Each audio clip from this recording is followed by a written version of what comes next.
The Stainless Steel Rat for President by Harry Harrison. Copyright 1982 by Harry Harrison.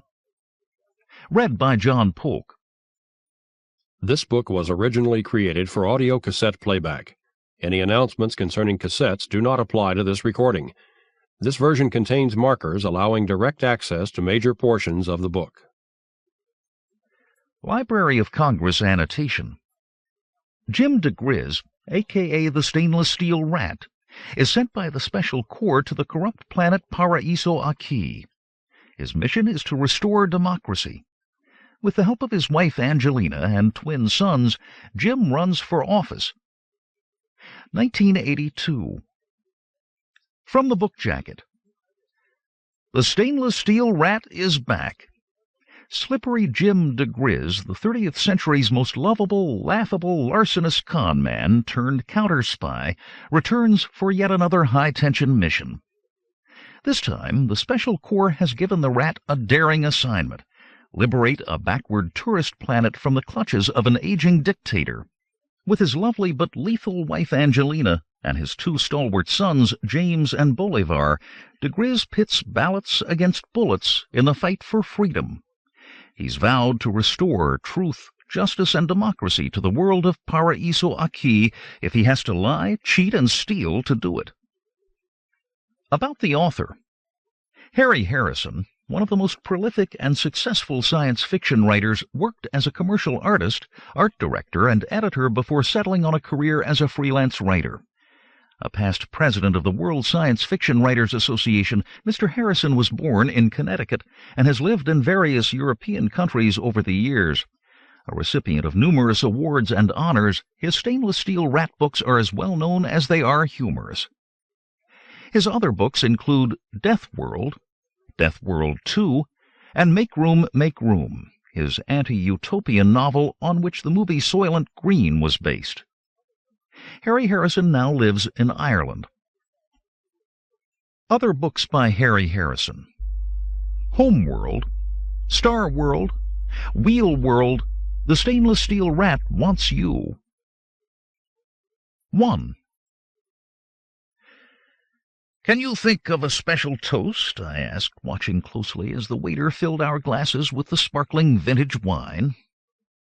"I certainly can, my dear," Angelina said, raising her glass and looking across it straight into my eyes.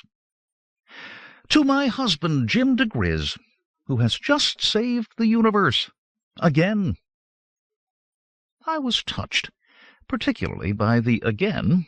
Since I am by nature extremely modest, it is always a pleasure to have my personal feelings about my abilities supported by an unsolicited testimonial, particularly from one as lovely, charming, intelligent, and dangerously ruthless as my Angelina. She had also been present during the entire affair with the Slimies, had even been an active participant while I was stopping them from taking over our galaxy, so I treasured her opinion even more. "You are too kind," I murmured, "but truth will out. However, it is all over now, and we will forget the grim parts, drink to the victories, and enjoy the best meal that this restaurant can provide." We touched glasses and drank deep. Over my wife's shoulder I admired the orange Blodgett sun setting behind the purple skyline, the sunlight striking reflections from the canal outside. And out of the corners of my eyes I kept close watch on the two heavies seated by the door who had our table under subtle surveillance. I didn't know who they were, but I did know that they were packing large guns in their damp armpits. I would not let them spoil the occasion. Angelina and I made light talk, drank the wine, gorged ourselves on the curried mastodon.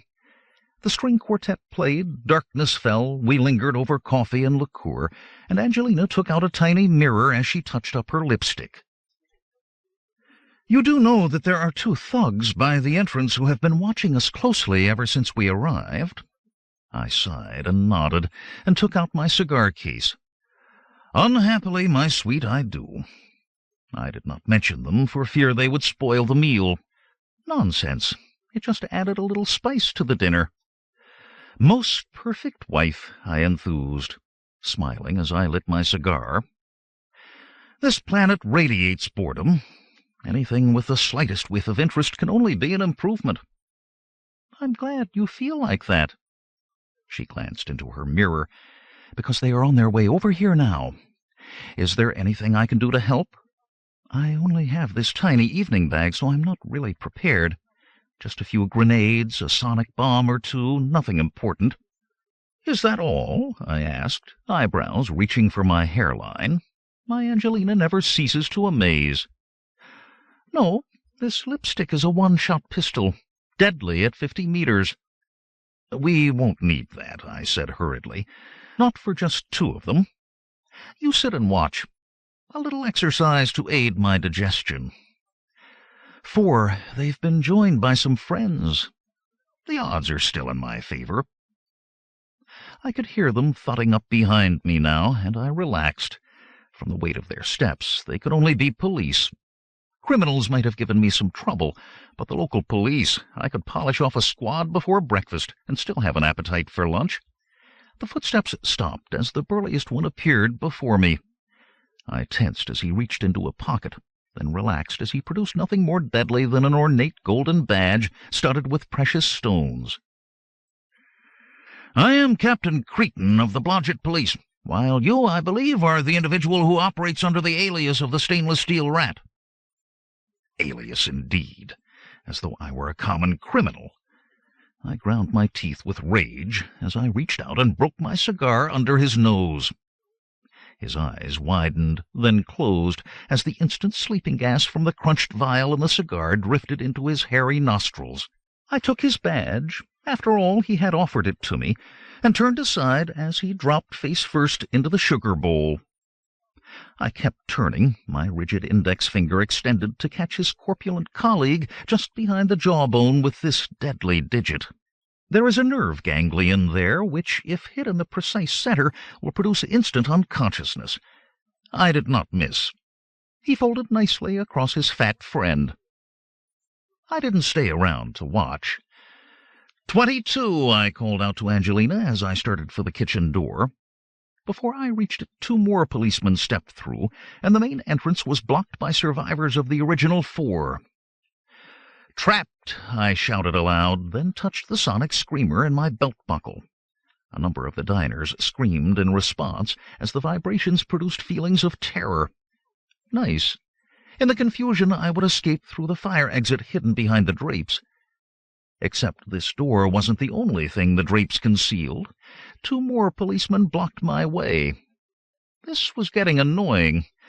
I leapt onto a long banquet table and neatly danced my way down its length, avoiding all the crockery with a fine precision that belies my years.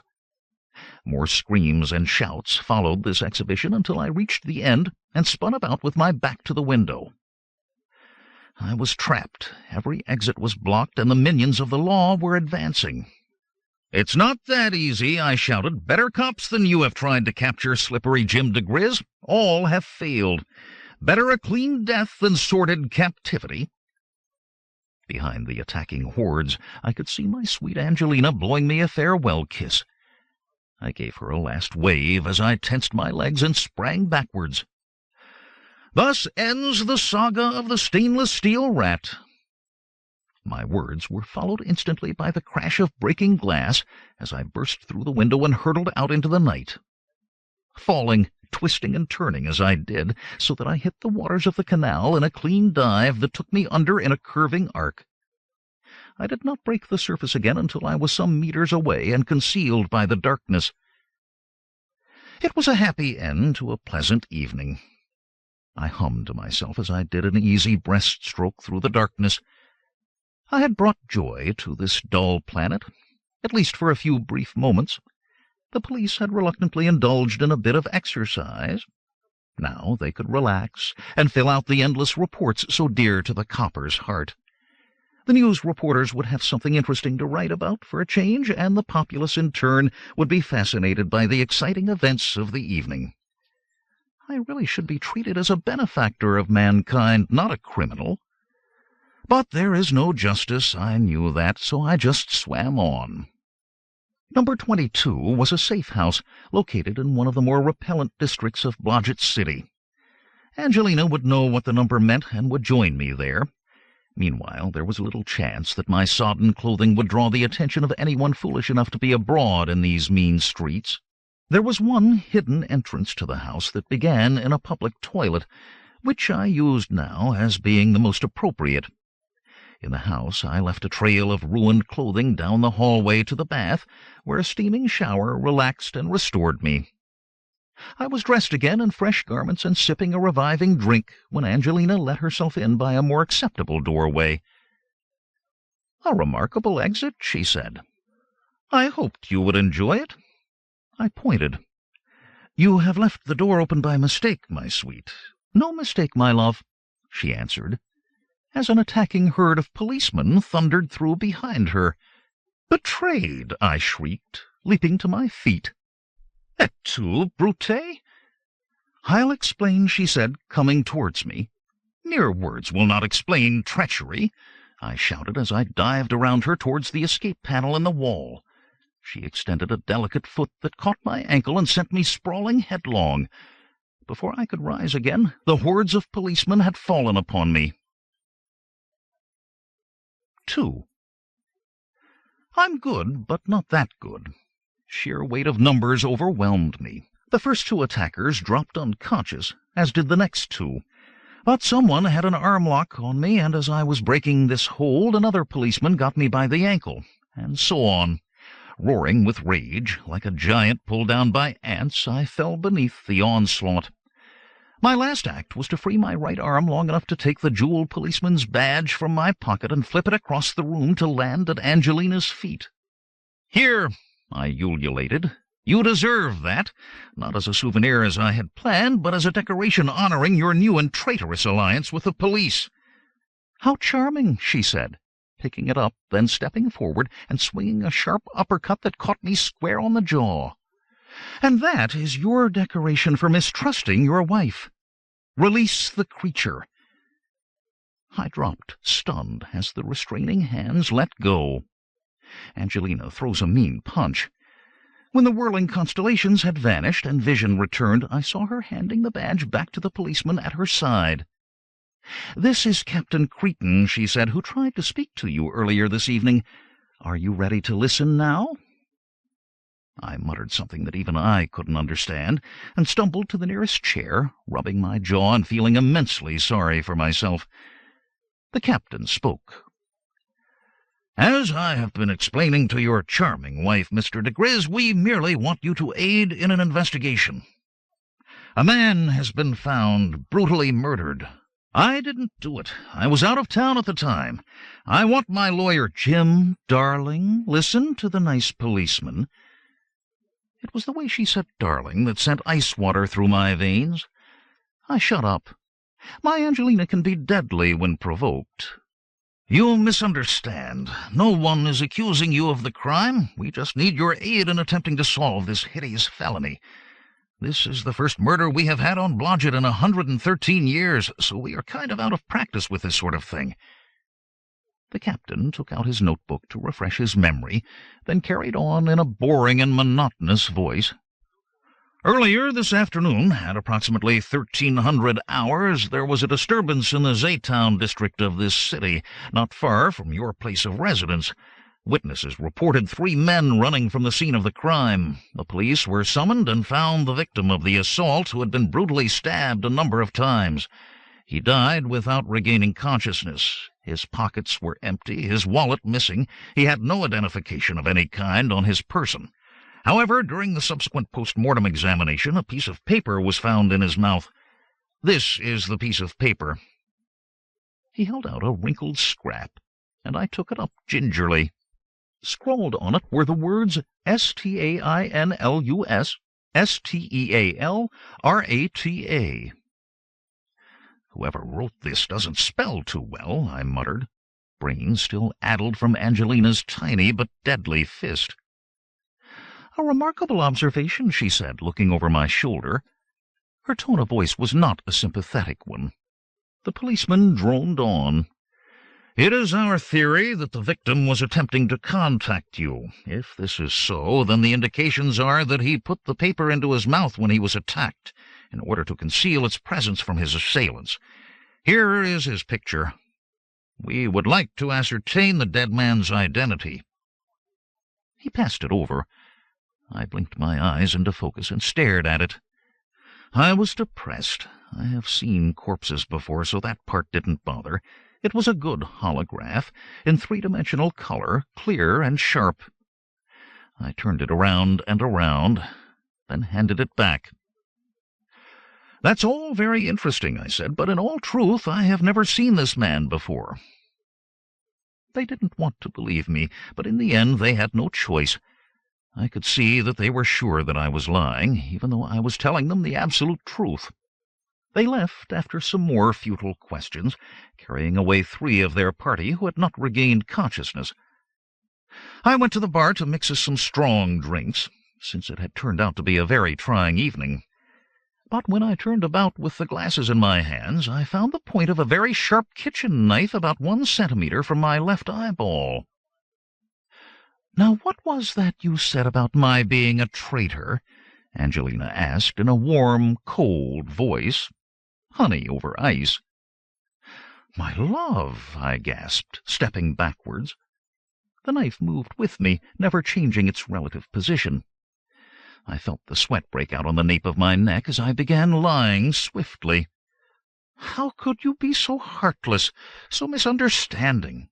When the police appeared, I was sure they had captured you, forced you to lead them here against your will. So I called you a traitor so they would think you were not involved in whatever charge they were arresting me on. I did it but to protect you, my dearest. Oh, Jim, I have been so cruel to you." The knife clattered to the floor, and she had her arms about me, and I juggled fiercely not to spill the drinks down her back. Her arms were strong, her embrace warm, her kisses passionate, and I felt like a rat. "There, there," I gasped after we came up for air. "Just a misunderstanding. Now let us drink our drinks and try to figure out just what the hell is going on around here. Were you really telling them the truth? You've never seen the dead man before?" "The truth and nothing but. I know that I have broken my long-standing rule of never telling the police anything that might aid them in the slightest. It can't hurt just this once. The man's an absolute stranger. Then let us find out who he is." She took the holograph from behind the seat of the sofa where she had concealed it. "I took this from the captain's pocket as he left. There is no need to involve the local police in special corps matters. I'll get on to the local agent at once." She was right, of course. This affair undoubtedly had ramifications that stretched far beyond this backward planet. Since identity records here were exhaustively complete, it meant that the dead man had to be from off-planet, which meant that the case now was the responsibility of the legendary, galaxy-wide, professional, superior, and all-embracing police force known only as the Special Corps, of which organization I can say in all modesty I am the most important member. "We'll need more identification than this picture," I said, handing it back to her. "Have the agent meet us here. I'll be back within the hour with everything that he will need for the investigation." I slipped a toolkit into my pocket before leaving. The city morgue was not too distant, which will give you a good idea of the kind of neighborhood this is, and I went through a back window and 3 locked doors without slowing down. I pick locks the way others pick their teeth. I slid out the drawer of the cooler and stared down at the corpse. The glimmering hope that he might be familiar and the frozen flesh vanished. The mystery remained. It took but seconds to scrape off fragments of skin, clip hair samples, and extract dirt from under the man's nails. His clothes had been carefully filed and labeled by the police.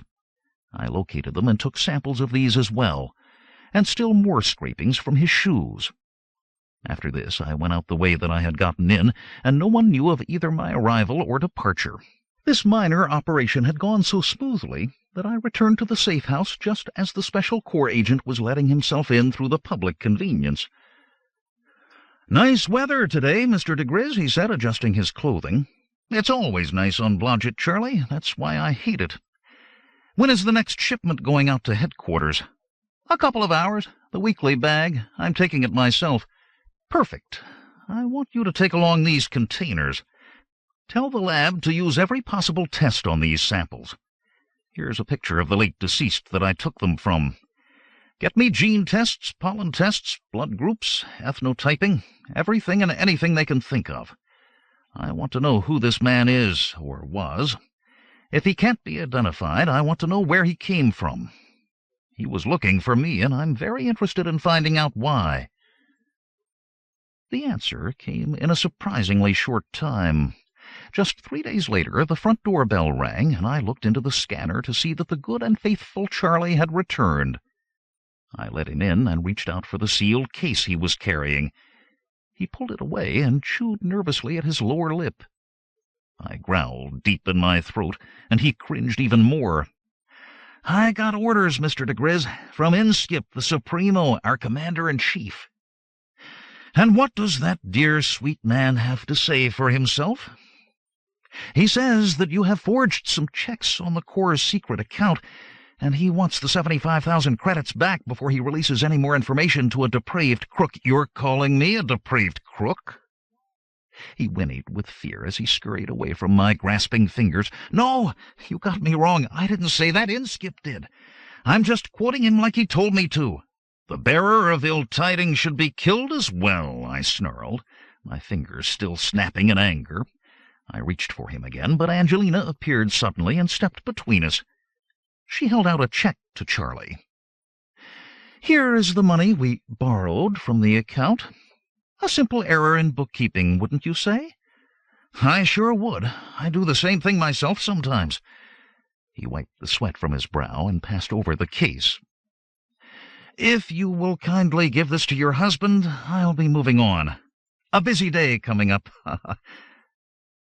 The door slammed behind his back, and I took the case from Angelina, pretending that I did not see the angry flare of her nostrils.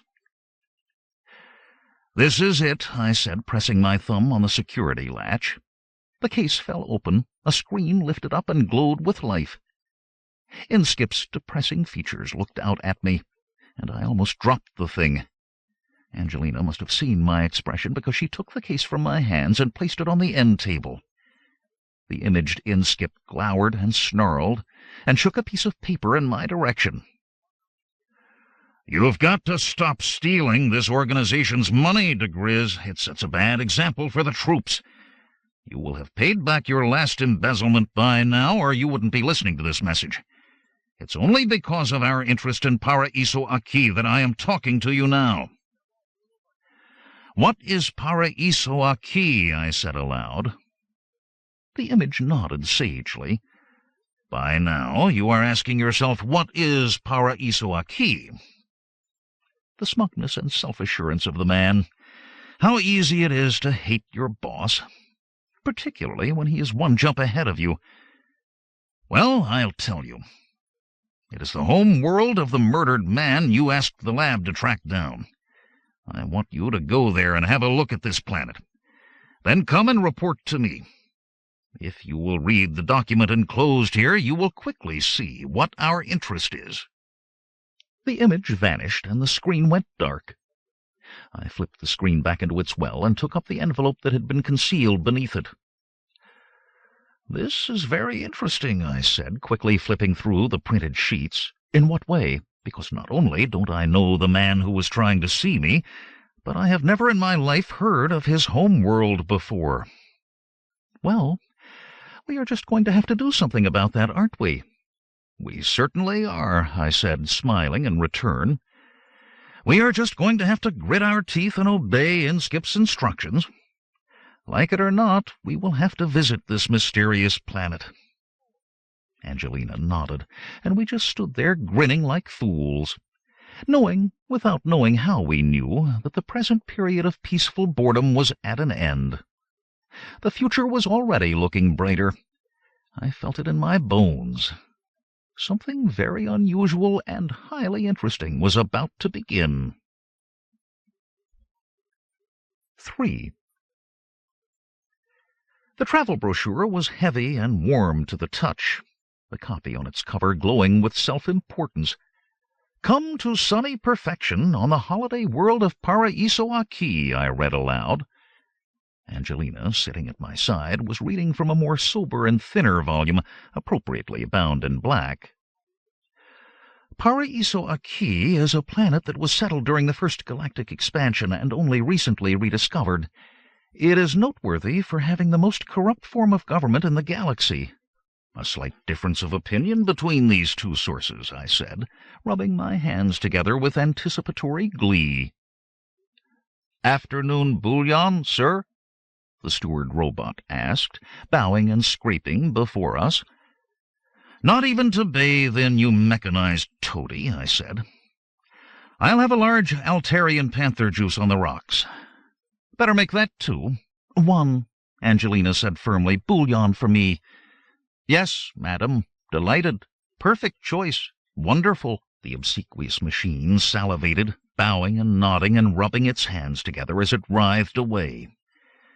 I hated it, just as much as I hated everything else about this space-going cruise ship, the luxurious Paradise Planet tour, as well as all of the repulsive and loathsomely garbed tourists who gathered in shrieking throngs throughout the lounge.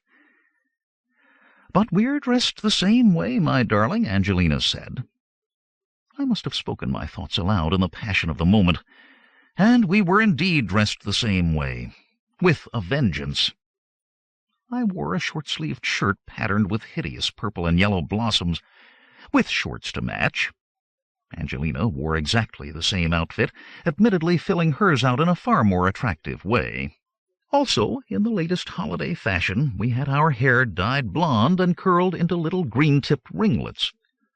I would have felt like an absolute fool were it not for the fact that all of our fellow travelers were garbed and coiffed in an equally repulsive fashion. A perfect disguise, yes, but what a price it exacted from my free soul. I opened the brochure to reveal a holopic of a deep blue sea under a light blue sky. The waves stirred and crashed onto the beach with a tiny crashing sound. A faint smell of sea brine wafted up from the page. "Happy natives laugh away their days in the sunshine amidst the gustatory glories of sun-ripened fruit and fresh-caught fish." Angelina read quietly from her book, a dark counterpoint to mine. "The inhabitants live in a condition of near slavery. Poverty and disease is the norm. The rule of the dictator's government is absolute. 30 minutes to planetfall. Planetfall in 30 minutes, the loudspeakers whispered. The tourists stirred and squeaked with excitement. I threw my guidebook into the atomic oubliette, where it exploded with a puff of smoke, thin cries echoing from its recorded pages. "We'll just have to see for ourselves," I said. Angelina handed me the special corps report, and I nodded and sent it after the other. "If that is found in our luggage, we are finished before we even begin." The steward smarmed up, and we took our drinks. Angelina smiled across her steaming cup at me. "Now don't be a spoil-sport, Jim diGriz. This is not only a cover, but is a real holiday as well. You're going to enjoy it if I have to throttle you into submission. Think of it as a second honeymoon. No, a first one. We never did have a proper one. Aren't we a little late? After all, the twins are almost 20 years old. Which makes me hideous, middle-aged, and unattractive, I suppose?" There was ice in her words and menace in her voice. I threw my drink aside. It ate a hole in the carpet where it fell, and dropped on my knees before her. "Angelina mine, light of my life, more beautiful with each passing day." Which was true enough. She was curved and warm and lovely, with more of her delicate pink skin out of the holiday outfit than in it. I seized her hands and kissed her fingers passionately, and all of the tourists cheered while she smiled and nodded. "That's more like it," she said. "A little holiday from crime will do us both a world of good." Then we were on the ground, and the lock was opened. Warm air and sweet music rolled in from outside. I settled my camera around my neck, put on my sunglasses, took Angelina by the arm and joined the ecstatic throng. Their happiness was catching. Angelina caught it, smiling and laughing with the others, humming along with the catchy music. I was immune. I chortled and grimaced with the best of them. But inside it was the same old hot-tempered and cold-blooded diGriz who peeped out at the world. But it was hard to be a curmudgeon in a place like this. The spaceport was sited at the ocean's edge. The salt tang in the air was delicious and sharp. The sun was as warm as advertised. Smiling native girls, bare-busted and buxom, greeting the tourists with wreaths of flowers and tiny bottles of some golden beverage. I pocketed the bottle and sniffed the flowers, pretending indifference to the mammalian magnificence on all sides, knowing full well that Angelina had her steely eyes on me. The crowd of voyagers moved forward so smoothly that within a few moments we were facing the official at passport control. He was as brown-skinned and smiling as the girls, but was wearing a shirt, no doubt to demonstrate his executive position. "Bonvenu al Paraiso-Aqui," he said, extending his hand. "Viage pasportage mi petas." "So you speak Esperanto on this planet," I said, responding in the same language as I passed over my interstellar identity card, forged, of course. "Not everyone," he said, still smiling, as he slipped the card into the machine before him. "Our language is the beautiful Espanol, but everyone you will meet will speak Esperanto, have no fear." He looked at the machine's screen while he talked, which of course revealed nothing except the blandest untrue information about me. When he returned the card, he pointed to the gadget-covered camera about my neck. "That is indeed a fine photographic apparatus you have there. It should be. Cost me more credits than you see in a year, I bet. Ho-ho." "Ho-ho," he echoed, the smile not quite so sincere now. "May I look at this machine?" "Why? It's just a camera." "There are certain regulations about cameras, you see." "Why? Got something to hide?" The smile was definitely pasted on now, and his fingers were twitching. I smiled back, then passed over the camera. "Careful now, that's a delicate machine." He took it from me, and the back instantly sprang open, as it had been rigged to do. Coils of film rolled out. I grabbed it back. "Now look what you've gone and done," I wailed. "Spoiled all the film of my wife and our friends on the ship and everything." I struggled with the film and ignored his apologies and walked past him with Angelina at my side, all according to plan. Our luggage was clean, and we had no concealed devices about our persons, but the camera was a masterpiece of complicated gadgetry. It would take pictures and do a number of other interesting things, all of which were strictly illegal. The day was starting well. "My goodness, look at that," Angelina squealed, an exact imitation of other squeals rising on all sides. "Are they dangerous?" "What are they?" "Please, ladies and gentlemen, if I could have your attention." A uniformed guide spoke to us through a voice amplifier. "My name is Jorge, and I am your tourist representative. If you have any questions, please come to me. I will now answer the first question that I know you are all asking. These friendly creatures between the traces of the little wagons are known as caballos in our language. Their history is lost in the midst of time, but the story is told that they came with us from the legendary planet called Earth, or Dirt, the fabled home of mankind. They are our friends, harmless creatures who pull our wagons and till our fields. Unprotesting and happy, they will convey you to your hotels. We leave." The caballos and their rickety wagons combined to provide one of the most uncomfortable modes of transportation I had ever had the misfortune to experience. And they weren't caballos at all, but hay-burning horses which I had encountered before during an unplanned trip through time to Earth, the very real and unlegendary home of all mankind. But I wasn't mentioning that in the present company, who, despite the discomfort of the journey, were laughing and calling out shrilly to each other. Even Angelina seemed to be enjoying herself. I felt like a skeleton at a wedding. "We," I said, attempting to get into the spirit of the thing. I dug into my pocket and extracted the bottle of amber liquid the welcoming girl had given me. Undoubtedly some loathsome native concoction made from rotted fruit or old socks. I uncapped it and drained it. "We," I said, and meant it this time. I called to Jorge, who had the nerve to actually straddle and ride one of the horses. He thundered over at my command. I held up the bottle for his examination. "What is this stuff, partner? Liquid sunshine? Best booze I have tasted since I was weaned." "We are pleased that you like it. It is made from the fermented juice of the caña and is called ron." "Well, baby, this ron stuff is something else again. Only thing wrong with it is that it comes in such small bottles." "In all sizes," he laughed, and dug into his saddlebag to extract another bottle of more reasonable dimension. "How can I ever thank you?" I enthused, snatching it from his grip. "Easily. It will appear on your bill." He galloped away. "Not going to get polluted this early in the day, are you?" Angelina asked as I lowered the bottle from my lips and sighed. "Never, my sweet. Just getting in the old holiday mood. Join me?" "Later. I'm enjoying the scenery now." It was indeed something to see. Our road wandered in easy loops down through green fields to the shore. The sand glistened cleanly in the sun, and the blue ocean beckoned. Very nice. But where were the locals?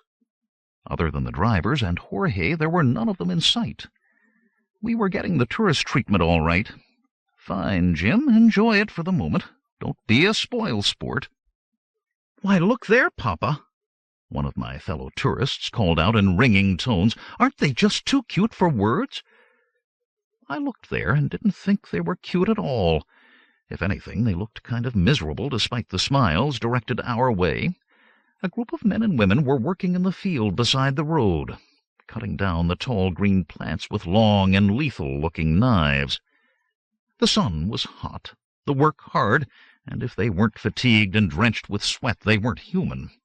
I raised the camera and clicked off some shots. Our driver turned about in his seat when he heard the buzz of the mechanism, so I photographed him as well. For a moment his fixed smile almost slipped. Then his white teeth shone in a grin.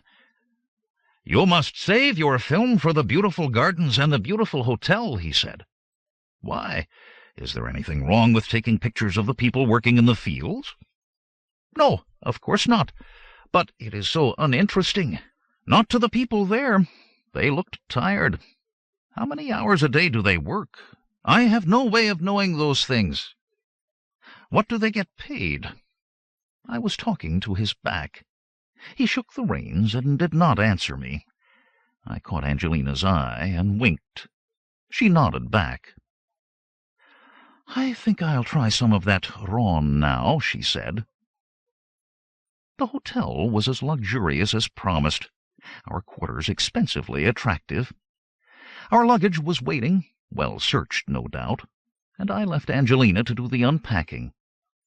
Since I was sure that all of my fellow tourists were male chauvinist pigs, unlike me, I was forced to fall into that role no matter how personally unattractive I found it. "See you around when you finish that, honey," I said, then quickly slipped out the door before I could hear her forceful rejoinder. I pottered about the grounds, looked in on the bar, then stopping a while by the swimming pool. I started to take a photograph of a few of the attractively nude female sunbathers, then desisted when a chill passed through me at the thought of Angelina's reaction if she happened to run across this picture. Very possessive, my wife, and I loved it, I think. I wandered on and found the tourist shop. It took an effort not to shudder at the little ships made of gilded clamshells, the cutesy sailor caps lettered with inspiring messages such as "Kiss me, you mad, passionate fool," and "Keep on clanking." With averted eyes I passed them and went on to a section filled with souvenir cards and guidebooks. I was looking them over when a soft voice spoke in my ear. "May I help you, sir?" Lovely, young, limpid eyes, full of figure, golden of skin, ruby-lipped, and as exotic as a tiger. "You certainly can," I said hoarsely, then restrained my enthusiasm. "Not with Angelina on the same planet. I want a guidebook. We have many excellent ones. Anything in particular?" "Yes, a history of Paraiso-Aqui. Not a propaganda puff for tourists, but something real. Do you have anything like that?" She penetrated me with a low and smoky gaze before turning to the shelves. When she turned back, she had a thick volume in her hand that she extended to me. "I think you will find what you want in here," she said, before turning lively and walking slowly away.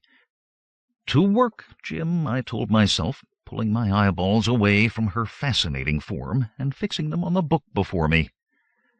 A social and economic history of Paraiso-Aqui.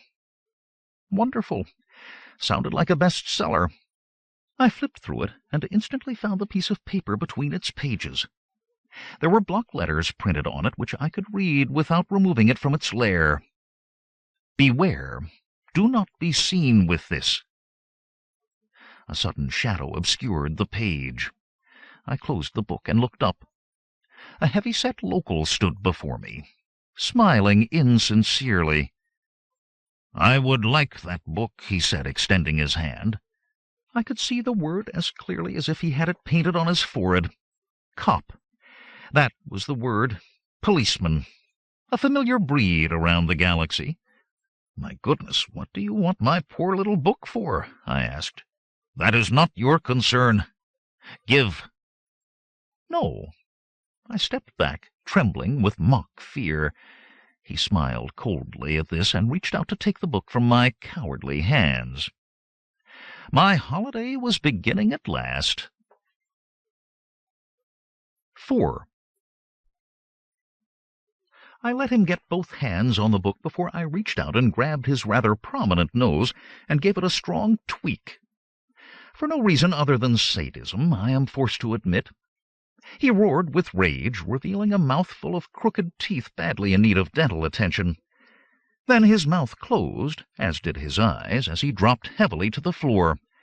A strong finger jabbed firmly into the nerve ganglion of the solar plexus will produce instant unconsciousness. I turned away from the scene of this minor triumph to find one of the locals in hotel staff uniform standing behind me, eyes like saucers, mouth slightly agape. "He must have been very tired to fall asleep like that," I said, "but this planet is so relaxing. I want to buy this book." He blinked down at the cover and found his voice. "I am sorry, but that is not one of our books." Now it was my turn to blink. It must be. I saw the other clerk take it from the shelf. "There is no other clerk, just myself." Realization penetrated. I shrugged and turned to leave. No clerk and no book. I had been set up, that was obvious. And as soon as Sleeping Beauty recovered, the minions of the law would be howling on my tail. How nice of them to supply some diversions for me on this boring holiday world. Angelina was just slipping into a bathing suit when I returned, which instantly triggered my libido. After a brisk session of kissing and smooching, she gently pushed me away. "We must go on holiday more often if it will bring out the healthy beast in you like that." "What is the book?" "Nothing at all. I just picked it up. Let us go for a stroll on the beach so I can see if your swimsuit matches the sand." I produced a roll of the eyes as I said this. She nodded slightly, showing she understood. "Wonderful. Let me find my sandals." We exited in silence, and it wasn't until we were walking on the water's edge, far from any of the buildings, that she spoke. "Do you think the room is bugged?" "Don't know.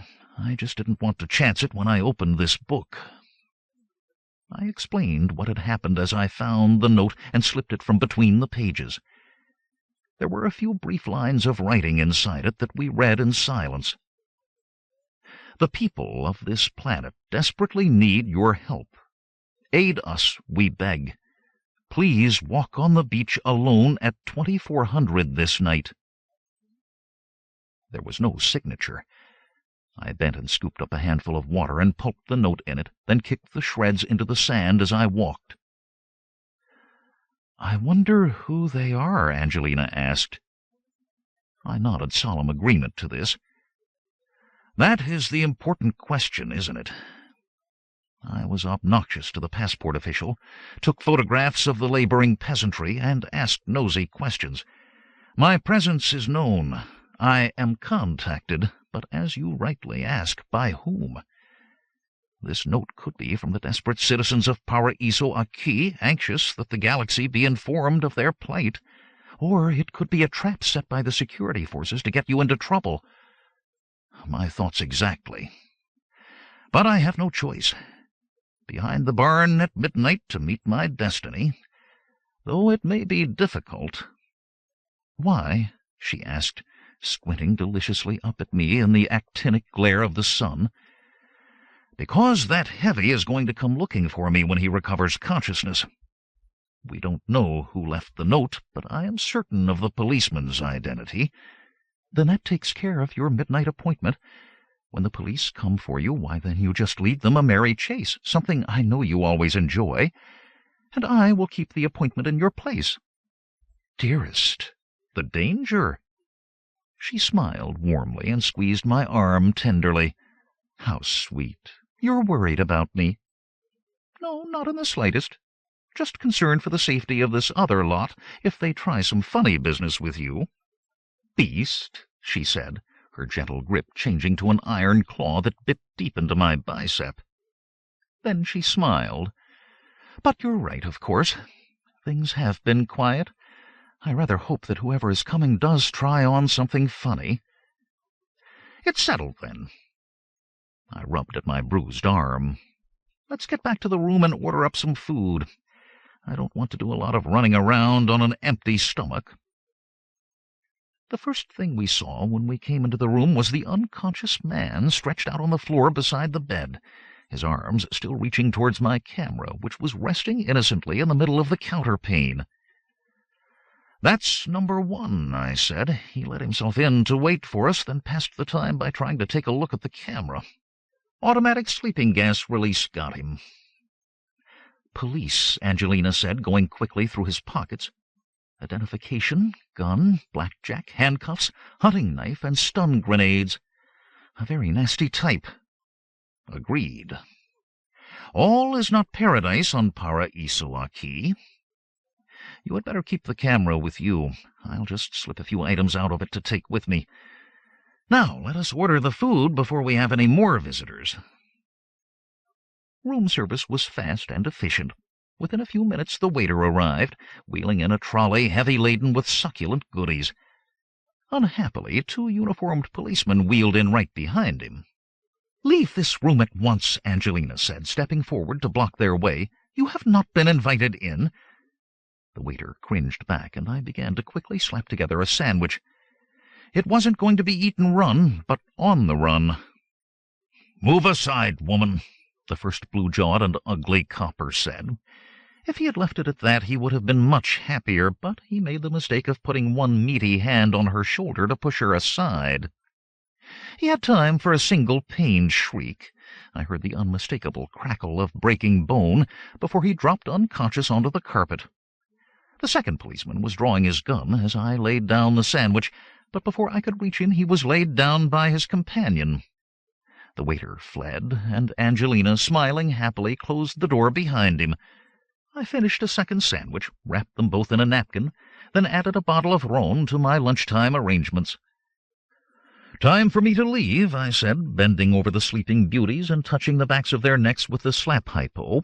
"I've given them both knockout shots, good for a day at least. We can't have them waking up and identifying you as their assailant, at least not until after the meet at midnight." I kissed her warmly, and a sudden pounding on the door sounded an echo to my osculation. "Better find another way out," I said, and strolled out onto the balcony. Angelina followed, nibbling delicately on a drumstick. We were 20 stories up, the wall smooth and unclimbable. No problem at all. "Hold this for a moment, if you please," I said, handing her my luncheon pack. It was the work of a moment to slip over the edge of the balcony, to hang by my hands, to swing and land lightly on the balcony of the room directly below. Angelina dropped the picnic pack into my waiting grasp and blew me a kiss. Things were going well, very well indeed. The apartment was fortuitously empty, so I seized the opportunity to satisfy my hunger and slake my thirst. I had polished off the last crumb and was nipping delicately at the rhone when I heard the key rattle in the door.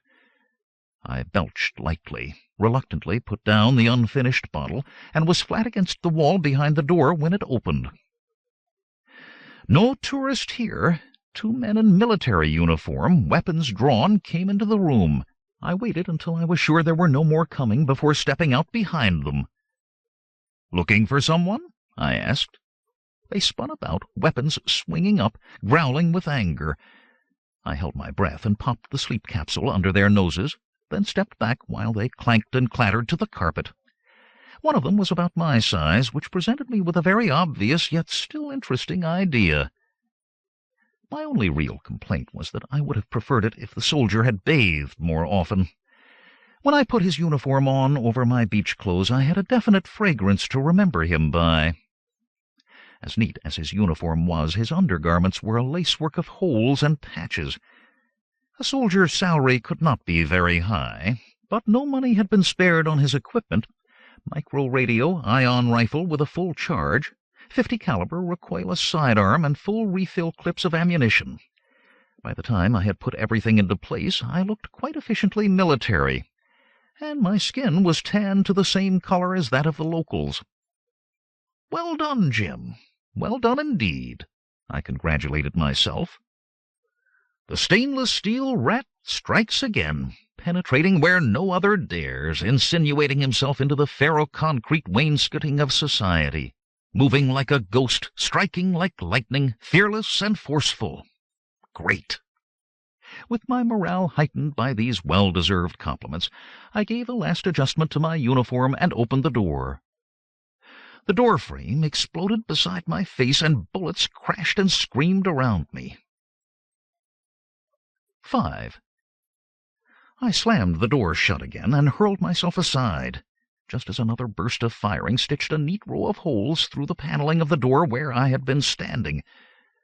"This will not do much for the tourist trade," I muttered, as I crawled on my belly to the balcony. Now that I knew that these boys were playing for keeps, I draped the helmet over the gun barrel and poked it forward cautiously. Quick shots sounded from the adjoining balcony, and the helmet jumped and clattered at my feet. Short-tempered. I put it on again and tried to ignore the shining dents. "You should not be so greedy, James," I said. "You are paying now for your little luncheon break." Harsh words, but true enough, and I deserved them. When I am right, which is very often, I admit it, but when I am wrong, I admit that as well. A criminal who tries to fool himself is very quickly an ex-criminal, and is either 2 meters underground or looking out at the sky through the bars in front of his window. Moment of contrition has passed. Now, how do you get out of this? Think hard. I thought. Both my flanks were held by the enemy, and time was running out. Time to open a new flank.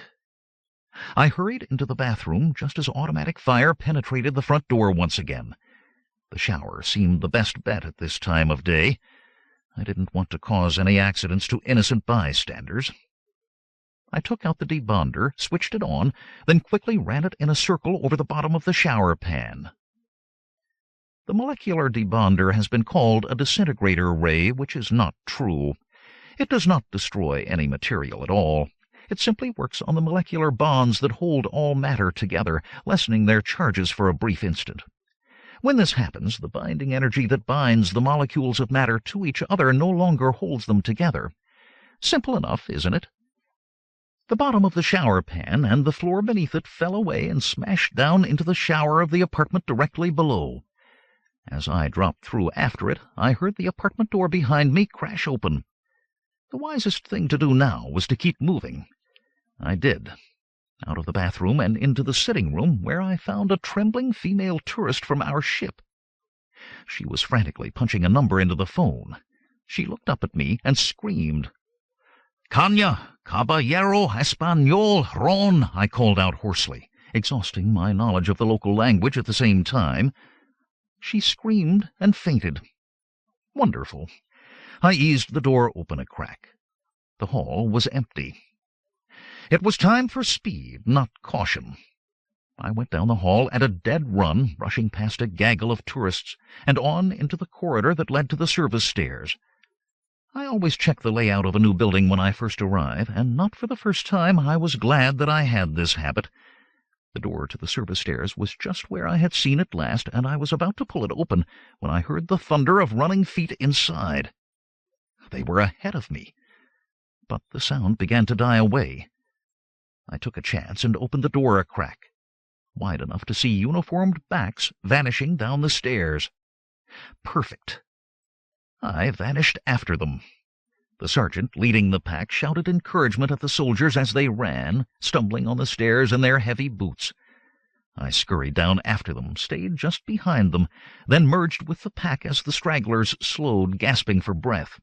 We all staggered out on the ground floor in a shambling run to join the other soldiers and police milling about here. It was simplicity itself to work my way out to the edge of the mob, then to slip away between the buildings. A few minutes later, I found myself whistling cheerily as I stowed the uniform and equipment in a bin behind the hotel kitchen. Once this had been done, I became a simple tourist again, one of the goggle-eyed horde that milled about and shouted to one another for information about what was going on. Some of the guides and hotel workers were attempting to calm them, but I stayed well away from any of the locals, no matter how innocent they appeared to be. I joined some tourists on the beach, and if I strolled further down the sunny sands than they did, who was to say no? A headland pushed out to form a bay here, and when I walked around it, I was safely out of sight of the hotel and all of the disturbance I had so unwittingly caused. By this time I was pleasantly tired. An easy climb up the bank brought me to the edge of the jungle. I sat down gratefully in the shade of a large tree, out of sight of the beach below, and enjoyed the changing colors of the twilight. The sun dropped into the ocean without the slightest hiss, and darkness slowly descended. So did I. The grass was soft, the jungle free of tropical insects. My eyes closed, and I slept the sleep of the innocent and the just. It was either the ron or the exercise, or both, for I didn't stir until the rising sun struck color from the sky above. I yawned, stretched, and listened to the rumble of my empty stomach. It was time to return, but before I did, I emptied my pockets of all my illegal equipment and buried the items at the base of a large tree. Then, innocent and unshaven, I made my way back to the hotel complex. With the same amount of precaution I had used in leaving it. After all I had gone through, I did not want to get a hole blown through me by some trigger-happy recruit. The only way to get off this planet was to surrender to the authorities, but I wanted to do that on my own terms. The restaurant was the ideal place. I approached it under the cover of the ornamental shrubbery, out of sight of the policemen stamping up and down before the entrance, and slipped in through an open window. A few early risers were already tucking into their breakfasts, and I intended to do the same. I filled a plate from the buffet, poured a glass of juice and a cup of coffee, and was well into the same before one of the waiters noticed me and did a trembling take. As he hurried off, I took my coffee and moved to another table that was closer to the other diners. "What was all that trouble about yesterday?" I asked an elderly couple who were shoveling down eggs as though the last hen alive had just died. "Won't tell us. That's what. Not a word," he said between bites. She nodded agreement, never slowing. "Not good enough, I told them. Didn't pay my money to watch a gunfight. Money back, I told them, next ship out." Before I could think of a witty answer, there was a struggle in the doorway as a half-dozen policemen pushed their way through and ran to my table, guns pointed. "If you make a move, we fire," one of them shouted. "Waiter!" I called out loudly. "Get the manager! Get somebody quickly! Tell him to come at once!" I sipped my coffee as the uniformed mob pushed close. "You will come with us," an officer said. "Why?" I asked quietly, aware of the watching tourists and hotel employees. Two of the cops grabbed me by the shoulders and pulled me to my feet. I did not resist, though it took a decided effort of will. More men were approaching, and I recognized one of them. Our guide. "Jorge!" I shouted. "What is the meaning of this? Who are these strangely dressed men?" "They are police," he said, wringing his hands together and looking very unhappy. "They wish to talk to you." "Fine, they can talk to me right here. I'm a tourist and I have my rights." There was a good deal of shouting then in Espanol, backed by the conversational hum of the gathering tourists. Everything was going fine. Jorge turned back to me, looking even more unhappy. "I'm sorry. I can do nothing. They wish you to go with them." "Kidnapped!" I shouted. "A poor tourist kidnapped by fake police. Call the government. Call the tourist board. Call my consul. You'll pay for this. I'll sue this two-bit planet into bankruptcy if you let this happen." The onlookers murmured in agreement, and they might even have let me go if a tall officer had not pushed through the crowd. He was steely of eye and firm of glance, and immediately took charge of the matter. "Do not worry, my good sir. You are not under arrest. Goodness, no. Release him at once." The restraining hands dropped away. He smiled and turned to me, and when he spoke it was as much for the benefit of the watching tourists as for mine. "It seems there was an accident yesterday, and these men believe that you witnessed it. I didn't see anything. And who are you?" "My name is Oliveira, Captain Oliveira. I am pleased to hear that you saw nothing. Would you then be kind enough to come with me and tell me what you didn't see? There were innocent victims of the accident, and I'm sure that you would want to help them, don't you?" His smile was so sincere, his logic so impeccable, that now I was beginning to look like the broken cog in the wheels of justice. I was just as reasonable. "Glad to help, but where are we going?" "I want to leave a message for my wife." For an instant there was cold anger beneath Oliveira's warm smile. "To Central Police Headquarters." "Fine. Hey, you." I waved a waiter over. "As soon as I go, I want you to go up and see my wife in 2010. Tell her what happened. Tell her I'll be back for lunch. Do you hear that, folks?" I raised my voice so every tourist within earshot knew what was happening. "I'm going to help these kind policemen in an accident investigation. Maybe they'll tell me what all the noise was about around here yesterday. I'll come back by lunchtime and let you know all about it. Let's go, Captain Oliveira." I moved towards the door so fast that they had to hurry to follow me. I had done what I could. Now it was up to the police. If I suffered any unfortunate accidents, everyone present would know who was to blame. There were dark looks and mutterings in tongues as we all jammed into a patrol car. After this it was screaming sirens and screeching tires as we hurtled up the road away from the beach, past the airport, and on into the city beyond. Captain Oliveira did not travel with us. I saw him speed ahead in another car, undoubtedly to prepare a reception for me. But I laugh at fear and danger. I laughed aloud to prove this, and the policeman looked at me as though I were mad. Maybe I was, to come here in the first place, but it was a little late for second thoughts. I practiced breathing exercises and relaxing techniques, and was feeling very fit indeed when we drove through an open gate and on into a grim-looking courtyard. What followed was pretty much routine. A routine, that is, that I had experienced far too often before. I was stripped to the skin, and my clothes whisked away to be searched. My fair body was x-rayed, and a dentist with a terminal case of garlic breath examined my teeth closely. Just for a change, there were no devices concealed there, or anywhere else on my person. When this ritual was completed, I was given a cotton robe and a pair of scuffs to wear. With a stout policeman on each side, I was hurried into the presence of Captain Oliveira. All pretense of politeness had vanished. His voice was cold, and his gaze penetrating. "Who are you?" he said. "A simple tourist abused by your bullies." "Gargata!" he growled. and I memorized the word, sure that it was a bit of local profanity that would come in handy.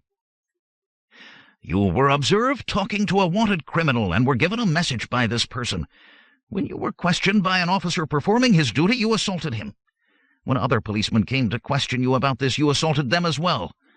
This is a peaceful world, and we will not allow this kind of violence. More police and troops were sent to arrest you before you caused any more violence, but you did assault more men and cause more violence. You will now tell me who you are and what you are doing here, and what the message was you received from the local criminals." "No," I said firmly, my expression now just as coldly angry as his was. "I came to your miserable planet for a holiday. I was attacked and defended myself. I was a combat Marine for a number of years, so I know exactly how that should be done." I had had this fact inserted in my identification, just in case of circumstances like this one. "I don't know why your thugs attacked me, nor do I care. They tried to kill me, and I fought back. I then waited until it was quieter before I reappeared and surrendered. Now you can release me. I have nothing more to say." "No!" he shouted, losing his temper and hammering his fists on the desk. "You will tell me the truth, or I will beat it out of you. You're an idiot, Oliveira. All of those tourists know that I am in police custody. Touch one hair of my head, and there goes your tourist industry, forever. Now I am prepared to make a single statement, just once, and I want a lie detector when I do it. That chair you are sitting in is a lie detector. Speak." I'm glad I hadn't known that while I was lying. Now all I had to do was watch how I phrased my statement. "Good. Now, for the record, I was given a book by someone I had never seen before. I have not seen this person since, so I could not have received any information from her. I don't know who she is or why she contacted me. Period. End of statement. Now get my clothes, because I am getting out of here." I stood and faced him in silence.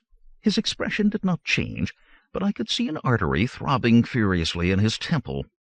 He was possessed with anger, but he was smart. He had to kill me or let me go. That was all the choice he had, and he knew it. When he finally spoke, it was in a low and controlled voice, but I believed every word that he said. "I'm releasing you. You will be returned to your hotel, and you will pack your bags. My men will stay with you. They will take you and your wife to the space terminal to leave on the next flight. You will go away, and you will never come back. Because if you do return to this planet, I will kill you on sight. You are involved in something dirty here. I don't know what it is, nor do I care. Do you understand me?" "Perfectly, Captain. And I want to leave this planet just as much as you want me to go." However, I didn't add that I wanted to come back just as strongly. The captain and I were going to meet again. 6. Angelina and I had no chance to speak together until we were in deep space. Before that, low-browed policemen were thick about us at all times, looking over our shoulders as we packed, then whisking us away as soon as the bags were closed. The departure of a cruise ship was held for over an hour until we arrived. It took off as soon as we were aboard. Once the acceleration was over, I poured myself some 100-proof nerve tonic, then used the detector in the camera to sweep our cabin. It was clear of bugs. "It's clean," I said. "Did you make the midnight meet?" "You told me that you were contacted by one of the locals." Angelina's voice was chilled to about 4 degrees Kelvin. "You forgot to mention that this local was also a highly attractive and concupiscent young woman." "My love, you wrong me. I saw her for a few moments only, nothing more." "There better be nothing more. I know all about your oversexed libido, Jim diGriz. Lay one finger on her and I'll cut it off." "Agreed, not a finger. Now please tell me what happened." "I took the walk along the beach. She was hidden at the edge of the jungle. She called to me, asked me if I had read the note. I repeated the message and let her know that you were otherwise engaged. So she told me the story. Her name is Flavia, and she is a member of what she admits is a poorly organized resistance movement. They are powerless to even protest. As fast as they organize, they are penetrated and captured, imprisoned or killed. Their only hope is to make their plight known to the galaxy at large. I'm afraid the galaxy already knows, and doesn't really care. I neglected to tell her that. She was so happy that I would be taking their message to other worlds. 5 pages of it. She was very impressed when I memorized it after reading it once. In the dark? Shut up. It was written in luminescent ink, and very depressing reading it made, too. One of the reasons that the other planets don't care about politics here is because the government superficially appears to be a democracy. Every 4 years there is an election for president. The only thing wrong with this arrangement is that the election is rigged, and General President Julio Zapelote always gets re-elected. He is serving his 41st term now. He must be 200 years old. He is. Geriatric treatments. He is backed by a bunch of military thugs who keep the population in line. A typically polarized situation with all the power concentrated in his hands. A very few rich at the top who run everything, with the starving and practically enslaved masses at the bottom, with the small middle class in between. That has to change, I said, pacing the cabin and thinking rapidly. I agree, but it won't be easy. Everything is easy for the man who saved the universe. Twice, she reminded me. That's the truth. I am going to go back there. Say we. The boys and I need a holiday, too. We, of course, my love. And your 2 strapping sons as well. Did Flavia give you any reason why they tried to contact me? The guide, Jorge, told them about you and your interest in the workings of their society. Fine. If we have to contact them again, we can do it through Jorge. And contact them we will. A man was killed trying to bring me a message about their planet, and having seen the planet, I can understand why. I intend to go back there. And in addition, I have a score to settle with a certain Captain Oliveira, the one who arrested me. She frowned murderously. If he touched a single hair on your head, I'll kill him, painfully. Wonderful, wife. Don't worry. I'll take care of the captain. You can concentrate on freeing the rest of the planet. Sounds like a good idea. Do you have any idea of how you are going to do it? No, but that has never stopped me in the past. We will equip ourselves and return, and I'm sure that I will think of something. Shall we invade them? Get a mercenary army together? Something a little more subtle is in order.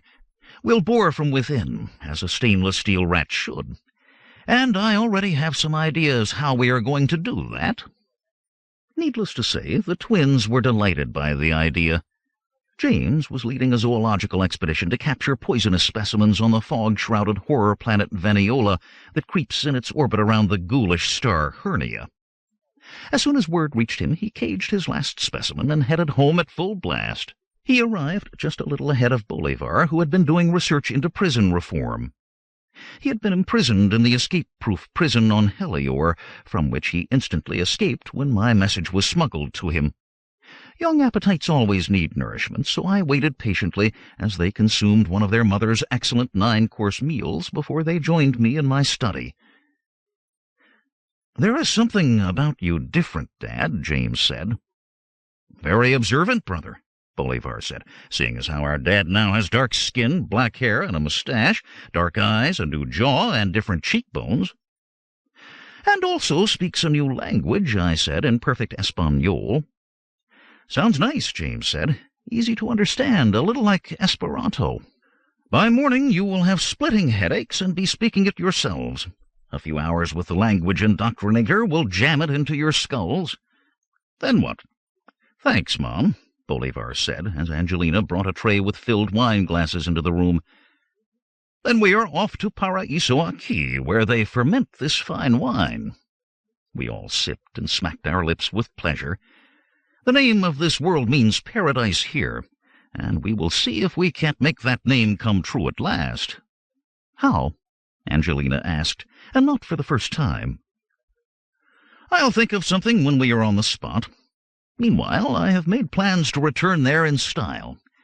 If you will look at that—" I pressed the button that rolled up the wall, revealing the adjoining workshop. A large and rather battered touring car was revealed. "Doesn't look like much," the ever-truthful Bolivar said. "Thank you. That was my intent. It is an exact duplicate of a car I photographed on Paraiso-Aqui, resembling the original in every detail, but containing a number of details the original never contained," James said. Smart lad.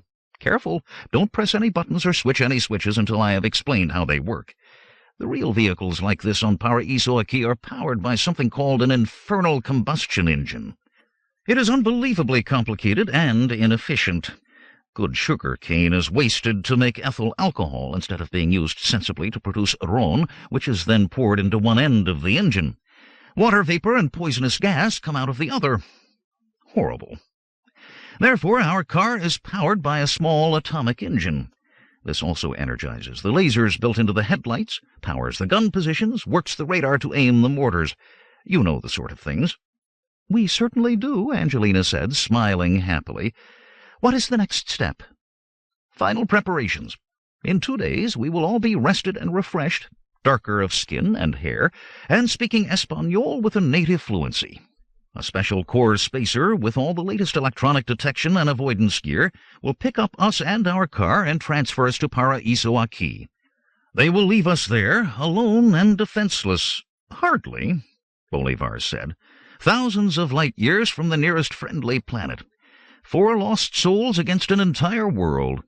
4 friendless people pitted against the might of a planet-wide dictatorship. I feel sorry for them. Do you mean the dictatorship, not us? Angela asked. Of course. The wine, then. We drink to their downfall and the beginning of a new life for Paraiso-Aqui.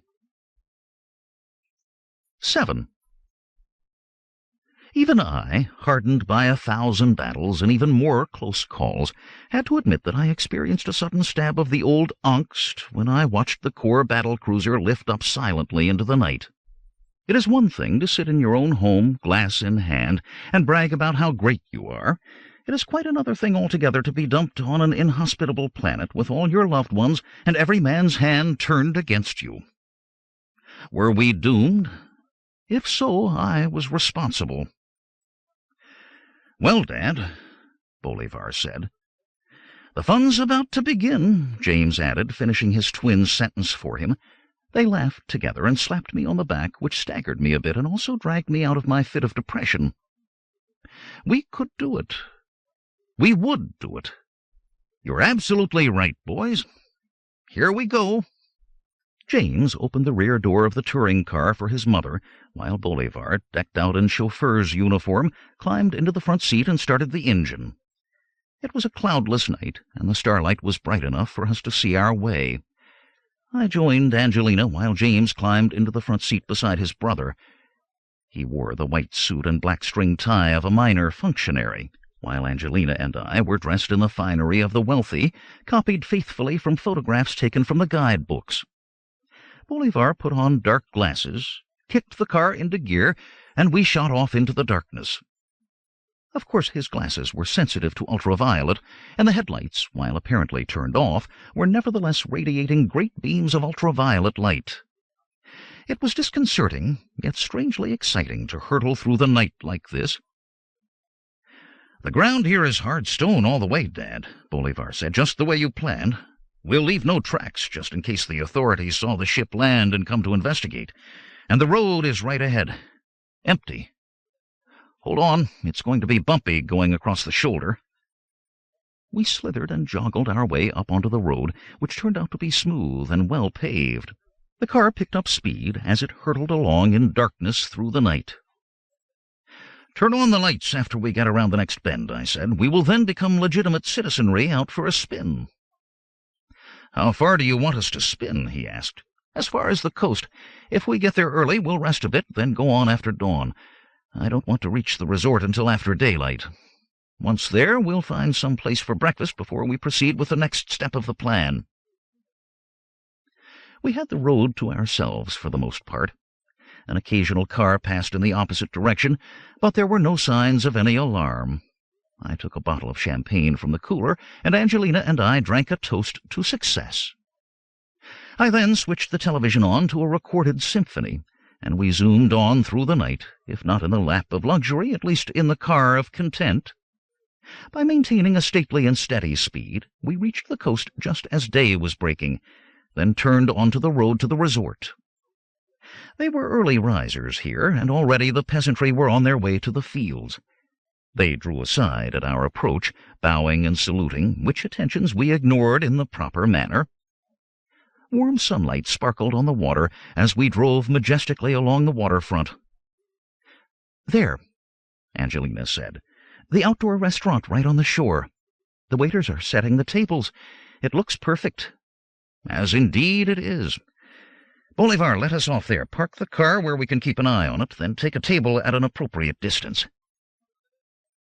There is nothing like being rich in a place where everyone else is poor. It helps the service no end.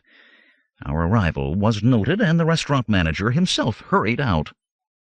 "Welcome, welcome, Your Honor and Lady," he said, opening the car door himself. "A table, yes, this one, at your service. Your slightest wish is my command." "A light for my cigar," I sneered, taking a long black cheroot from my case. 3 waiters fought for the privilege of lighting it. Tiny flames flared. I puffed smoke, dropped into a chair, and pushed my wide-brimmed hat back on my head. Angelina sat down demurely opposite me. "This is the life," I sighed. "You're a born fascist," Angelina said under her breath. "We are here to save these people from being trampled under, not to glory in the trampling ourselves." "I know, but that doesn't mean we can't enjoy ourselves before the trampling has to stop. Just because we're on a sinking ship, it doesn't mean we have to travel in steerage. First class all the way. And about time, too," I added, taking the menu from the trembling waiter. Some while later, stomach happily full, I was enjoying a cigar with my 3rd cup of rich black coffee, looking out casually at the passing parade. Then I dropped my cigar onto the ground and snapped my fingers in James's direction. As he came hurrying over, radiating fearful employee in a satisfactory manner, I took out a fresh cheroot. "Light this," I ordered, then spoke in a quieter voice when he bent over. "When you turn around, take a look at the man in the green shirt talking to the 3 fat tourists. Our luck is holding because that is Jorge, our contact. Follow him. Find out where he goes. No trouble, Papa. He'll never know he's being tailed." As he turned away, Angelina leaned close and said, "Dear one, if you now will glance to your right, you will see that trouble is on the way." I glanced, and indeed it was on the way. 2 sordid types, dressed in plain clothes but radiating authority, had stopped to talk to the young couple sitting at the first table. The diners produced papers which the thugs looked through carefully. They were obviously checking for identification, which posed an interesting problem for us, since we didn't have any. "Angelina," I said as I snapped my fingers for the waiter, "you are most observant. Get Bolivar and go to the car while I pay up here. Pick me up at the curb." The waiters were fast, but the police thugs were even faster. They went by the next 2 tables, obviously occupied by off-planet tourists, and approached me just as I was throwing handfuls of money onto the bill. "If you please, Your Honor, you have identification papers?" the smaller and slimmer one said. I looked him up and down in slow and arrogant silence, waiting until he broke into a cold sweat before I spoke. "Of course I have identification papers." I turned away and stepped to the curb as the touring car rolled ponderously up. It might have worked. It didn't this time. His voice quavered tremulously behind me. "Would you be so kind as to show them to me, if you please?" The car was close, but not close enough. I turned back and fixed him with a basilisk gaze. "What is your name?" I growled. "Philadelmas Pujol, Your Eminence." "I'll say this just once, Pujol. I do not talk to policemen on the street, nor do I show them papers. Leave me." He turned away instantly, but his large partner was made of sterner or stupider stuff. "We will be pleased to accompany you to the Commissioner of Police, Your Excellency. He will be most happy to welcome you to our city." It was time to think fast. This repulsive little scene had been going on for far too long and would draw attention soon. There was no point in attempting to flee in the car. They could see its registration number and could identify us. So I thought fast, and within a split second devised a highly satisfactory plan, just as the car pulled up and stopped beside us. "How very kind of you to offer." I smiled, and they relaxed and smiled as well, with some relief. As a stranger here, I do not know my way. So you will accompany me in my luxurious vehicle and instruct my driver." "Thank you, thank you." It was all smiles and goodwill as we climbed in. I'm sure they would have kissed my hand had I but extended it. Bolivar pressed the proper button, and the jump seats dropped down into position. They dropped their fat rumps gingerly onto the hand-tooled leather facing us as the car started forward smoothly. "Kindly instruct my driver," I said, then turned to Angelina. "These kind policemen are escorting us to meet their commissioner, who wishes to greet us." "Charming," she said, lifting one eyebrow delicately. "Straight ahead, then right at the third turning," Pujol said. "All friends together," I said, smiling at them, and they beamed back with pleasure. Or, as the great poet wrote, "Quiam me calculos altri vi endormigos vian malbonulon cae mi endormigos mian," which, as any first-year Esperanto student knows, means, "When I count to 3, you put your thug to sleep, and I'll take care of mine." "I'm not much on poetry, Excellency," Pujol said. "Then I'll teach you some right now. It's as easy as 1, 2, 3. I leaned over and took Pujol by the throat and squeezed hard. He bulged his eyes, gaped, thrashed a bit, then collapsed. Angelina, who dislikes police of any kind, had been more dramatic. She had extended one shapely leg and kicked the big one in the stomach. When he had folded forward, a quick chop to the exposed nape of his neck had dropped him at her feet. "Neatly done, Mom and Dad," Bolivar said, looking in the rearview mirror. "Not a soul in the street noticed. And I've just gone by the third turning. Very good. Just drive on along the coast while we figure out what to do with them." "Cut their throats, wire boulders to their ankles, dump them into the sea," Angelina said, smiling cheerfully. "No, darling," I said, patting her graceful hand. "You are reformed, remember? No more maiming or slaughter. That doesn't apply to the police. Yes, dearest, to the police as well." She sat back in her corner, muttering darkly, while I explained what I had in mind. "When I spoke of figuring out what to do with them, I simply meant where we would leave them after they have each been given a shot of amnesiol, a drug which, as you undoubtedly know, wipes out all memory of events that took place up to 20 hours before the injection. Strychnine works faster, it does, my pet, but it is far more permanent." "Look, Dad, there's a side road ahead," Bolivar said. "It appears to lead up towards the jungle." "Perfect. Go that way while I give them the shots." Since mayhem had been ruled out, Angelina would have nothing to do with the arrangements. I slipped out the med kit and took care of everything myself. Bolivar found an unpaved farm track leading off among the trees and backed into it.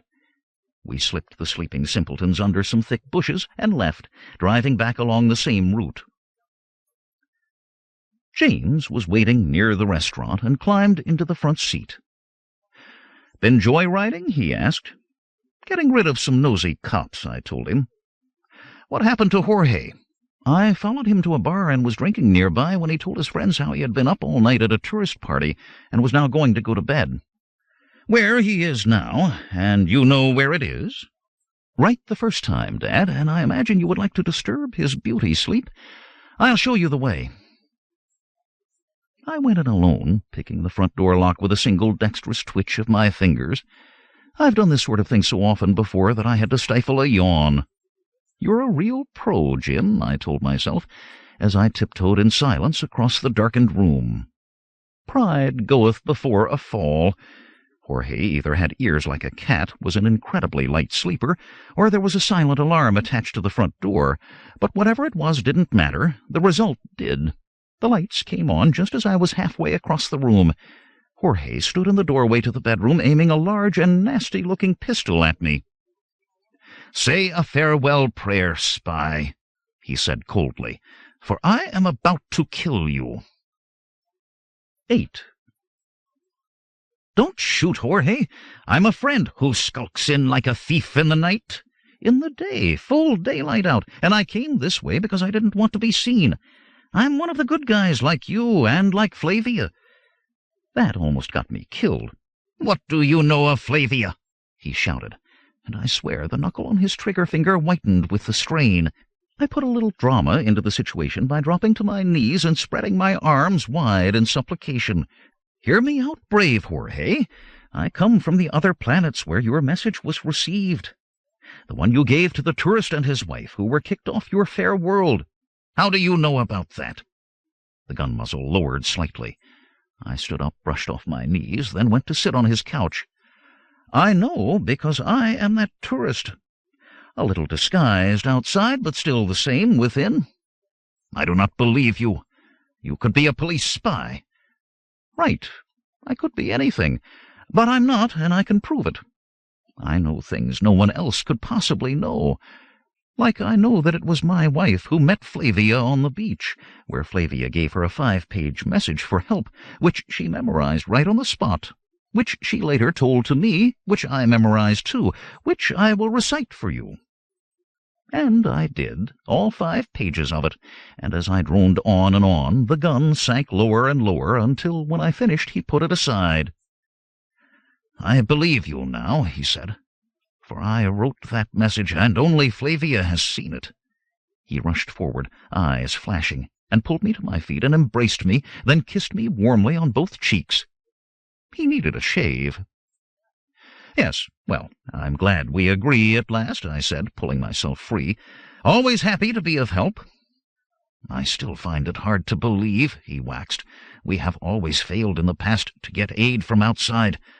Some months ago we managed to smuggle one of our members out on a tourist ship, but we have heard nothing of him since."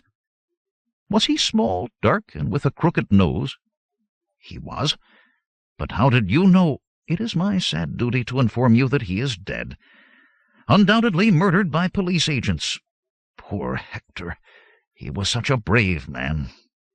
He was sure that he would be able to contact the legendary Rat of Steel, who might condescend to help us."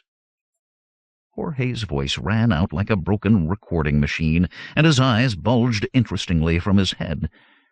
I looked down humbly at my nails, then buffed them on my lapel. He gurgled. "You aren't. You can't be." "Happily, for your sake, I am. I am known by many names throughout the worlds. De Rat van Rustfreistahl, Ratinox, de Edelstahlrata, El Escuredizo, even un criminale al Nichel Cromo.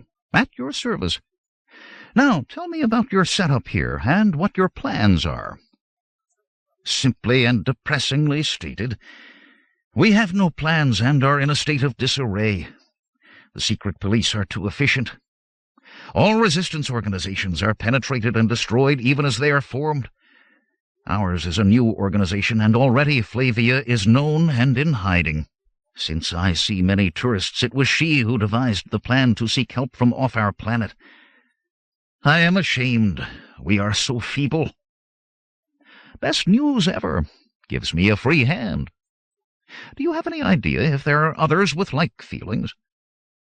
"All of the peasants would like to kill President Zapelote and his army of secret police, the Ultimados, as they are called. But they are powerless. The power is in the hands of the rich and the middle class, and they are the ones who support Zapelote all the way. Of course, he is disliked by many of the old nobility who lost power when he took over, but they are not organized in any way." I had the glimmerings of an idea. "Nobility? Tell me more about them." "There is little to be said. It is from their ranks that I so shamefully come. I have an unimpressive title of no importance. It is because of the title that I am trusted to meet with the tourists. Rank still has a few small privileges. Until that swine Zapelote appeared on the scene, we had a peaceful monarchy on this planet. Admittedly, it was inefficient and didn't work very well, but people had enough to eat, and there was no murder or torture. But there was just enough unrest so that people listened when Zapelote began preaching his liberty and equality for all. It sounded good, but he meant nothing that he said. It was just words to him. But enough people had faith in him so that the democratic movement spread until even the nobility began to think that it was a good idea. The first elections were held, and Zapelote became president. By the time he was up for re-election, He had all of the corrupt generals on his side, as well as his secret police. With the help of the military and his ultimados, that election was rigged, and everyone since then, every 4 years. Though apparently he will soon be up for election again, he is in reality General President for life. The idea that had been scratching away at my subconscious broke through at last, and I shouted aloud with joy, "Oh, no, he's not. This planet is going to see an election like it has never seen before." "What do you mean?" "We are going to find one of the old nobility who can be trusted, who is, hopefully, honest enough to want to run for office. Then we will make him a candidate for president. But the election will be rigged. You had better believe that. Rigged by me. I'll teach these backwater planet election riggers a thing or two about crooked politics. We'll win in a landslide." "Can it be done?" "Just watch. But it is up to you to find us a decent candidate." He rubbed his jaw and frowned. "I must think. Why don't we lubricate the thought processes with some ron?" "Wonderful. I have aged ron here that is too good for the tourists, if you will excuse my saying so, that you might enjoy." I certainly did. I smacked and sipped and made yum-yum noises, and we toasted each other and the coming new day, and finally got back to work. "The best people are those who live farthest from the cities," Jorge said, alcohol and ron having worked their wonders upon his brain, which was now churning away at a great rate. "Deep in the interior of this continent there are the large estates where they raise coffee and wheat and bizcocho berries. The peasants who work there are happy, the overseers kind, the nobility fair. As long as they supply food to the cities and stay out of politics, why, Zapalote lets them alone. Do you know any of these people?" "I know all of them, of course, since we are all related. Can you think of any one of them might help us out?" "Just one. Gonzales de Torres, the Marqués de la Rosa. He is just, honest, fair, upright, handsome, courageous, and hates Zapalote." "He can't be all bad. How well do you know him?" "He is a third cousin 4 times removed on my mother's side. I see him at funerals and weddings and things like that. But I know all about him.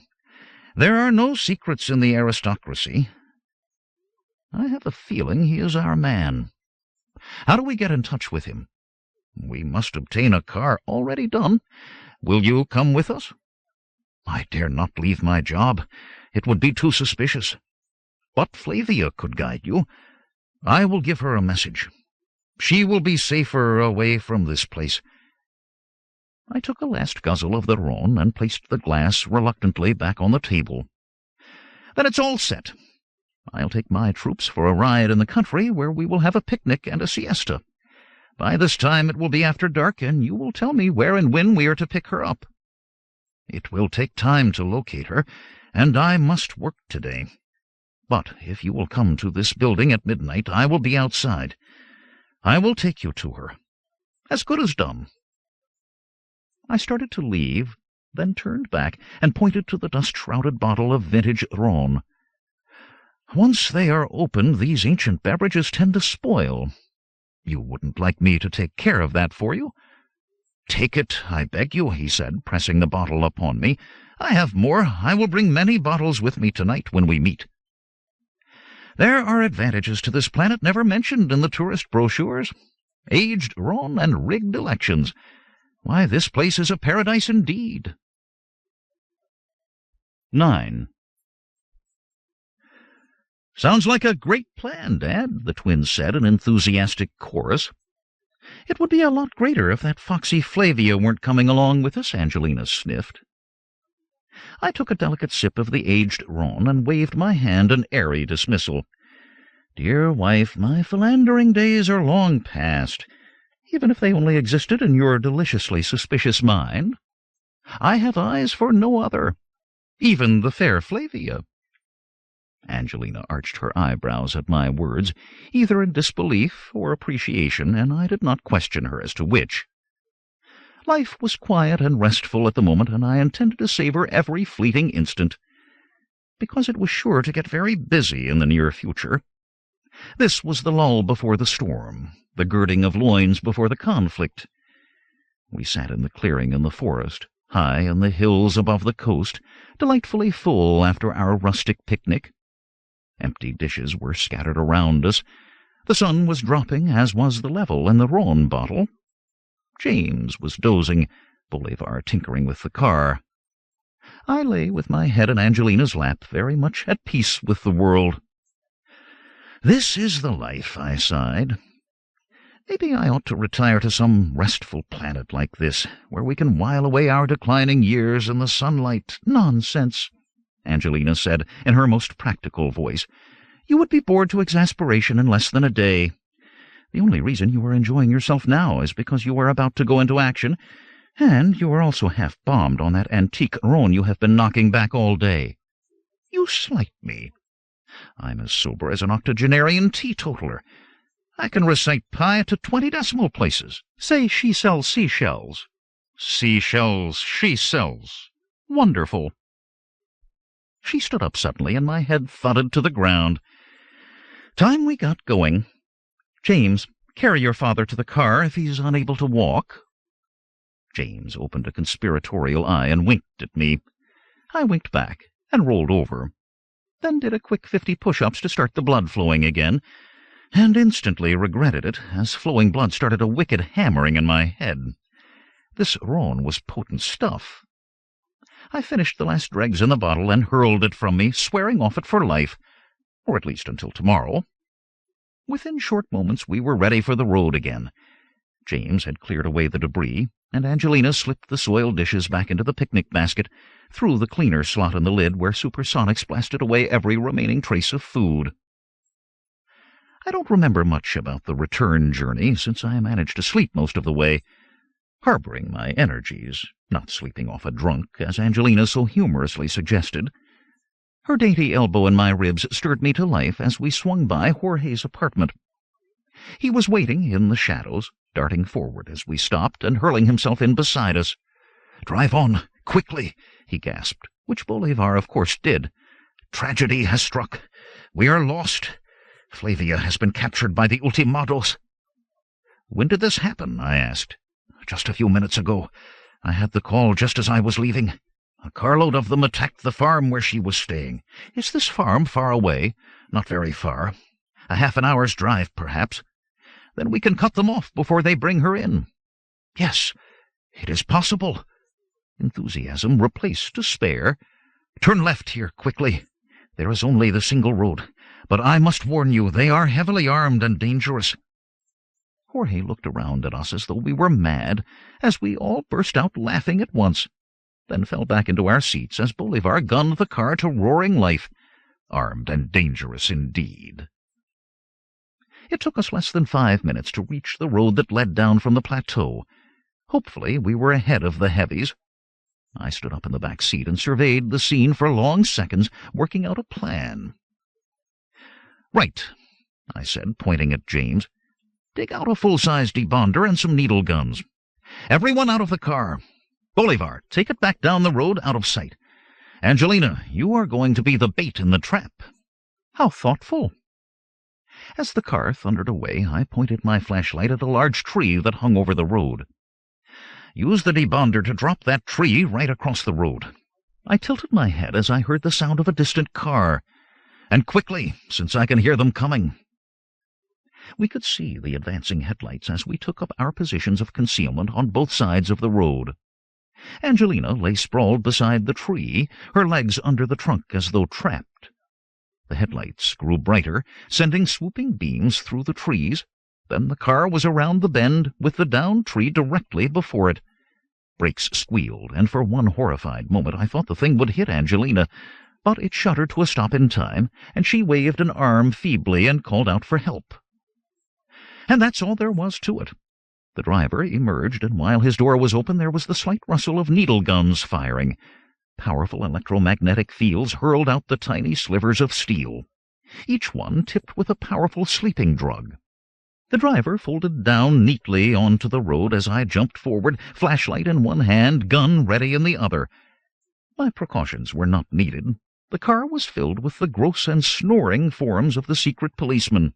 and as a measure of our marksmanship, a frightened and conscious Flavia sat in their midst. "You have been saved," I said, taking her hand and helping her from the car, and dropping the hand quickly as my wife appeared, brushing dust from her skirt and firing up the furnaces in her eyes. Jorge took over where I left off, not only taking the abandoned hand, but kissing it passionately. He was a great one for kissing, was Jorge. Other than the fact they almost ran me down, it was a satisfactory operation, Angelina said. All we have to do now is put the driver back into the car with a thermite grenade in his lap. I sighed and gave her hand a good kissing, a la Jorge, since it seemed a nice thing to do. I died 1,000 deaths while the ancient brakes on this vehicle labored to do their job. Next time I lie under the tree and you shoot the ultimatos. James, Bolivar, would you be so kind as to lay these sleeping uglies out of sight in the woods? Please help yourself to what you might need from their pockets. Jorge, that's it. Let her hand dry off for a minute. Can you drive this car? Of course. Do you think I am a peasant? Never. Sorry. Can you think of a place to drive it to where it won't be found for a while? Of course. A nice high cliff above the bay where it will hurtle down into the sea and rest there for eternity. I think that will be long enough. So that is your job. Yes, that's right. A few last quick kisses for Flavia's hand, and you can take off. We all waved as the police car rocketed away. Flavia turned to face us, and I noticed for the first time that one eye was half closed, and she had bruises on her face. "I'll get the med kit," Angelina said, "and if I had known that they had worked you over, those ultimatos would be having a far longer sleep." "I can find no way to thank you," Flavia said with feeling, "not only for saving me, but for what you plan to do. Jorge told me everything. Can you do all that you say?" "He can do anything," Angelina replied, applying antiseptic cream, "with a few certain exceptions, as long as I'm around." "All finished, Dad," Bolivar said, emerging from the woods with an armload of clothing. James was behind him, laden with shoes. "We saw what they did to this young lady, so we figured it would be nice if they had to walk back to town naked and barefoot." "Most considerate. Flavia, these are our sons, James and Bolivar." They shook hands enthusiastically, while Angelina patted my arm and smiled. "Love at first sight, I can tell by the way they crinkle their eyes. Now shouldn't we get moving?" We got, climbing up the road to the plateau, then turning onto the main highway, following Flavia's instructions. "Once we get into the interior, we will be safe, for the ultimatos only dare venture there in armed convoys. But there will be immense difficulties in penetrating the barrier." "What is that?" I asked. "It goes right across the continent, and is impossible to get past except at the guard stations. Barbed wire, layers of it, electrified steel mesh fence with poison barbs in the top, concrete walls, mines, detectors of all kinds. Completely impassable." "Sounds easy enough to get by," Angelina said. "Jim, open another bottle of that nice champagne to settle our nerves while you work out a plan." Flavia sat on the jump seat, sipping daintily at her wine. I barely tasted mine. There had been enough drinking for one day. "Tell me about the guard stations," I said. "They are small forts that span the road, which is then completely sealed to passage by double steel gates. Many troops are stationed in the forts, and they have heavy weapons of all kinds. In order to pass, you must have proper identification, and everything is searched. We will never get by." "Never," Angelina said firmly, "is a word that our family does not contain in its vocabulary.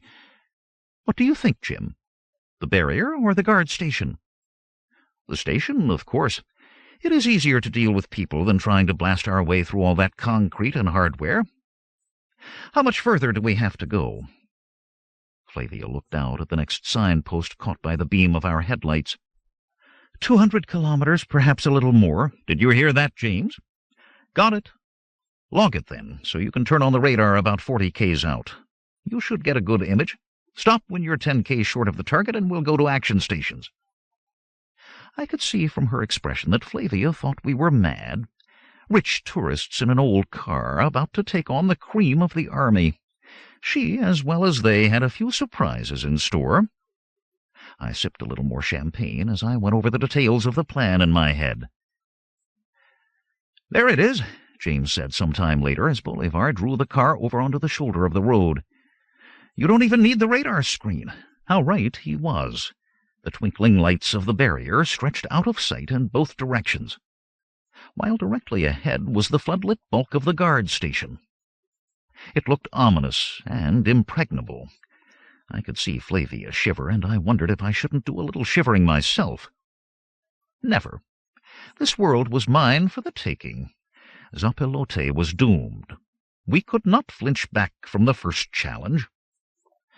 "Now hear this," I ordered, slipping a case from under the seat. "These nose plugs will keep you awake while everyone else is being gassed to sleep. Angelina, kindly explain their use to our guide before we advance. Bolivar, close the top. James, arm the gas jets."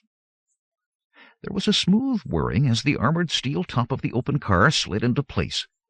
I nodded approval. "We'll do a dry run on the windows. James, you will close them when I say now." There was an echoing thud as all of the windows slammed shut in a fraction of a second. "Good. Now switch me control of the laser cannon. Keep the recoilless cannon armed up there in case the barrier is too thick for the laser." A control box popped out of the armrest at my side, and I touched the buttons and checked the meters. "That's it, then. Any questions?" "Just one," James said. "When do we eat?" "After we get through. Any other questions? Possibly some of a more earth-shaking nature?" "Good. Then here we go." The engine rumbled with power as we slid forward to the attack. 10. Of course, it was a very slow attack. The longer it took them to discover our nasty intentions, the better our chances of success. So we rolled into battle with stately majesty as I broke out another bottle of champagne and labored over the cork. I was still struggling with it as we slowed and stopped before the riveted steel gate. Floodlights burned down, and gun muzzles poked out of slits in the stone wall. "Open! I say, open!" I shouted, leaning out of the window. "What do you low-born accumulations of sheep droppings think you are doing, keeping me waiting like this? Driver, sound the horn and wake these idiots up." The horn sounded. Really not a horn, but a recording of a steam calliope at full blast. My ears hurt, but I waved the champagne bottle with success as the portal ground slowly upwards. We rolled forward into the fortress to stop before the second sealed gate. I tried to ignore the fact that the first one had closed behind us as I concentrated on the cork. It came out with a resounding pop, and Angelina cheered and held out her glass to be refilled. Both boys extended their glasses back for filling, and all of us ignored the armed soldiers who were pouring out of the guard-room. Out of the corner of my eye, I saw Angelina plant an elbow in Flavia's rib to encourage her to get into the act as well. I filled her glass and returned it to her. "Your papers at once," an officer ordered, pushing through the troops who stared goggle-eyed at our aristocratic excesses. "Silence, knave, when in the company of your betters," I shouted, sloshing champagne as I gesticulated broadly. "Open the portal, then be gone." "Your identification, please," he asked again, a little more humbly now in the presence of his superiors. He was at the open window looking in, and I saw his eyes widen as he saw Flavia. Recognized. He opened his mouth to shout a command, and I hurled the glassful of champagne between his gaping teeth. "Windows! Gas!" I ordered. As the windows slammed shut, a flood of gas poured from the vents on the car. The officer slid out of sight, and his soldiers dropped around him in silent heaps. As the last one fell, I hit the switch on the laser gun.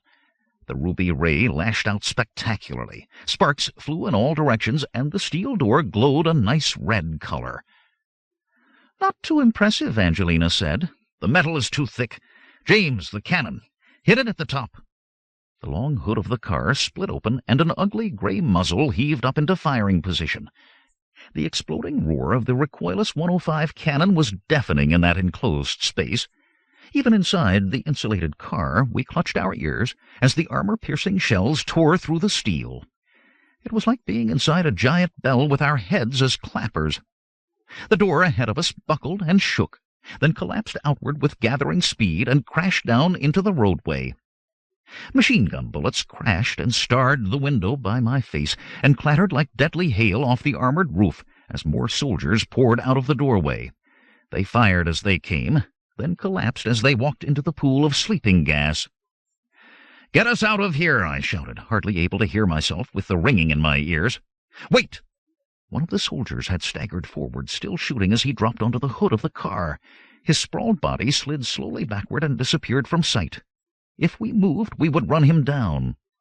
I had the door open even as I shouted, diving out, stumbling over the thick-piled, slumbering troops.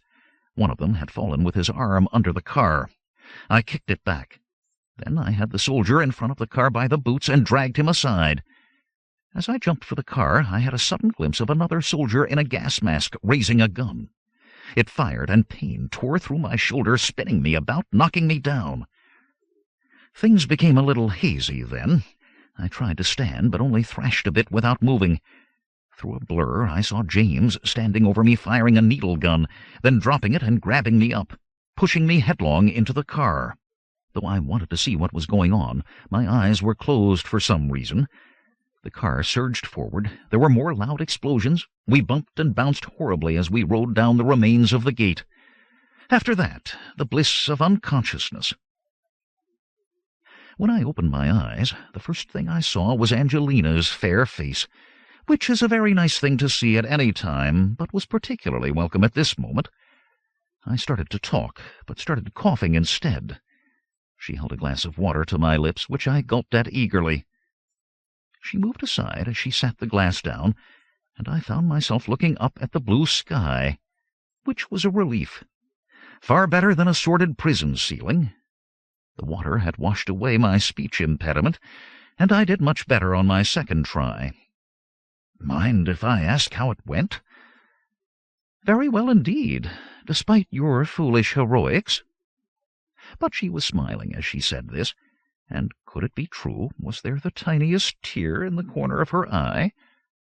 I found that her free hand was in mine, and I gave it a feeble squeeze, and the smile broadened.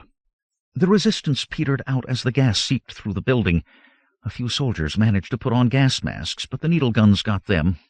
We went through the gate and straight down the road, and it is a good thing the car is armor-plated. There are some really impressive dents in the rear. Some of their cars followed us for a while, but we left the main road and blew up a bridge, and that took care of that. We haven't heard or seen them since. After that we took to the hills and the minor roads, then found this glade and stopped for a rest. As you can see, the car and tents are hidden under the trees, and all is fine, except for your arm, which has a very neat entrance wound in your biceps, a nasty exit wound in your triceps, and what appears to be a nick on your humerus. I don't feel a thing. Nor should you, being pumped full of drugs. I writhed a bit, and she helped me sit up, plumping the pillows behind me. I was lying on one of the sleeping bags that had been spread in a row beneath the tall pine trees. The twins were sound asleep, as was Flavia. It was an incredibly peaceful scene, the only sound the boughs above being rustled by the gentle breeze. I was facing downhill across a grassy clearing, looking towards the hills and mountains beyond. "Have you had any sleep at all?" I asked. "Someone had to stand watch. That's my job now. Get some rest." She started to protest, but she was a good soldier. There was no reason for her to stay awake. She bent over and kissed me warmly, fussed with the water jar and medications on the folding table at my side, then retired to her own sleeping bag. The drugs had given me a good case of flannel mouth, and I quickly drained the water jug. The silence was so absolute that I could hear birds calling far down the slope. When I stood up, I felt a little wobbly, but otherwise all right. As I passed Bolivar, his eyes opened, and he looked up at me. I gave him the ringed thumb and forefinger gesture that means everything is fine, then touched my finger to my lips. He nodded and closed his eyes again. The car was tucked away, far back under the trees. When I looked in, I saw that the security alarm was activated, as was the radar.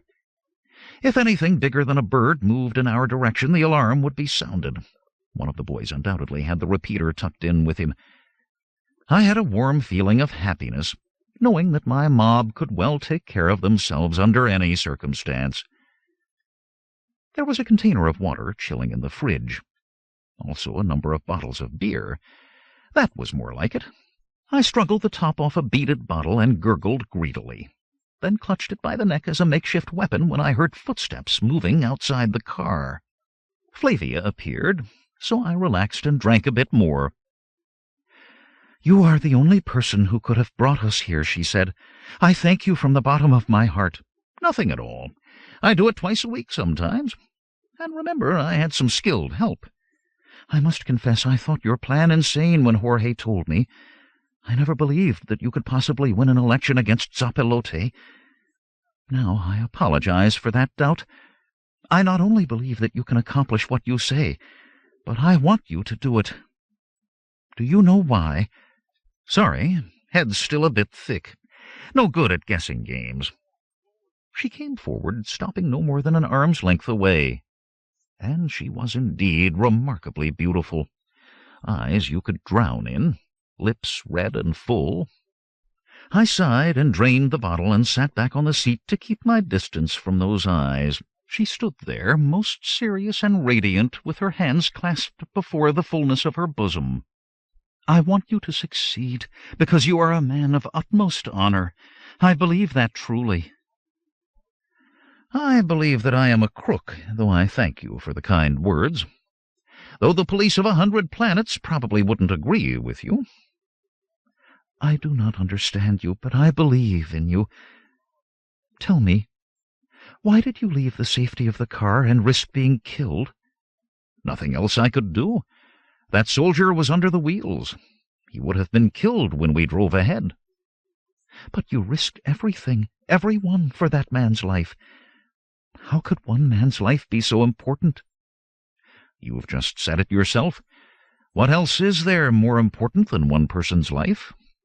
That is all he is ever going to have, all that any of us will ever have. One single shot at existence with nothing before and nothing to come. What you see is what you get. That's all there is. There ain't no more." She shook her head. "But my religion tells of the afterlife." "Good for you. I hope you enjoy the theology. I never knock another man's beliefs, and in turn I expect to be respected for mine. Stated very simply, I face reality and admit that not only isn't there anyone at home upstairs, there isn't even any upstairs. I have one life, and I intend to make the most of it. Therefore it follows naturally that if I firmly believe this, why then I cannot deprive another person of their turn at existence. Only the very self-assured political and religious zealots kill people in order to save them. Live and let live, I say. Help the good guys and kick out the bad." "Well spoken, Dad," Bolivar said, appearing behind Flavia. "Now isn't it time you got some rest? I'll take over the guard." "Thanks. I'm beginning to think that's not a bad idea at all." He nodded agreement, but was looking at Flavia instead of me, and she was returning the look with equal intensity. "Well, I think I'll just totter off. Flavia, if you're not sleepy, why don't you talk to Bolivar? I'm sure he has a lot of questions to ask you about this planet." They were nodding enthusiastically at the idea when I made my exit. I was nodding to myself as well, feeling suddenly, well, not exactly old or past it, but definitely as though my generation was being supplanted. Must have been the depressing effect of the drugs, or my little religious lecture. "Brace yourself, Jim, and think strong thoughts," I muttered to myself as I dropped gratefully back onto the sleeping bag. "You are the planetary savior, and they will build statues of you." Which wasn't too bad a thought, and I fell asleep with a smile on my lips. 11. By late afternoon, all of the troops were awake and growling for food. My arm was throbbing and felt decidedly uncomfortable. I weighed the relief of dope against a clear head and settled for a clear head. Plans had to be made, and a number of alternate courses were already presenting themselves for examination. I shoveled down reconstituted powdered eggs mixed with rehydrated dehydrated bacon, quickly washing the stuff out of sight with caffeine condensate, and silently resolved to give more thought to the rations next time we took a trip like this. By the time the plates had been scraped clean, my decisions had been made. "Bolivar, we go to work," I called out magisterially. Was it with some reluctance that he tore himself away from the undisputably charming company of Flavia? Ah, youth, youth. "Would you be so kind as to unlimber the large box labeled Top Secret that you will find in the rear compartment?" "Hooray! It's about time we found out what was in there." The others gathered around as he plumped the heavy gray container at my side. I looked at the scratches around the lock. "No patience, I see. You've been at the lock." "Not me," he said. "That was James. The burns along the seam are where I worked on it." "And you didn't succeed, either. Not only are the contents of this container the latest invention of the great Professor Koipu and the Special Core Laboratory, but the container itself is unenterable, the lock unbreakable. But after I show it my thumbprint here, punch in the correct number—" The top of the container slipped aside, and they all leaned forward as I reached in and extracted a black metal box. It had a hole in the top and a switch on its side, and I held it up for examination. "Not too impressive," Angelina sniffed. "All in the eye of the beholder, my love. You will quickly discover that what it can do is next to miraculous. It is a molecular extractor and restorer, or MESS, as the acronym builders would have it. When you see it in action, you will grow weak with awe." I rooted deep in the container and extracted a tiny object. "James, what would you say that this is?" He took it in the palm of his hand, turned it around and around as he squinted at it, then handed it back. "A very detailed model of a heavy mortar?" "Right, but not exactly right. It is a full-sized mortar that has had 99% of its molecules removed. All we must do is replace the missing molecules, and it will be restored to its original condition." "Are you sure you don't want to rest?" Angelina asked. "You might even have a fever from that wound." "Scoff now and repent at leisure." I set the mess on the ground, then pulled a cable from its side, which I clipped to the miniature mortar. There was an expanding plastic funnel in the box, which I opened out, then plugged into the orifice on top of the machine. "All that is missing is a source of raw material. Sand, stones, debris of any kind. Just dump it into the funnel, boys, and keep it full. That's it. Let me know when you are ready." "Good. Then here we go." I reached out and flipped the switch on its side, and it began to whine petulantly. Nothing else happened. I saw the skeptical looks. "Patience," I cozened. "It takes a few moments to strip the molecules down to their component particles. Ah, there it goes." It was like watching a balloon being pumped full of air, although in this case the mortar was being pumped full of steel. As the level of debris fell in the hopper, the mortar began to swell, larger and larger, growing and expanding before our eyes, as though we were looking at it through a three-dimensional zoom lens. Within a minute it was full size. A bell pinged, and the whine of operation died away. "Any doubters now?" I asked, reaching out and rapping the barrel. It gave out the ring of pure steel. "This is really great, Dad," Bolivar said, twirling the range adjustments as James squinted through the sight. "It means we can take any kind of heavy equipment with us by squeezing out all the excess mass. Say, I'll bet you've got a number of interesting things already in that box." James finished the sentence for him. "I do, and we're going to use one right now. Let's just squeeze that mortar down to size first." I flipped the switch in the opposite direction, and the mortar began to shrink as the whine built up. A steady stream of dust poured from an orifice on the mess's side. "Steel molecules," I said, 99 out of every 100 being whipped away." When the process was completed, I put the miniature mortar away and took out a complex machine that rested lightly in the palm of my hand. A tissue regenerator and healer, the kind that they have only in the big hospitals. 24 hours in this machine and my arm will be as good as new. I am sure that we all agree I must be in tip-top shape before we start this election campaign. The boys shoveled the molecular steel back into the hopper, and the sturdy medical machine grew before our eyes. When it was life-size again, it was but the work of a moment to pull out its power leads and plug them into the atomic generator of the touring car. Angelina carefully removed the bandages from my arm. It really was a mess, and I lay back in the beneficial embrace of the machine. It hummed therapeutically and industriously, and I felt better already. I was almost sorry to leave our bosky dell a day later. The tissues of our spirits as well as the tissues of my arm had been restored by our stay here. The weather was perfect, the air clear, the pressures none. Angelina and I talked quietly while she knitted. She was using monomolecular fiber to make a bulletproof vest. The boys paid court to Flavia, who basked in the warmth of their attention and forgot for the moment the ordeal that she had been through.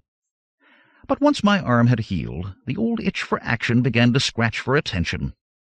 Angelina knew that the picnic in paradise was over when she saw me oiling up the needle guns. "Start packing things away, boys," she said. "We'll be leaving soon." After that, it was just a matter of steady driving. Flavia's father had been an agricultural inspector, and her early years had been spent traveling with him all over the interior. She knew it well. This enabled her to lead us by mountain tracks, along the escarpment and up through the foothills, staying away from farms and towns as much as possible. We passed the occasional small-holding or wood-cutting party, but little else. When we finally dropped down to the central plateau, we were already within sight of our goal. "There," she announced, "the terrain of the Marqués de la Rosa." "Where?" I asked, gazing out at the horizon-to-horizon expanse of copse and field, hill and forest. "Everywhere. It's all his. Hundreds of thousands of hectares. The nobility are feudal lords on Paraiso-Aqui, the main reason why Zapalote succeeded in his democratic revolution. While many of the hereditary aristocracy are immensely cruel to the peasantry, the Marqués is one of the few exceptions, which is why it is so important to enlist him on our side." "Consider that done," I told her. "I'm the last of the big-time recruiting sergeants. Bolivar, kindly stop here before we reach the entrance." Impressive stone tiers stood before us on both sides of the road, the pair of them surmounted with an ornate arch deeply graven with a noble coat of arms. The shield was full of quarterings, an interesting bar sinister which hinted at lusty ancestry, plus plenty of griffins, lions, and other heraldic beasts. I dug deep into the refrigerator and took out the ice bucket. It had a false bottom with even more ice concealed beneath. "For you, my jewel," I said to Angelina, slipping a 400-carat diamond ring onto her finger. She made appreciative gasping noises, which accelerated when I passed over the matching necklace. "A few items I have been saving for the right occasion." "They're gorgeous. Like to like, and a bauble or two for myself to impress our host." Such as a ring with a ruby the size of a bird's egg, with matching ruby-studded band for my hat. The twins clapped appreciatively, and Flavia could only stare in shocked silence. I hoped the Marqués would be as impressed as well. "Onward to meet our destiny," I ordered, and we rolled elegantly through the gates. The smooth road wound up through green meadows, which gradually gave way to a series of ornate gardens. A last swoop through flower-hung trees opened out into a vista of parkland set with fountains, before a last bend of the road that ended before the house, or mansion, castle, whatever, most impressive, if a little gaudy. Turrets, pillars, mullions, towers, acres of windows, and rows of crenellation. An ornately dressed figure appeared through the open front doors, and stood awaiting our arrival with great dignity. "The Marqués?" I asked, greatly impressed. "His butler," Flavia said. "Give him your name and title, if you have one." "Do I have one?" "A dozen or more, as many as my fertile imagination can invent." I thought swiftly as James opened the car door, then stalked forth to meet the butler who had descended the stairs to meet me. "I presume this is the residence of His Excellency Gonzales de Torres the Marqués de la Rosa?" "It is." "Good. I was concerned that I had the address right. One castle looks so much like another. Kindly convey to your master the good tidings that the Duke of diGriz is here with his retinue." "Thank you, thank you. Follow me, if you please." As he ushered us inside, he whispered to another flunky who hurried away. We paced through cool corridors, sinking deep into the pile of priceless carpets, to a pair of great wooden doors, which he threw open with a grand gesture while announcing me in a stentorian voice. Head high, I swept by. The Marquise came forward, hand extended. A handsome man with just a touch of gray at his noble temples, lithe and strong, with an athlete's walk. I took the proffered hand and bowed slightly. "Welcome, Duke, welcome," he said with some sincerity. "Jim, if you please. On my world we are most informal. Of course, most intelligent. Then you are not of this planet? May I congratulate you on your perfect command of our language. I thought your title was an unfamiliar one. Yours, however, is known across the civilized galaxy. I would not have burst in on you like this had I not been encouraged by one of your relatives who gave me this letter of introduction." I passed over the note from Jorge, which put the final stamp of approval on our visit. Introductions were made all around, including to the Marchesa, who made her appearance, her jewelry not half as impressive as Angelina's, I was happy to note. When the others cleared out, Torres, as he insisted I call him, and I settled down with a great flask of excellent wine. I got right to the point. "I assume that you know that your third cousin 4 times removed is part of the resistance movement." "I didn't know it, but it gives me great pleasure to hear that Jorge is working against that monster Zapilote, that degenerate piece of offal that—" He waxed on enthusiastically in this vein for some time, and I made mental notes of some of the more fascinating insults. "I gather from that you don't exactly see eye to eye with the General President." I sipped at the wine until he ran down a second time. I knew that we had a valuable recruit, as I nodded unhappy agreement to his words and made my pitch. "What you say must be true, for tales of this monster's crimes have even reached my home world of Sale Sombra, many light-years away. What we find most disturbing is that these crimes are committed in the name of democracy, a system we have come to appreciate. I know, sip some wine, that's it.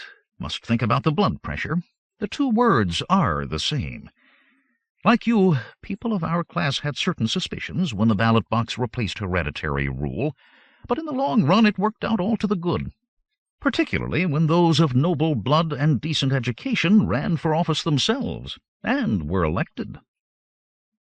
The Marquise lifted one aristocratic eyebrow, but was too well-bred to doubt my word aloud. "It is true, de Torres, if you will think about it. The fact that the aristocracy rules before there are elections does not necessarily mean that it must stop ruling after elections. What it does mean is that the people of character and intelligence have a better chance of being elected than those of no character and pointed heads. I don't know how it is here, but we have some so-called noble gentlemen on my world who aren't fit to clean my pigsty." He nodded agreement. "We have this problem as well. There are well-connected people here whom not only wouldn't I admit to my house, I won't profane the air in this room by speaking their names aloud. Then we are of a single mind." I raised my glass, as did he, and we downed their contents, and I watched with pleasure as they were refilled. "Therefore, I volunteer my experience in politics to aid you and your people. There will be 2 candidates in the next presidential election, and I shall use my considerable professional knowledge to see that there will be a fair election and that the better man will win. Can you do that?" "Guaranteed." "Then you are the savior of Paraiso-Aqui. Not me. Salvation will be the new president's job." "And who will that man be?" "It is obvious. None other than your noble self." He was stunned by the words, and sat for long moments with his head lowered. When he finally raised his eyes to mine, they were filled with sorrow. "That cannot be," he said. "It must be another. I regret that I cannot be president." 12. I was swallowing a mouthful of wine when de Torres spoke these fateful words. I coughed and choked, then finally pulled myself together. "You won't be president?" I managed to finally gasp out. "I don't understand." "My reasons are simple. I have no experience with planetary rule and would not know where to begin. Nor could I leave my estates here in the hands of others. I have devoted my whole life to their development. All of these are sound reasons, but are secondary to my most important reason.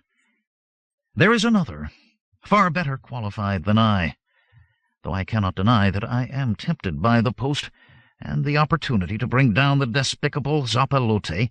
I must step down in favor of one more eminently qualified." "Do I know this paragon?" "You do. It is yourself." Now it was my turn to sit and think, and be tempted, and it was indeed a temptation, a suitable challenge for a man of my persuasion. But there were barriers. "But I am not a citizen of this planet," I protested. "Does that make a difference?" "Usually. But—" I foundered and sank on that "but," as an immense idea sprang full-blown into my brain. It was all there, complete and shining, and presented with the compliments of my subconscious, which must have been cooking up this masterpiece for some time. But there were details that had to be checked first. "May I ask a few questions before I give you my answer?" "By all means." "Do you have any rustic relatives, well-connected but shy by nature, stay-at-homes who prefer their own withdrawn company to those of the outer world?" "Remarkable!" The Marquis shook his head in wonderment as he refilled our glasses, but again, "You have just described my grandnephew Hector Harappo in a most exact manner. He is Sir Hector, of course, a knight of the B-Day, a minor order. His small estate borders mine, yet it must be 10 years since I saw him last. He does nothing but read scientific books in order to develop new strains of biscocho berries. The truth is that he is not worldly wise at all, and were it not for my aid he would have been bankrupt years ago." "He sounds ideal for our purposes. Of what age is he?" "Roughly yours. About the same build, though he has an immense black beard." "The beard will be the easiest part. Now, one more question, if I may. Would you agree to be vice-president if Sir Hector ran for president? He would do all the work, but you would add the weight of your authority to his campaign." "Yes, I would be agreeable to that. But I must warn you, as fine a man as he is, Hector is not presidential material." "I could argue that. I have seen presidential elections where ancient actors and proven crooks have been elected. But that is not the point now. What we must do, if you agree, is that in the name of common decency we must commit what some might consider to be a crime. But you must judge for yourself. What I would like to do is to pull the wool over the voters' eyes in the slightest manner. It will be as nothing compared to Zapelote's electoral crimes. I think that it is possible to run another man in Hector's place, a man of noble birth, shrewd, experienced, hard, determined." As I talked, his eyes opened wider and wider, his smile grew broader and broader, until he could no longer contain himself, and interrupted me with a shout. "Yourself!" "None other," I said humbly. "It is ideal. I can think of no one better suited. But there will be difficulties. We must agree on your political platform before we enter into any alliance. You may not like some of the reforms I intend to carry through, if elected." The Marquis waved aside any possible disagreement with a flip of one noble hand. "Nonsense!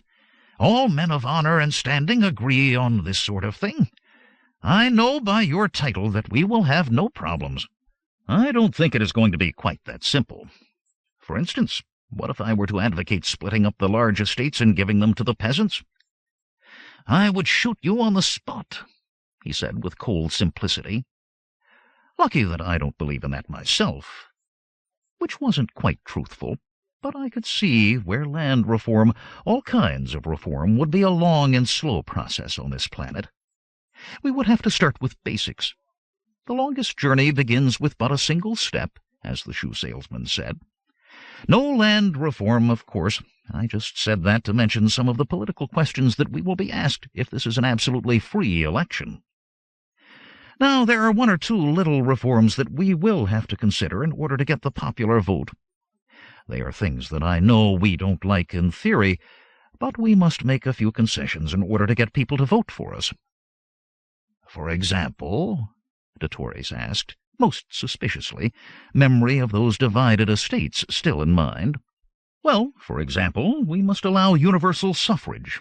One man, one vote. And that includes women. Women? They can't have the same rights as men. Would you care to say that to my wife? No. He rubbed his jaw, deep in gloomy thought. Nor my wife either. These are dangerous and revolutionary thoughts. But I suppose we must entertain them. If we don't, the other side will. In order to win, we must support the habeas corpus, abolish torture and the secret police, support public health, give free milk to babies and divorces to alienated couples. We must recognize the dignity of man and woman and enact laws to protect those rights. In the end, he nodded agreement. I suppose that you are right. All of my workers enjoy those benefits, so it might be argued that the public at large deserves them too. I can see where this political business can get very complicated. You can bet your sweet title it is. So let us get down to work and prepare a party platform. Are we having a party on a platform? No. A platform is a statement of the things we intend to accomplish after we have been elected. A party in this context is the political organization that we will form to see that we will be elected. That sounds reasonable. And what is the name of our party? As he asked, the answer sprang full-blown to mind.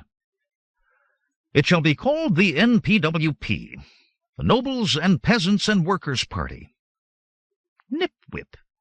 Has a nice ring to it. So let it be. It was the beginning of a memorable evening. Another bottle of priceless wine was cracked, and we sat, heads together like the conspirators that we were, making our detailed plans.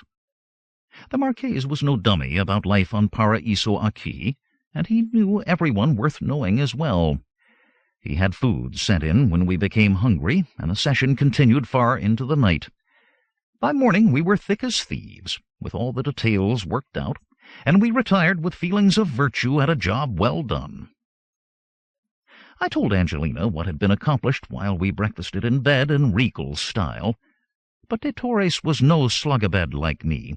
By the time I appeared, he already had the wheels well in motion. He had dispatched his estate manager at dawn to take over operation of Sir Hector's estate, and had the befuddled knight returned in the same car. You could only admire energy like this. I could see that DeTorres would be quite an asset during the election. I met Hector, who had little idea of what was happening, and just sat stroking his great black beard and muttering to himself. A good beard and easy enough to duplicate from photographs. I hoped he would appreciate what good works I would be doing in his name. It was then that our first emergency struck. I was actually considering a morning drink to give me an appetite for lunch when DeTorres came stamping out of his study. "Something is happening," he said. "An emergency message is on its way. Come with me." I hurried after him to the elevator, where I had my first look at one of the mechanical artifacts I would soon learn to appreciate. The operator closed the bronze gate behind us and turned to his valves. Valves?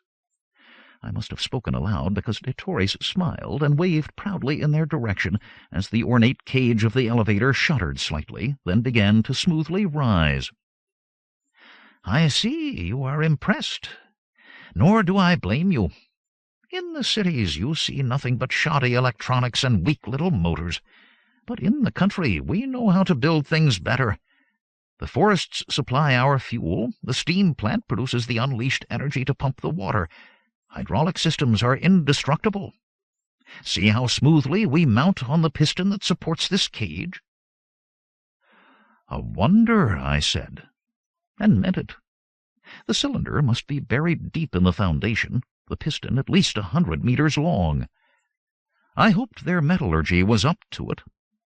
I watched the water drip slowly from the row of valves, and sighed with relief when the gate finally opened. I had more mechanical joys in store. No simple radio or telephone room awaited us. Instead, there was an exhausting climb up a circular staircase to a turret room that stood high above the rest of the castle. A half-dozen men labored here, amidst the hot smell of metal and the hiss of escaping steam. Thick pipes came up through the floor to feed a hulking black engine studded with wheels, levers, and gauges. This machine was silent for the moment, and all attention was upon the man who stood squinting through a powerful telescope, shouting out numbers. 7, 2, 9er, 4, unsure, end of line.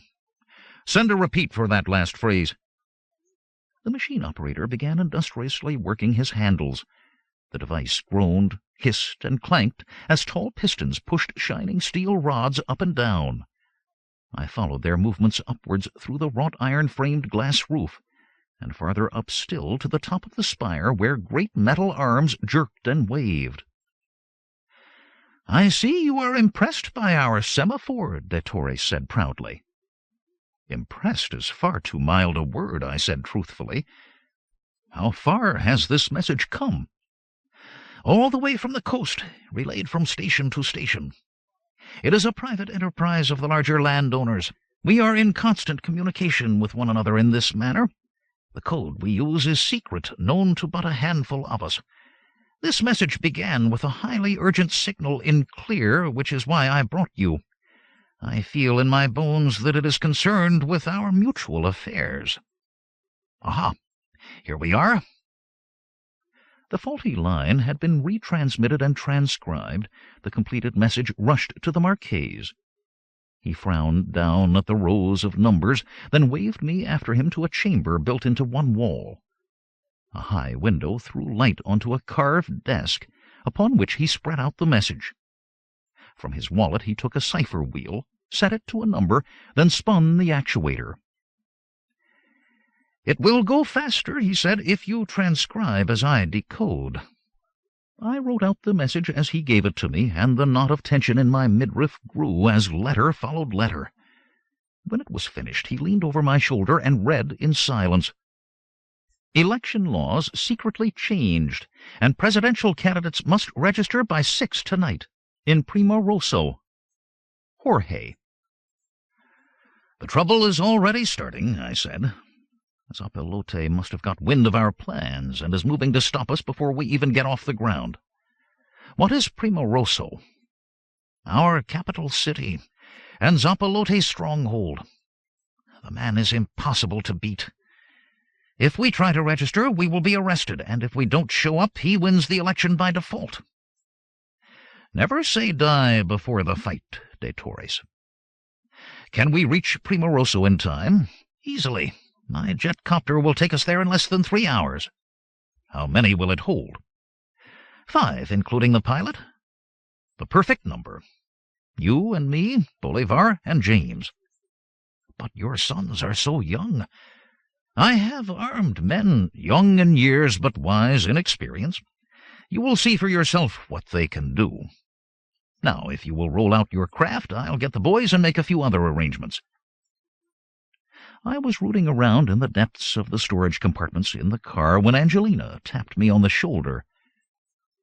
"You are not leaving me behind while you dash off all over the place." "Indeed I'm not," I said, dropping an armload of equipment and turning to embrace her. "Yours is the most important task, since you must stay here and hold our flank. As soon as we are gone, you must set up the defenses, as well as firing up the detection apparatus. If we have to come back in a hurry, I look forward to returning to a stoutly defended position. I know nothing of the castle's defenses, but I know a lot about ours, and know that I can rely upon them, and upon you." She tilted her head most attractively to the side, and looked at me quizzically. You're not inventing all of this on the spot to get me out of the action, are you, diGriz? Never, I protested mightily, not daring to admit that she had seized instantly upon the truth. This is going to be a hit-and-run raid, and we will need you in support here. There will be plenty of work for all of us before this rigged election runs to its crooked end. Now please, help me find the makeup box. I need a large and black beard for instant use. She thought hard, then nodded reluctantly. All right, but you better not be lying to me. If you get burned in this operation, I'll kill you for it. Which is a perfect example of female logic that I knew better than to draw to her attention. 30 minutes later, I was kissing her goodbye through the muffling shrouds of the fake beard, and working hard to conceal my pleasure. Good things were going to happen. Round 1 in the big election campaign was about to begin. 13. We exited together. The twins were dressed in the drab castle livery which served to enhance the Marchese's and my finery. We were impressively eye-catching, a sartorial symphony of feathered hats, bullion waistcoats, sweeping cloaks, and thigh-high boots, everything the peasantry expected a grandee to be. This might give us a chance to score points with the bureaucrats, as well as helping to conceal a choice bit of weaponry. The copter was shining new and well-maintained. No leaking hydraulic pipes here. As proud as de Torres was of the old technology, he was not loath to use shoddy electronics and weak little motors when they suited his needs. In truth, the jet motors of the copter were anything but weak. We hurtled up to cruising altitude and barreled off towards the eastern coast. The Marchese had a grim look as he planned ahead. If we go to the heliport, we will have immense difficulties getting past the city walls and on to the Presidio where the registration must take place. What is this Presidio where we have to go? An ancient fort, traditional seat of government of the kings of Paraiso-Aqui. Alas, now occupied by the usurper. Can we land there? It is forbidden. But Zapilote goes there by copter all the time, landing in Freedom Square just outside. Good enough for him, good enough for us. The worst they can do is give us a parking ticket. The worst they can do is shoot us, de Torres said gloomily. Cheer up. I pointed to the small case I was carrying. In addition to all the documents, there are a few items in here to help us fight back. Nor are the twins completely unarmed. No, indeed, Bolivar said, swinging about in his seat and patting himself at armpit and hip. Plenty of heat here, James said, patting as well, as he finished his brother's sentence. Do we eat before or after the ruckus? Now, I passed over a bag of sandwiches I had extracted from the castle kitchen. I know your appetites. Don't litter with the wrappings. Yes, de Torres said, his mind still on more important things. We land in the square. They won't be expecting that. But will they be expecting us at all? Undoubtedly. They will have us on radar long before we arrive. Then let us not make it easy for them. A little misdirection is in order. If we were to land at the heliport, how would we get to the Presidio? I would radio ahead for a car and driver to meet us. Then do that, right now. The car goes to the heliport, so do the troops, and we land in the square. The pilot takes off as soon as he has set us down and goes on to the heliport where he is supposed to be. The pressure will be off at the heliport by that time, so he can land, then send the car to the Presidio to pick us up when we come out. He grabbed up the radio controls with alacrity. An excellent plan, Jim, which I will put into effect this instant. After that, it was just waiting. I dozed in the chair, not so much to demonstrate my nonchalance before battle, but rather to catch up on the sleep I had missed the night before. I didn't need a prognostication machine to tell me that it was going to be a busy day. Landing in about a minute, Dad. Thought you would like to know. And right you are, James, I said, snapping my eyelids open and yawning. I did some muscle stretching and tensing as we floated over the outskirts of a good-sized city and down towards the white strip of a heliport. Just beyond it was an ancient city wall, penetrated now by modern roads.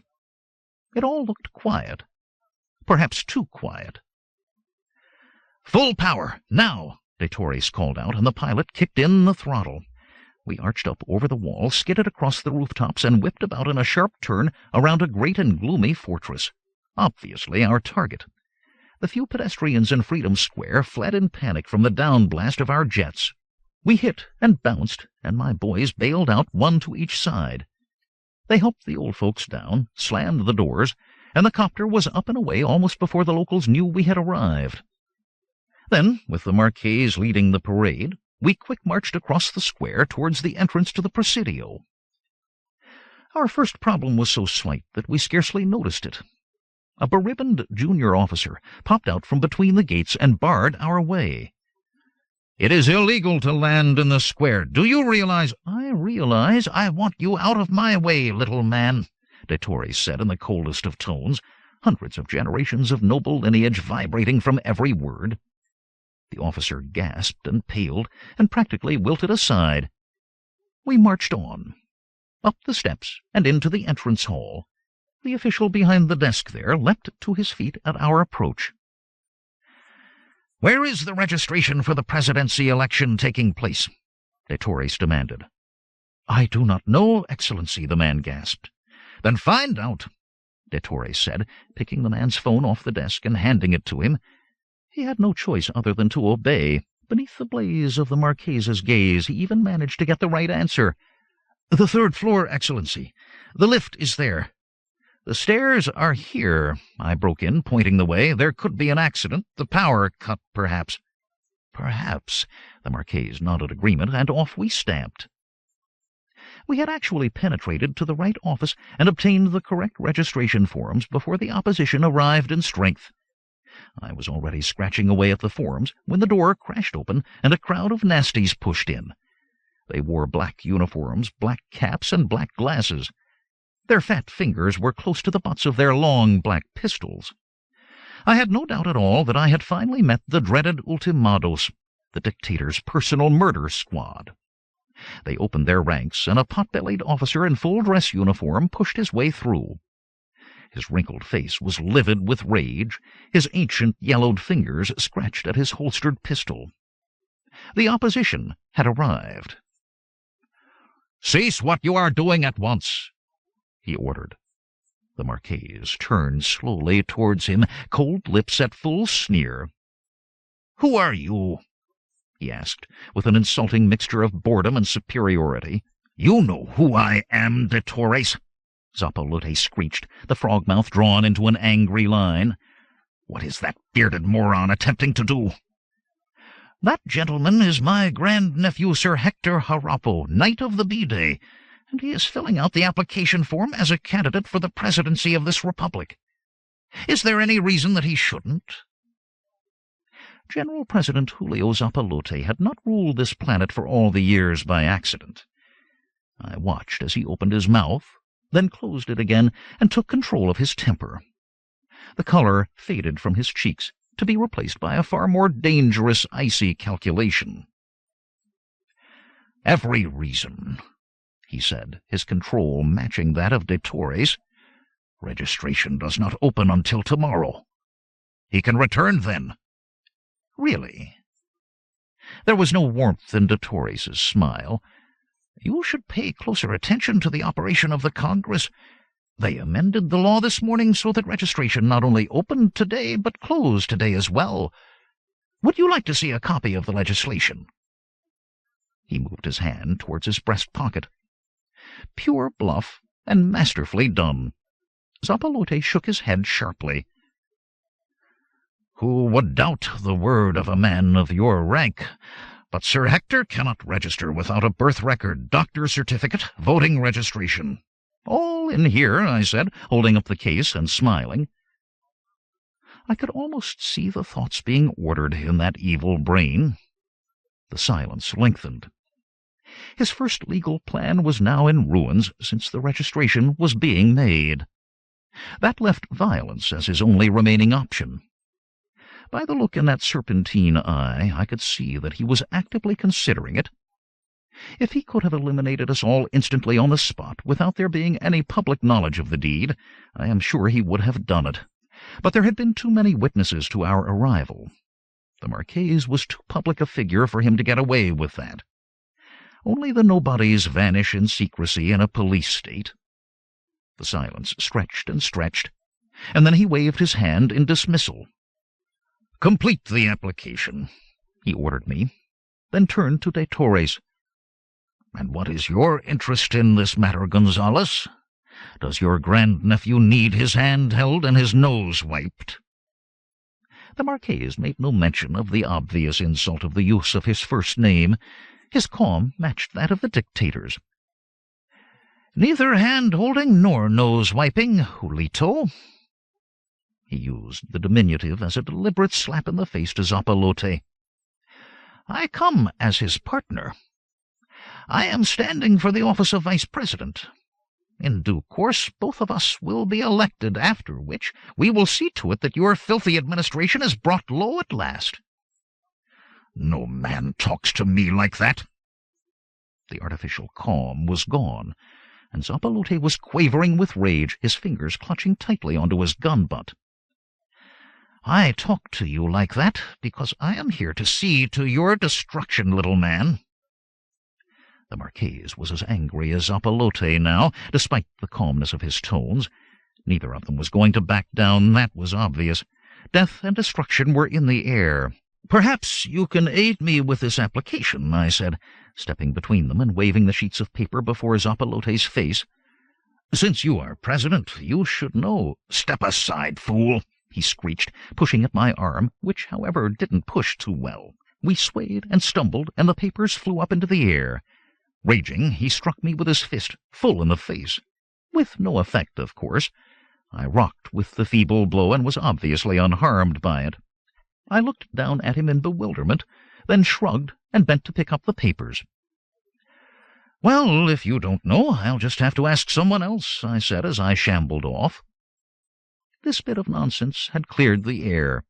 Zapalote had been distracted, while de Torres had the intelligence to realize what I had done. He turned his back and returned with me to the counter. "I shall not forget that, Jim," he said, so quietly that only I could hear. "You have saved me from myself." Then, aloud, "Let me aid you, Sir Hector. These government forms can be tortuous." Zapalote might very well have shot us in the back, but I counted upon my sons to handle that possibility if it should arise. He didn't try. Instead, there was a mutter of orders being issued, and I looked around to see that the confrontation was over and that he was leaving. As the door closed behind the last of his ultimatos, I let out the breath that I had not realized I was holding. "You are right," de Torres said. "Politics can be fascinating. Now let us complete these boring forms and leave." There were no more interruptions. We scratched away at the applications until they were done, had them stamped and endorsed, and took our copies for safekeeping. The first step had been completed. We walked slowly away and back down the stairs with the boys strolling behind as rear guards. "This is just the beginning," de Torres said. "We now have a murderous enemy who wants us dead as well as defeated." "Correct. And my feelings are that he is going to do something desperate, and soon. He'll never have us in this exposed position again." "He wouldn't dare." "He would indeed, Marquise.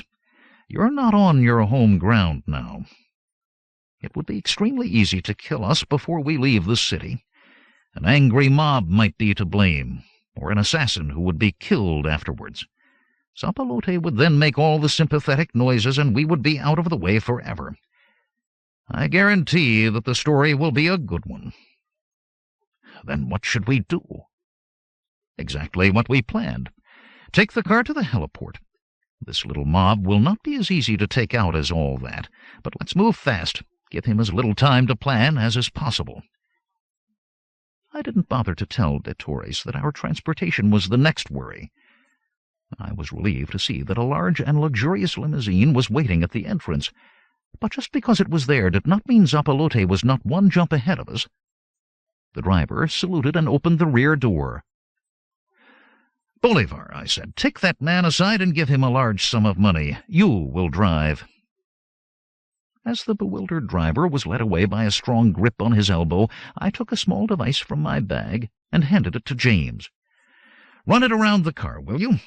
It can sniff out any kind of explosives, no matter how well sealed they are." He slithered under the vehicle like a snake, emerging at the far end a few moments later. "Clean as a whistle," he reported. "Let's see what's under the hood." He ran it along the join in the metal, then stopped, frozen. He bent over and looked at the fastenings, then slowly opened them. A few seconds later he emerged and stood up with a plastic container in his hand. "Clumsy," he said, "wired to the brake pedal. First time the brakes are applied, whammo. But there were no attempts to disguise it, nor is it fitted with booby traps or any other kind of security device. They were in a hurry. They won't make that mistake a second time. Let's go." "Wow," Bolivar said from the driving seat as he engaged the throttle. "This thing runs by steam. I'll need directions. Are we still going to the heliport?" "Unless there is another way out of town," I said. The Marquess shook his head. "We are not safe for a moment here. All roads will be blocked, and we can count on no one in the city for help.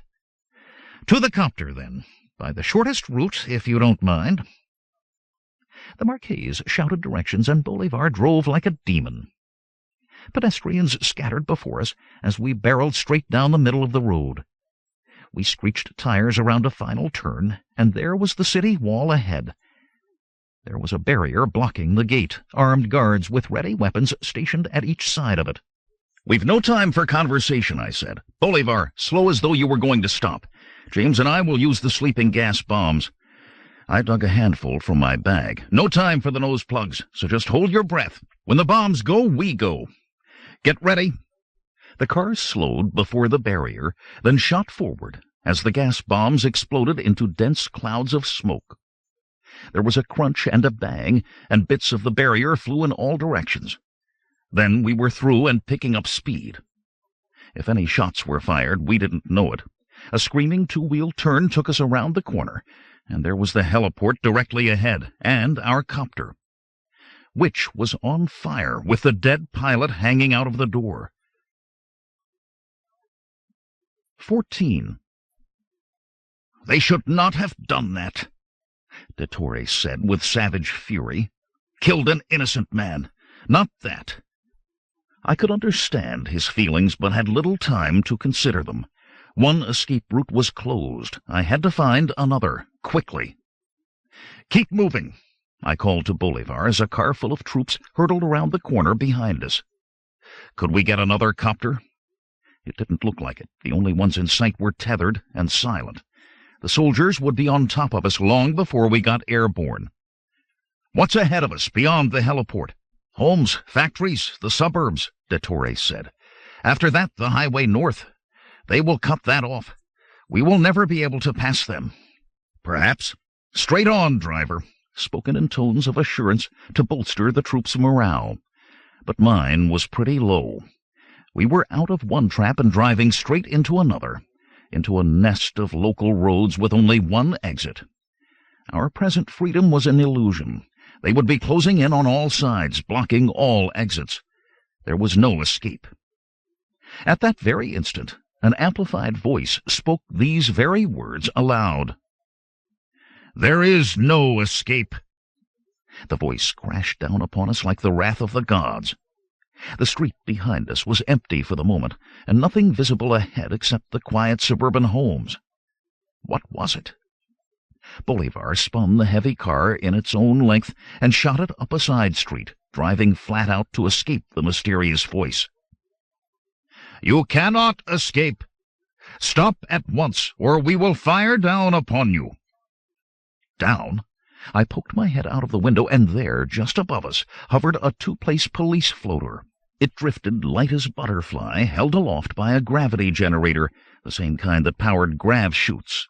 A nasty-looking, large-orificed weapon pointed straight at me. I pulled my head back just in time to grab Dottore's wrist. He had extracted a deadly-looking machine pistol from the folds of his cloak and was about to fire. "Release me! I'll blow those swine out of the air!" "Don't! I have a better plan. Bolivar, stop the car!" I managed to wrestle the Marques's gun away from him. Aside from the fact that I am reluctant to kill anyone, even Zapalote's creatures, I really did have a plan. "Slow down, then stop. We are all going to get out of the car and wave our empty hands in the air. If they wanted to shoot, they would have done so already. I'm sure that they have something even more nasty in mind." The Marquese gasped. "You mean to surrender to these awful without a fight?" "Not at all," I reassured him. "We just won't use weapons. I want that floater intact, because that is our ticket out of here. Now, let's move it before any ground support arrives." The floater just hovered there above our heads as we climbed out, the gun still aimed. I tried not to look at it, and sincerely hoped that my theory was correct, or we were dead. "Move away from the car," the amplified voice ordered, and we did so. Only then did it slowly settle to the ground. The pilot wore the green uniform of the police. The man seated beside him, with the large-caliber gun, was all in black, his eyes concealed by black glasses. He waggled the gun in our direction. "Just keep doing what you are doing now," he said. "I don't want to shoot you, believe me." Then he laughed. "Because that is not what we have in mind. No bullet holes. You're all going to burn to death when your defective copter crashes on takeoff. Isn't that nice? But be warned, I'll shoot if I have to. You're not walking away from this one." "I can't bear it. My heart," James gasped, clutching his chest, then collapsing to the ground. "He has a coronary obfuscation," Bolivar wailed. "I must give him his medicine." He bent over his brother's limp body. "Stay away! Don't touch him!" the ultimato ordered, waving his gun at them. His attention was off de Torres for that moment, who noticed this and spoiled what should have been a smoothly operational plan. The Marquese roared in anger and dived for the secret policeman. He had too far to go. The machine gun blasted, and de Torres spun about and fell, even as Bolivar moved aside so James could fire. James had drawn his needle gun the instant his brother had come between him and the ultimato. It spat a cloud of needles that dropped the gunman, then it elevated to send more needles through the open door of the floater, knocking out the pilot before he could aim his own gun. It was over in an instant. I jumped to the Marquese's side, tore aside the folds of his cloak. "Damn! Bolivar, quick, the med kit from the floater!" There was blood everywhere. I used my dagger to cut away his sodden clothing. A hole in his leg, not important. A puncture wound in his abdomen, a bad one. Not much that first aid could do here. I sprayed on antibiotics, slapped pressure bandages on the wounds, turned him a bit and did the same thing to an exit wound in his side, and tried to remember my anatomy. He had been shot in the gut. That was all too obvious, but at first look no important organs seemed to be hit, and the telltale revealed that his vital signs were still good. What was the next step? "Bolivar, can you fly this thing?" "I can fly anything, Dad." "Right. Drag out the pilot and take his place. James, take the Marquese's legs. Gentle does it. Up into the seat." "Shall I get him to a hospital?" Bolivar asked. "No, that would just be murdering him. The ultimatos would see to it that he never left the place alive. The only chance he has is to get back to the castle. In behind them, James. These two-seaters will carry 3 in an emergency. But, Dad, they'll never lift 4. Start a saline drip going. Watch his vital signs. You know what to do. Now move, and don't worry about your old dad. He's been in tight spots before. Lift it." They did. They were good lads. As the floater shot up into the air, I dragged the pilot across the road and heaved him into the car. The ultimato followed. I wasn't quite as gentle with him. Someone looked out of a nearby house, then darted back inside. I had to get out of this area quickly, an important first step for any survival plan I might come up with. I could hear the sirens coming this way already. As I jumped behind the wheel, I realized I should have asked Bolivar for a driving lesson. I didn't share his enthusiasm for antique machinery. All I could do was gape at the hundreds of polished valves, handles, buttons, and gauges. But this was no time to gape. I grabbed the largest handle and pulled. There was a hideous roar, and an immense black and white cloud enveloped the car. I quickly pushed the handle back. I had blown the stack, used live steam to blast clean the exhaust. I worked more gingerly after that. Not too much later, after I had cleaned the windshield, turned on the lights, radio, and music player, I succeeded in feeding steam to the engine, and we trundled off down the road. I took the first turning at random, then the next. The road led gradually up into the foothills, and the houses began thinning out. I couldn't hear the sirens any more, so I slowed in order to attract less attention. But where could I go? There was no escape from airborne observation. They would be on to me any minute now. Another bend revealed a large home with attached garage. A car had just backed out of the garage and had turned into the road. I hit the brakes, twisted the wheel, bounced over the curb and across the lawn, and skidded into the just-vacated garage. I was still braking as the car slammed into the rear wall with metallic bang. The steering wheel had caught me on the forehead, so I felt very rubber-legged as I climbed down and staggered out into the fresh air. I really wasn't prepared for any conversation with the large and irate man who stood before me. "Are you insane? What do you mean driving into my garage like this, wrecking it?" "Urkel," I said, or something that sounded very much like that. I waggled my jaw a bit to free it up. "What games are you playing at?" Words failed him as he spluttered with rage. Violence overcame him. He swung a hard fist at my jaw. Well, dizzy or no, this was a language I could easily understand. I stepped inside the clumsy blow and let him have a far better aimed and possibly harder fist into the midriff. His only option was to fold over and collapse, which he promptly did. A siren shrieked loudly as I stepped over him and clutched the handle of the overhead door. As I pulled it shut, I had a quick glimpse of a police cruiser hurtling by. I swallowed loudly and listened for the squeal of the brakes as it stopped, turned, came back. The sound lessened and died away. They hadn't seen me. For the first time in a century and a half, I let myself relax. I looked at my watch. That was exaggerating the time span a little bit. In fact, less than 2 hours had passed since we had walked through the front door of the Presidio. So much for subjective and objective time. Action over for the moment. A question presented itself that needed answering soonest. Was the owner of this garage and house alone? A small window set into the garage door let in a measure of light. I squinted through it to see the owner's car still standing patiently before the house. Empty. All I could do was leave it there for the moment. If there were anyone in the house who saw it and came to investigate, why, that bridge would be crossed if it were ever there to cross. Next step. Plan. The house and car owner stirred and moaned, and I gave him surcease from sorrow with a quick needle from my gun. I pondered his now still form, and bits of a plan began to come together. A change of identity was needed, since my garish aristocratic rig would easily be noticed. A uniform?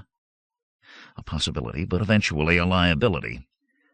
But what about an excellently cut white summer suit, with wide-brimmed matching white hat decorated with a snakeskin band?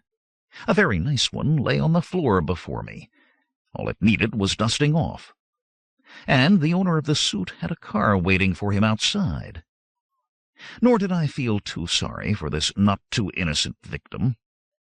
Anyone who had prospered to his degree under the corrupt Zappalote regime had to be into something not too nice. I rationalized as I stripped him, trying not to notice that all of his undergarments were lace-edged gold lame set with scarlet hearts. This hinted at situations best left unconsidered. The first thing that had to go was my beard. There was solvent in my bag, which loosened the adhesive so that I could tear the hair away in big chunks. I stuffed it into the bag to take with me, since the longer the forces of evil thought it was still attached to my face, the happier I would be. The suit made a really good fit, as did, surprisingly, his shoes. We were like twins, except, of course, for our tastes in underwear, and I was still undisturbed. I placed my benefactor tenderly on the rear seat of the car, his feet resting on the face-down form of the unconscious ultimato thug, then picked up my bag and let myself out of the garage. The sun shone warmly, even though it was close to the horizon. There was no sign of activity in the adjoining house, and my car awaited at the curb. As I strolled towards it, a large black police vehicle roared back the way it had come, paying me no heed at all. My car was bright red and sporty, and how considerate. The motor had been left running. The controls were far simpler than those of the steam car, so much so that within a minute I was rolling majestically down the street. Where to? The answer to that one was obvious. Back into the city. By now there would be roadblocks on all the exits from Paraiso, and once the police begin to stop people to ask for identification, they always get carried away by enthusiasm. Everyone gets stopped, all the vehicles are searched, and though we were of the same build, the car owner's ID would certainly not fit me. No, the best idea was to move away from the action, to seek the security of the big city. Then I could stop and think about the next step. A rat is always safest in the warrens of the city, a stainless steel rat no less. I worked away at the controls, and after only a few mistakes, folding top, up, and down, a blast on the horn, I managed to find the music player controls. After this I rolled in comfort back to Paraiso, whistling melodically along with a catchy tune that was all syncopation and percussion. 15. How many hours of freedom did I have left? The answer came back far too quickly. Not many. When it was discovered that both our escape car and the police floater had vanished, the search would surely be intensified. I knew that I had been seen leaving the scene of the action. As soon as this was discovered, the search would spiral out from that spot in wider and wider circles. Questions would be asked, houses searched, garages opened. The car and unconscious men would be found. Then they would know I was driving this car. I added another little increment to my speed. The city walls were just ahead, with the traffic still flowing smoothly through them. I flowed as well, saw the bulk of the Presidio up ahead, and turned away from it in the opposite direction. I found myself entering a most attractive district with tall trees along the road and discreet little shops tucked behind striped awnings, and bars with tables set out on the pavement where people sipped at colorful drinks, where, undoubtedly, food was served. As this thought crossed my mind, news of it instantly zipped out through my neural network to the rest of my body. Saliva spurted in my dry mouth, and my stomach began grumbling like an active volcano. Not a bite had passed my lips since breakfast. That would have to change. The most obvious next step would be to comfort body and soul with drink and food, while I planned the immediate future. The trees vanished, the street narrowed, the snobbish bars gave way to sleazy joints, depressed-looking men held up the walls of buildings with slumped shoulders, and I chortled with joy. Perfect, Jim. Just perfect. Opportunity knocks and must be admitted at once. I turned at the next corner and stopped. The neighborhood was ideal for my needs. When I emerged from the car, I was so forgetful as to leave the window open, the door unlocked, even the keys dangling beckoningly from the controls. If this machine was not nicked and gone within minutes, I would be very surprised. With my trail thus covered for the moment, I strolled back towards the bright lights that were just beginning to glow in the dusk. I'll say this much for Paraiso-Aqui. It has a cuisine that should be known throughout the galaxy. A bottle of chilled wine, washed down course after course, in an unassuming but absolutely incredible dining establishment. First, a tangy soup with albondigas, little meatballs floating and bobbing in it.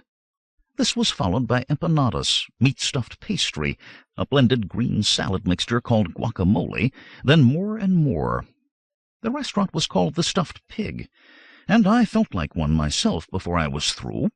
The The food was so good that I completely forgot about my predicament until I reached the coffee-brandy-cigar stage. Sighing and puffing, I finally managed to force my thoughts back to survival rather than gluttony. I did not care. I could not have profaned that meal by paying attention to anything else. But the food was finished, and if I didn't do something soon, I would be as well. I sighed and called for the counting. I had to take it as proven that by this time our escape car, well stuffed with sleeping uglies, had been found, which meant that my description was now being broadcast in great detail. Happily, at least half of the male population of this part of the city were dressed as I was, and they would still be looking for the man with the black beard. All of these factors would slow things down, but not stop them. I paid, over-tipping lavishly, and was ushered by servile waiters back to the reality of harsh existence. And I really had been thinking ahead.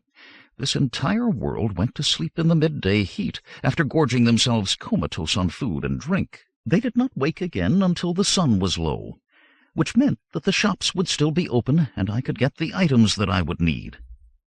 One item at a time. A new hat here, a jacket there, a shirt in a different store. When I had what I needed, I stopped for a cool drink as a reward for my labors. Does it come as a surprise that after a visit to the washroom of the establishment a different individual emerged? It does not. The old garments vanished in a dark alley, and the only task remaining was to make my way to safety. Yes, that was all. Alone in the dark and alien city, the euphoria of the day worn off, fatigue settling in, my face badly in need of shaving, my morale at a new low, I sought escape in a dimly lit bar. All men's hands were turned against me. "You look lonely, handsome stranger." But not all women's. She was sultry and brash, her charms abundantly obvious in the low-cut dress. Solace and a hiding place for the night? I shook my head no, and she cruised away. Not only would Angelina skin me and rub salt into my flayed flesh if she had even a wisp of suspicion of a liaison of this kind, but, more realistically, these girls were watched by the police, and their pimps were all informers. I had to come up with a far better plan. While I was trying to think of one, it was handed to me on a silver platter. The two men who stood beside me at the bar were talking together, loud enough to be overheard. "Never showed up, did he?" "No, I guess something else came up." "Lets us down, doesn't it? Poker is no good with a player short." I turned slowly, smiled broadly, and hesitantly tapped the nearest man on the arm. "Excuse me, I couldn't help overhearing. I'm a stranger in town, all alone, and I do love a game of cards with friends. I don't play very well, but, gee, like they say, it's just a friendly game." The man turned slowly towards me, and if his grin was very much like that of a crocodile, who was I to care? "Why, that's great. We're just passing through town ourselves. Just like you, we enjoy a friendly game, a little fun. Why don't you join us?" This pair were so obviously sharpers that they should have worn placards around their necks. And they wanted to con a con man. It's not every day that you can get blessed like this. And the last thing they wanted was interference from the police. I was led, a lamb for the slaughter, from the bar to a cab, and then to their hotel room, where a sultry and most attractive woman admitted us. The evening promised to be a highly entertaining one. "Sit down, have a drink," one of my hosts said, the smaller of the two. "I'm Adolfo, and this big guy is Santos, and my girlfriend here is Renata, and I didn't catch your name." "Jaime." "That's great, Jaime. How about a glass of ron before we start?" "Never said no yet." I was beaming with pleasure, enjoying every minute of this. Renata mixed and served the drinks, while Adolfo cracked out some decks of cards and the chips. Santos was big and burly and looked slow, but I knew he was not. He was the heavy who took care of any trouble. Adolfo hummed to himself as he opened the first deck of cards and shuffled them, said "oops," and smiled when he fumbled and the cards splattered onto the table.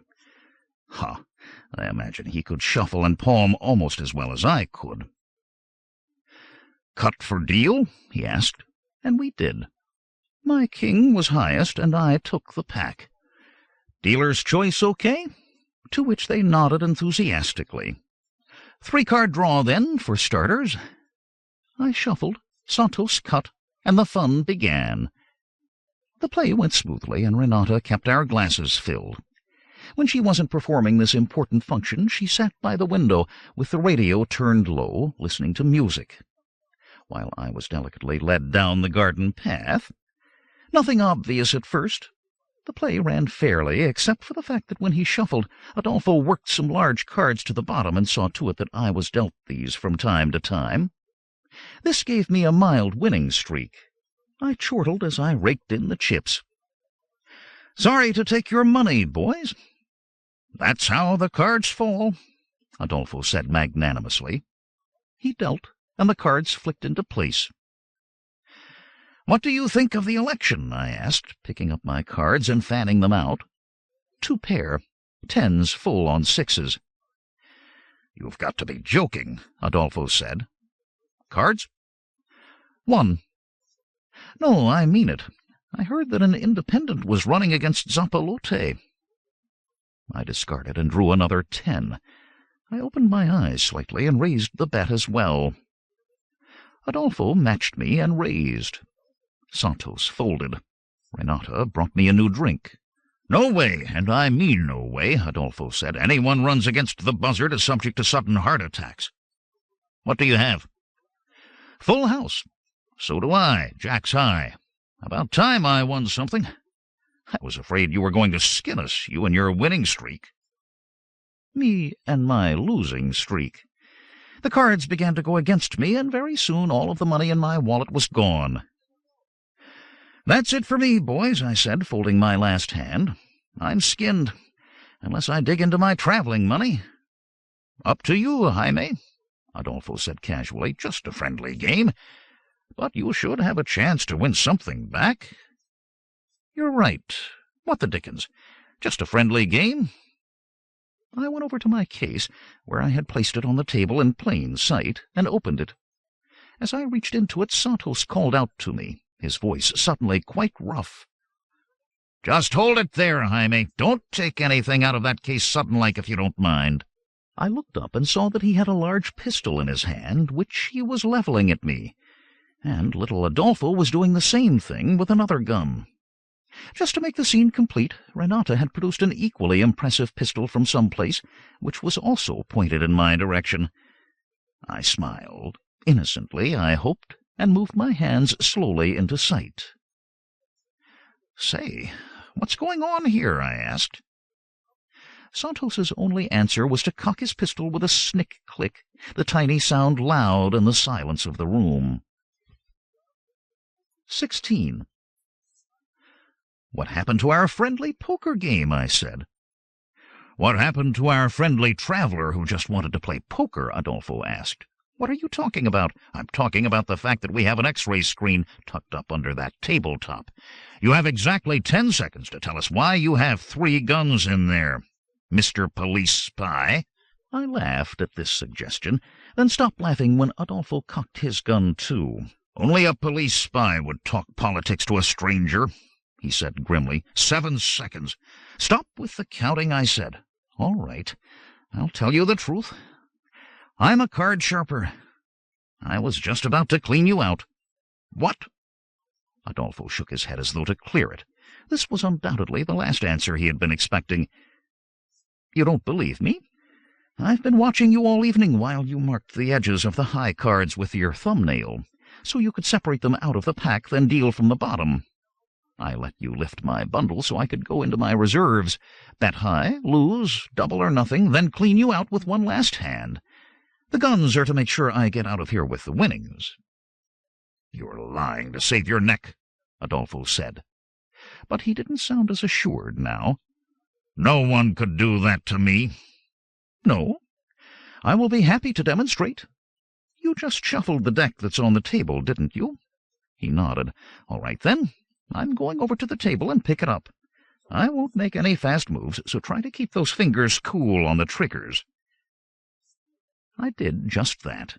moving slowly, sitting down, pulling my chair forward, reaching out and picking up the deck right under their noses. They stared intently while I dealt out 3 hands. I sat back and clasped my hands behind my neck, the picture of relaxation, and nodded my chin down at my cards. "There they are, Adolfo, my old card mechanic. You pick up my cards and see what kind of a hand Mother Luck has dealt me." His gun was lowered, forgotten, as he reached out and turned my hand over. 4 aces and a joker stared back at him. "5 aces usually win," I said calmly, smiling as both men stared down at the cards. Renata leaned over so she could see, too. I shot her first, then Santos, with the needle gun I had thoughtfully tucked into the back of my collar. Adolfo jumped with surprise as his companion slumped and banged towards the floor. He started to raise his gun again, but mine was already leveled right between his eyes. "Don't try it," I growled, just as grimly as I could. "Lay it down and you won't get hurt. Don't worry about your partners. They're just asleep." He was trembling as he put the gun down. I grabbed it up along with Santos's, then threw them both onto the couch. Renata's gun was on the carpet by her limp hand, and I kicked that one away as well. Only then did I relax, put my own gun away, and take a long swig from my glass. "Do you always X-ray your Mark's luggage?" I asked. He nodded, still shocked by the rapidity of events, then finally got the words out. "If we can. See if they're carrying heat, anything. Renata does it after the game starts, then signals us what's in the bag. A good code. I never noticed it. Listen, if I bring your friends around, do you promise no more strong-arm stuff? And you can keep the money you won as a sign of good faith." "You mean that? Who are you? Police?" I decided to take a chance on a measure of frankness. "You have it the wrong way around. The main reason I jumped at a chance of a game tonight was because every policeman in town is looking for me. I didn't think they would look here." He whinnied and shied away. "You're the guy on the radio. The mass murderer who killed 42 people. "No, I'm the guy on the radio all right, but the mass murderer is their cover story. I'm the guy who was working for the opposition to try and get Zappalote kicked out of office." "You mean that?" He was excited now, his fear gone. "If you are going to take the buzzard out, why, I'm on your side. They got the racket so sewn up that it's hard for a grifter to make an honest living. One of the best reasons I have ever heard for clean government." I extended my hand. "Put it there, Adolfo. You have just joined the political party. I can guarantee that when our man is elected that the dumbest cop on the planet will be put in charge of the bunco squad." We shook enthusiastically on that. Then I dug out the pressure spray hypo of antidote and gave his snoring associates a shot each, but only after I had taken the precaution of locking their guns safely away in my case. "They'll come around in about 5 minutes," I said, as we propped them comfortably on the couch. "I have a question," he said. "I admit you got me. I know I shuffled that deck right, so how did you deal yourself that hand?" "I did what you weren't expecting," I told him, not able to keep all the pride from my voice. What joy to beat a pro at his own game. "Look at the deck." He did, fanning the cards in a swift arc across the table. One glimpse did it. "The aces are still here, and the joker—" He gaped up at me and burst out laughing. "Palmed from the old deck." "Exactly. I slipped them out when we discarded it. You were so busy stacking this deck that you never noticed." "You're really good, Jaime." "Ah, what wonderful words. Your hands were empty when you sat down at the table." "Of course. You reached down to pull your chair close. Palmed the extra cards then. Slipped them on the bottom of the deck. Dealt your own hand from the bottom, and that was that." We kept the conversation at this professional level for quite a while.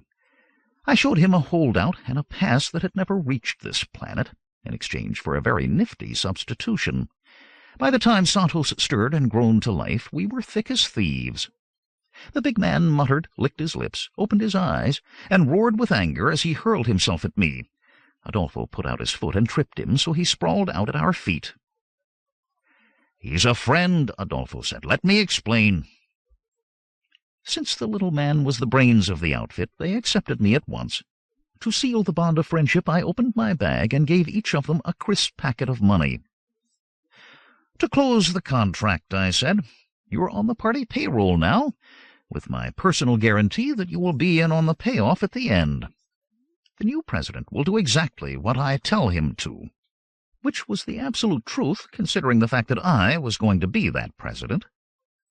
"The first thing you can do is help me get back in contact with my people. Do you ever work the tourists in Paraiso-Aqui?" "That's like suicide," Adolfo gasped, while the others nodded horrified agreement. "The only off-planet currency we ever get on this planet comes from them. The ultimatos would butcher us in a second if we went near the tourists. We keep our heads down, work a few country marks that come to the big city, give a cut to the police for protection. They make sure that the ultimatos don't know we exist. Could you go to Paraiso-Aqui?" "No reason why not. Our travel papers are in order. That's good enough. I have a contact there who can get a message through to the Marqués de la Rosa, who will see to it that I get help." "Do you know him?" Renata asked in a hushed voice. Even crooks are impressed by the aristocracy. "Know him? We had breakfast together this morning. My only question now is, what will the message be? And even more important and depressing thought, what if the Marqués were no longer alive? Had they made it back to the castle all right, or had they been intercepted on the way? Were Bolivar and James all right, or had they been— I paced the floor, unthinking, obsessed with worry now that I was out of trouble myself. I could plan nothing until I found out what the situation was. But how could I contact the castle? Ask the right question and you get the right answer. "Adolfo." I wheeled about and stabbed a finger in his direction. "You know what happens around here. Have you ever heard of the semaphore system that the aristocrats use? Who doesn't know? Every time you pass one of the castles, there are the arms waving and flapping. Those people live in the Dark Ages. Why don't they put in telephones?" "What do you mean every time you pass a castle? Aren't they on the other side of the barrier?" "No such way. There's one down the road not 2 Ks from here." "Then we are in business? Any trouble getting inside?" "No trouble, but you have to pass 2 policemen at the gate, show identification and that kind of thing. That's no good for me, but if I could get a message inside—" I looked at Renata. "Are your papers all right?" She nodded. "They better be. We pay the police enough for them." "Then you can carry the message. Now describe the physical setup of the castle's entrance so I can work out a plan for getting me inside." I dug more money from my bag. I was very free with the Marques's funds, and passed it over. "This should cover expenses. Now, speak." I kept the plan simple, like all good plans should be.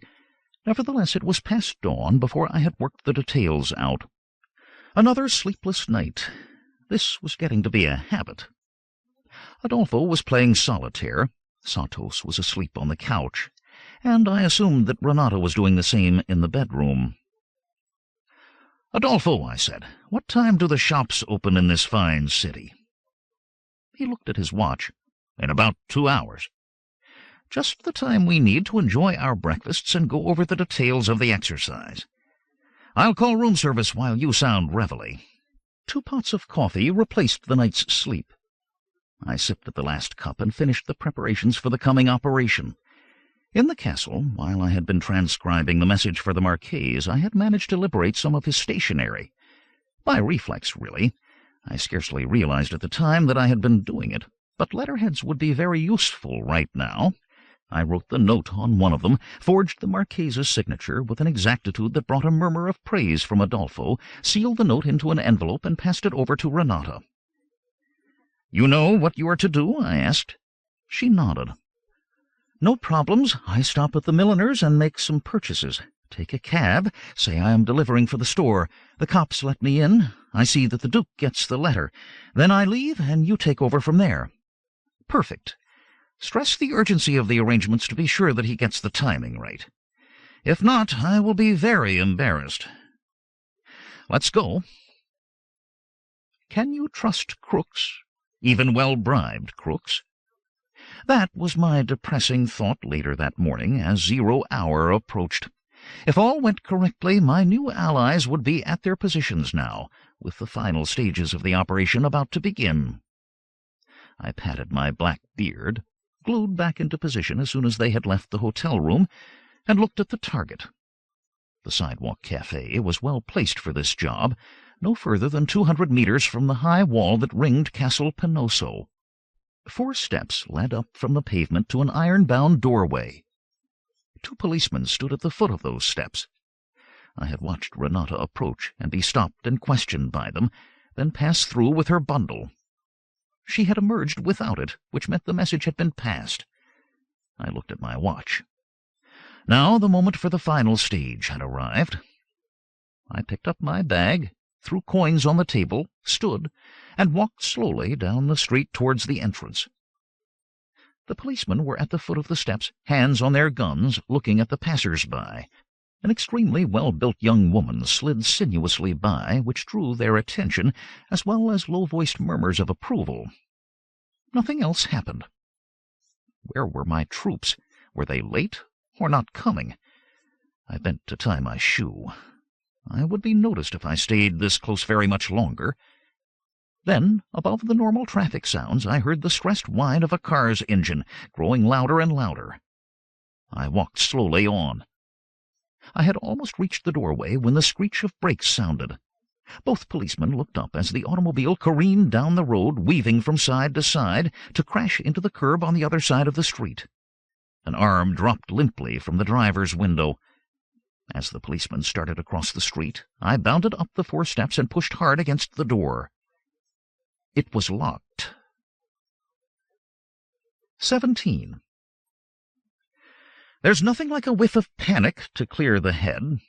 As the adrenaline pumped through my veins, all traces of fatigue vanished on the instant. What was wrong? The door should have been open. They had my message. I pushed again with the same lack of result.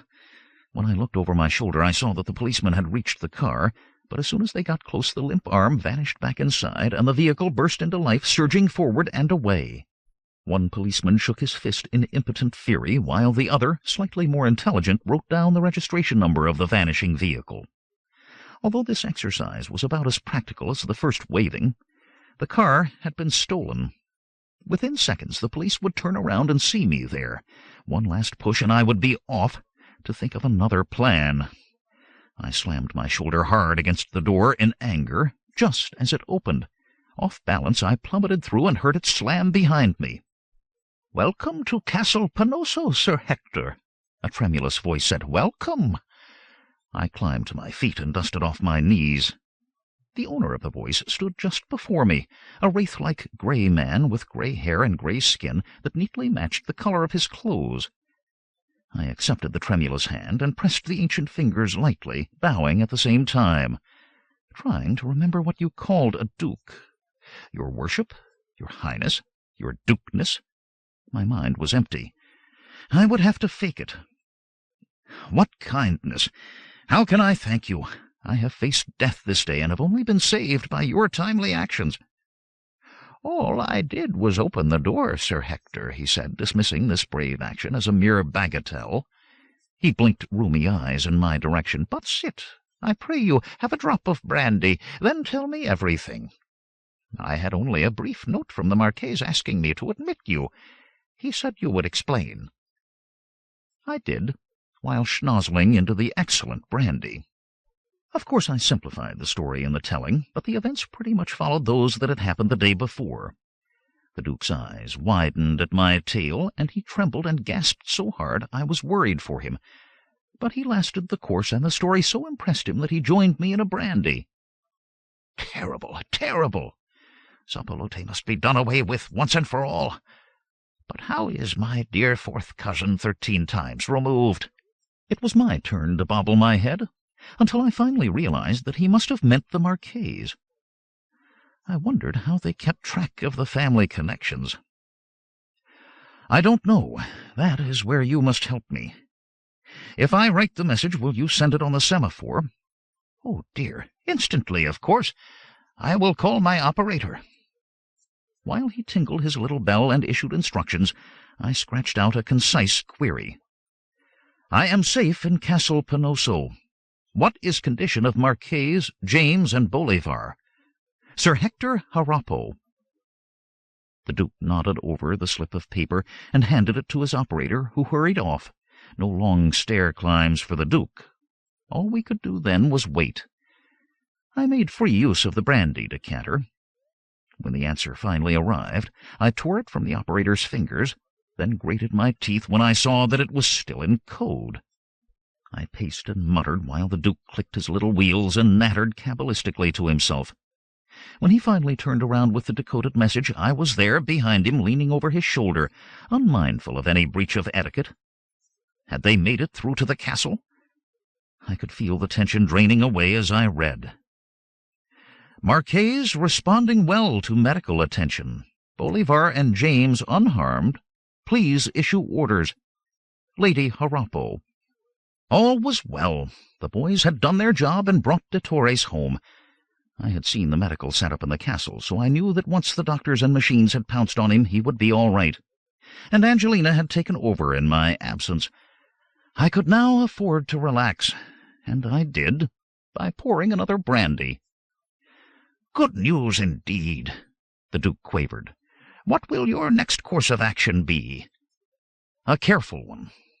We were lucky to get out alive, walking into the lion's den like that. We won't let that happen again. This campaign must be planned step by step, run like a military operation. Whenever I and the Marquis appear in public, we are going to be guarded like the crown jewels. Yes, the crown jewels. What a tragedy. I remember it like yesterday, when Zapalote had just taken office." Yesterday? That was a good 175 years ago. The General President wasn't the only one on geriatric drugs. "He promised a rule of law, and like fools we believed him. 'I'll guard the crown jewels,' he said. Never been seen since. Must have sold them. I know his type." He rambled on some more like this, and I tuned out. What was the next step? Getting out of Prima Rosso and back to the safety of the castle would be a good beginning. But how? I could think of nothing.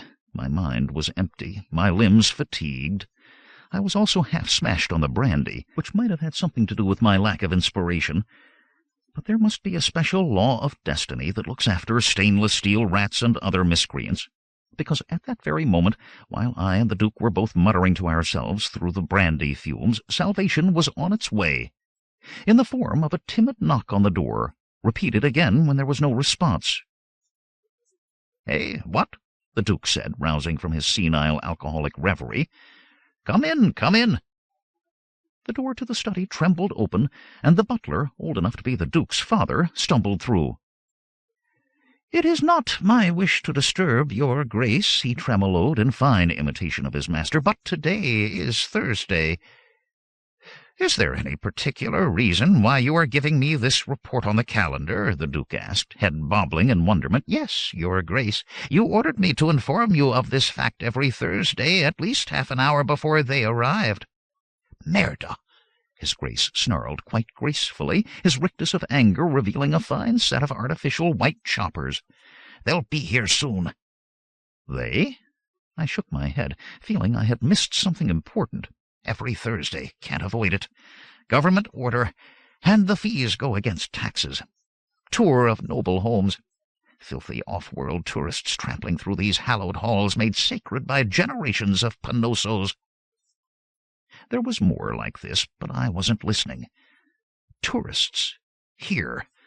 All fatigue and most of the effects of the brandy vanished on the instant. Escape from my predicament had just been offered to me on a gilded platter.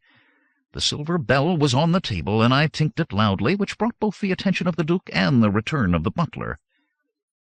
"Do I understand that you will soon have oafish off-world tourists shambling through this castle?" "Indeed, Sir Hector. What terrible times these are." "They certainly are. How many will there be in the party?" There is usually a coachload from Puerto Azul, between 40 and 50. Invasion of proletarians, the Duke adumbrated. What precautions do you take to see that they don't lift the ducal silver and paw the paintings? A number of footmen accompany the party at all times. Made to order, I chortled, rubbing my hands together briskly as I turned to the Duke. Might I enlist the aid of your staff to assist me in departing this fine castle without drawing any police attention? Of course. Anything for the next president of Paraiso-Aqui. He lurched to his feet and placed his hand over his heart, then nodded to the butler, who did the same. To the next president of Paraiso-Aqui, they intoned fervently, and I bowed my head at the honor. This little ceremony over with, they were more than ready to help. One question first. Their gray heads nodded eagerly. Is there a secret passage leading out of this castle?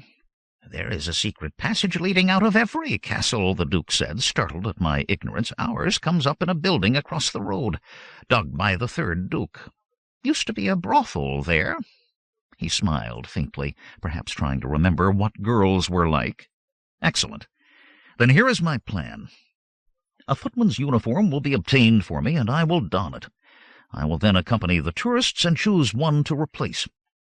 It will be a simple matter for me to then exit with the tourists whose presence will guarantee my safety.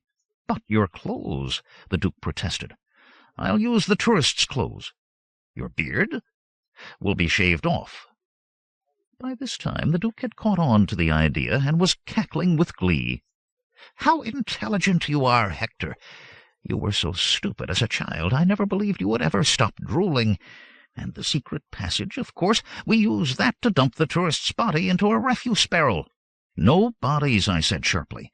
If the tourist is killed, the investigation will surely reveal that he vanished here. There can be no suspicion. I'll give the man an injection that will affect his memory.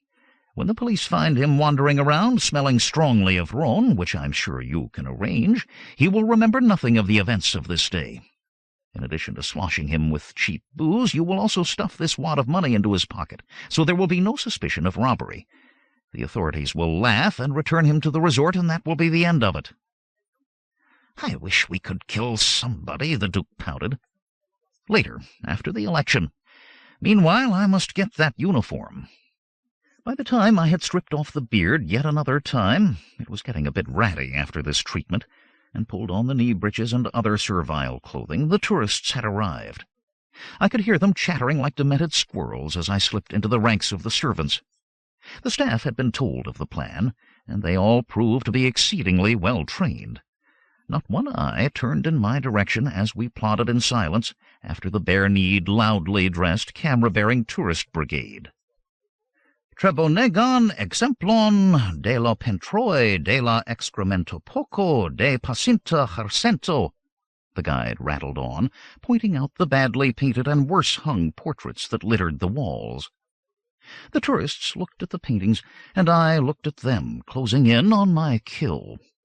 Most of the off-worlders came in octogenarian pairs, and these I ignored. There were some single women trudging along, but I passed these by as well, not being up to an instant sex change. Then I spotted my prey. Alone, male, almost my size, wearing purple shorts, a gold lace shirt, and a bored scowl. He had a camera around his neck and a straw bag on his arm bearing the printed message, "I've been to Puerto Azul, and all I got was this crummy bag." He would do. Oh, yes, he would. I walked close behind him, and when the crowd turned to look at yet one more bad painting, I tapped him lightly on the shoulder. He wheeled about, scowl deepening. I bent to whisper in his ear, "Please don't tell the others, but there is a free bottle of Rhone for you, gift of the Duke, 1 per tourist party. You are the chosen one today. Please follow me." And he did, being very careful that the others did not notice him go. "Oh, avarice, what crimes are committed in thy name?" "In here, sir." I opened the study door, and there was the butler holding a silver tray complete with rum bottle. The tourist yacked enthusiastically and extended his arm.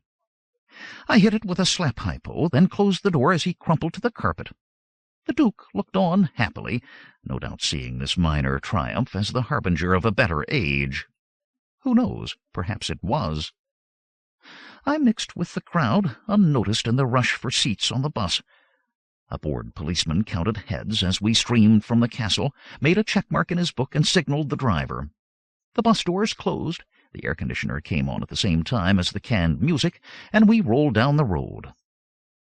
The woman in the seat next to me glared at me suspiciously. "I ain't never seen you before," she said. 18. Had I been discovered already? If I silenced her, the unconscious body would surely draw attention to me. What could I do? While all these considerations rushed around in my skull, I fought a little rearguard action to gain some time. "Well, I ain't never seen you before either," was my snappy rejoinder. "Now, ain't that something?" she simpered. And I realized that what I had thought was suspicion was really passion, and that I was in the process of being picked up. "My name's Joyella, and I come from Figurinodon, too." The sentence ended in an interrogative silence, and I seized the clue. "Isn't that a coincidence? My name is Werble, and I come from Blodgett. What's a coincidence about that? Both planets are in the same galaxy." She greeted this limp sally with a whinny of delight, and I knew that I had made a friend. Joyella's only problem was that she was getting a little long in the tooth, and was lonely. A bit of understanding on my part went a long way, and I nodded and tisked through the rest of the journey as I heard all about life in the accounting department of Lush Flush, the robot lavatory attendant factory where she worked. It was late afternoon when we rolled back into the tourist haven of Puerto Azul. Since leaving the Duke, it had been an alcohol-free day, so we nipped into the bar for a couple of tall cold ones. We had had a good day, and I slipped out of Joyella's life, ignoring the tremble of her lower lip, before things got too complicated. I shouldered my repellent tourist bag, now well filled with my own equipment, waved goodbye, and vanished into the twilight. Next step, getting out of this place. Jorge would know a way. Except that Jorge appeared to be in a little trouble himself. I suspected this when I saw the black car drawn up before the doorway of his apartment building. The man slumped behind the wheel wore dark glasses. There were lots of other tenants in the apartment building. It could be any one of them. Then why were the hairs on the nape of my neck trying to rise up out of my shirt collar? My hunches had been right too often in the past to ignore one this time. It would not hurt to take a few precautions. I palmed a slap hypo as I took a map out of my bag. I strolled over to the car and leaned in the window. "Excuse me, old buddy, but I'm looking for this here place. I hear they got good booze and really nifty girls there. No parolas Esperanto. Can't understand a word, old buddy, but just look at the map." I opened it under his nose, and he pushed it away, then slumped in slumber as the needle went home. I leaned his head back in the corner as though he were resting. With my flank secured, I turned to the apartment building. Just as two of the ultimados emerged, dragging a much battered Jorge between them. I stepped forward and halted in front of them. "Say, that man looks sick," I said. "Out of the way, fool," the big one said, reaching out to push me aside. "You're attacking a helpless tourist," I shouted, chopping him hard on the side of the neck, then stepping back so his unconscious body could hit the pavement with a satisfactory thud. The other ultimato was trying to pull his gun, but Jorge was making this difficult by hanging onto his arm. I settled this little difficulty by chopping the nerve in the man's arm so the gun dropped from his limp fingers. Since this must have hurt, I had mercy and rendered him unconscious with a quick uppercut. "I am very happy to see you," Jorge said, trying not to sway too much. He reached into his bloodied mouth and pulled out a tooth, which he stared at gloomily before throwing it away. Then he kicked the unconscious thug hard in the ribs. "Let's get out of here," I said. "We'll take the car. Where are we going?" "You tell me." I opened the rear door of the police car and stuffed the two unconscious men onto the floor. "Get in with them," I ordered, since he was blinking rapidly and did not really seem to be with it. I closed the door behind him, pushed the dozing driver over, then accelerated away. "Any particular direction we should go?" There was only silence from the rear seat. I looked back to see that Jorge was just as unconscious as the others. They must have given him quite a going over. "Which leaves everything up to you, James." Again, I told myself, which observation didn't do much good. I was tired and depressed, and had been running from the police for far too long now. There was no point in bringing this crew back into town, so I turned onto the coast highway and rolled along in the gathering dusk. Before it got too dark, I pulled off onto the shoulder, then bound and gagged the ultimados with their own clothing. A few cars whirred by, but none of them stopped. I was dragging the last body into the shrubbery when Jorge stirred and groaned. I rooted around in the bag until I found the med kit, which I set for a combination stimulant and painkiller. I gave him a shot, and it looked so good I gave myself one, too. "Do you feel any better?" I asked as he sat up and stretched. "I do. I must thank you for everything. Do you have any idea of what we should do next to get out of here?" He looked around. "Where is here?" "Coast Road, a few k's south of Puerto Azul." "Can you fly a jet copter?" "I can fly anything. Why do you ask? Do you have one in your pocket?" "No, but there is a small private airfield a short distance down the coast. There are craft of all sizes there. Of course it is guarded, and there are alarms." My snort was not one of anger, but rather more like that of a war-horse about to go into battle. My fatigue was gone. I was flying from the uppers and looking forward to one last quick round of breaking and entering and mugging before taking off for home. It had really been a busy couple of days. Jorge tried to help, but I instructed him to remain in the car since he would only be in my way. I shorted the alarm in the barbed wire fence, went over it silent as a snake, and within 10 minutes came strolling back to unlock the gate. "You make it look so simple," Jorge said with justified admiration as we drove into the field. "Each man to his trade," I murmured deprecatorily. "I'm sure that I would make a rotten tourist guide. Now we will leave the car here out of sight and take that sport copter. Don't trip over the bodies, that's right." By the time he had his seatbelt buckled, I had hot-wired the ignition, fired up the engines, and turned on the navigation circuitry. I tapped the illuminated map projection. "We'll head for Primoroso, then turn sharply here over the barrier and on to the Marquesas Castle. Are you ready?" He nodded, and we lifted into the air.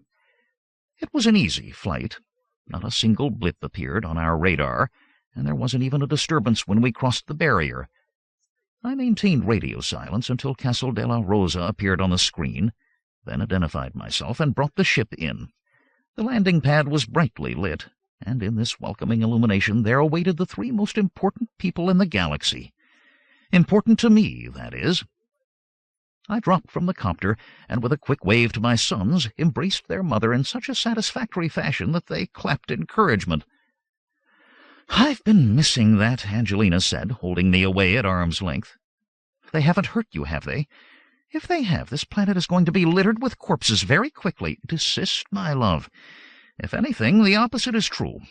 I have cut a mean swath through the ranks of the enemy, have won many a fiercely fought contest, have gained us new friends and comrades, cheated at cards, and generally kept myself quite busy while I have been away. How has it been here? Very quiet. The Marqués is recovering nicely, so the boys and I have used the opportunity to make detailed plans." "Plans of what?" The drugs were wearing off, fatigue struck, and I stifled a yawn. "Plans for you to conduct the crookedest election campaign in the history of electoral politics. It will be a watershed of illegality, a monument of chicanery, a cacophony of corruption." Jorge stared with disbelief, as the rest of us cheered enthusiastically. 19.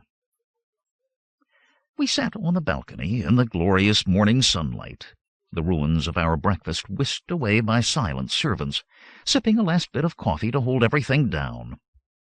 It was Angelina, ever practical, who finally touched her lips daintily with her napkin and got down to work. "While you were away, I took the opportunity of going through the Marquesas library. One of his predecessors had the hobby of collecting universities. There must be nearly 1,000 of them. This is not an ordinary hobby, and might even be called an eccentric one, though it is certainly easy enough to do if you have the money. Not that a university itself costs that much. One of them will fit on a solid-state disk that you can hold on the palm of your hand. It shouldn't cost more than a bottle of rum. The expense comes in traveling about the galaxy to all of the out-of-the-way planets to root around in second-hand memory shops and find any old universities that they might have. I went through all the university libraries and cross-referenced everything that I could find catalogued on illicit elections and dirty politics. There were plenty of listings, but all of the books I dipped into just complained about this sort of nastiness and how to prevent it without going into details. Most unsatisfactory. Indeed. Until I ran this incredibly ancient university. The chip was cracked and gray with age, the name of the school itself illegible. It was so old it might actually have come from Earth. In any case, the library was almost intact, and in it I found the book that we will use as our Bible. I did a printout of it. She took a heavy sheaf of typescript from the floor and passed it over to me. How to Win Elections, I read. Subtitled, Or How to Vote the Cemetery, by Seamus O'Neill. What can that subtitle possibly mean? Read on. It is a technique that we will be using soon ourselves, where every name from every tombstone is entered into the voting register. I read on as instructed, and my enthusiasm grew with every sentence.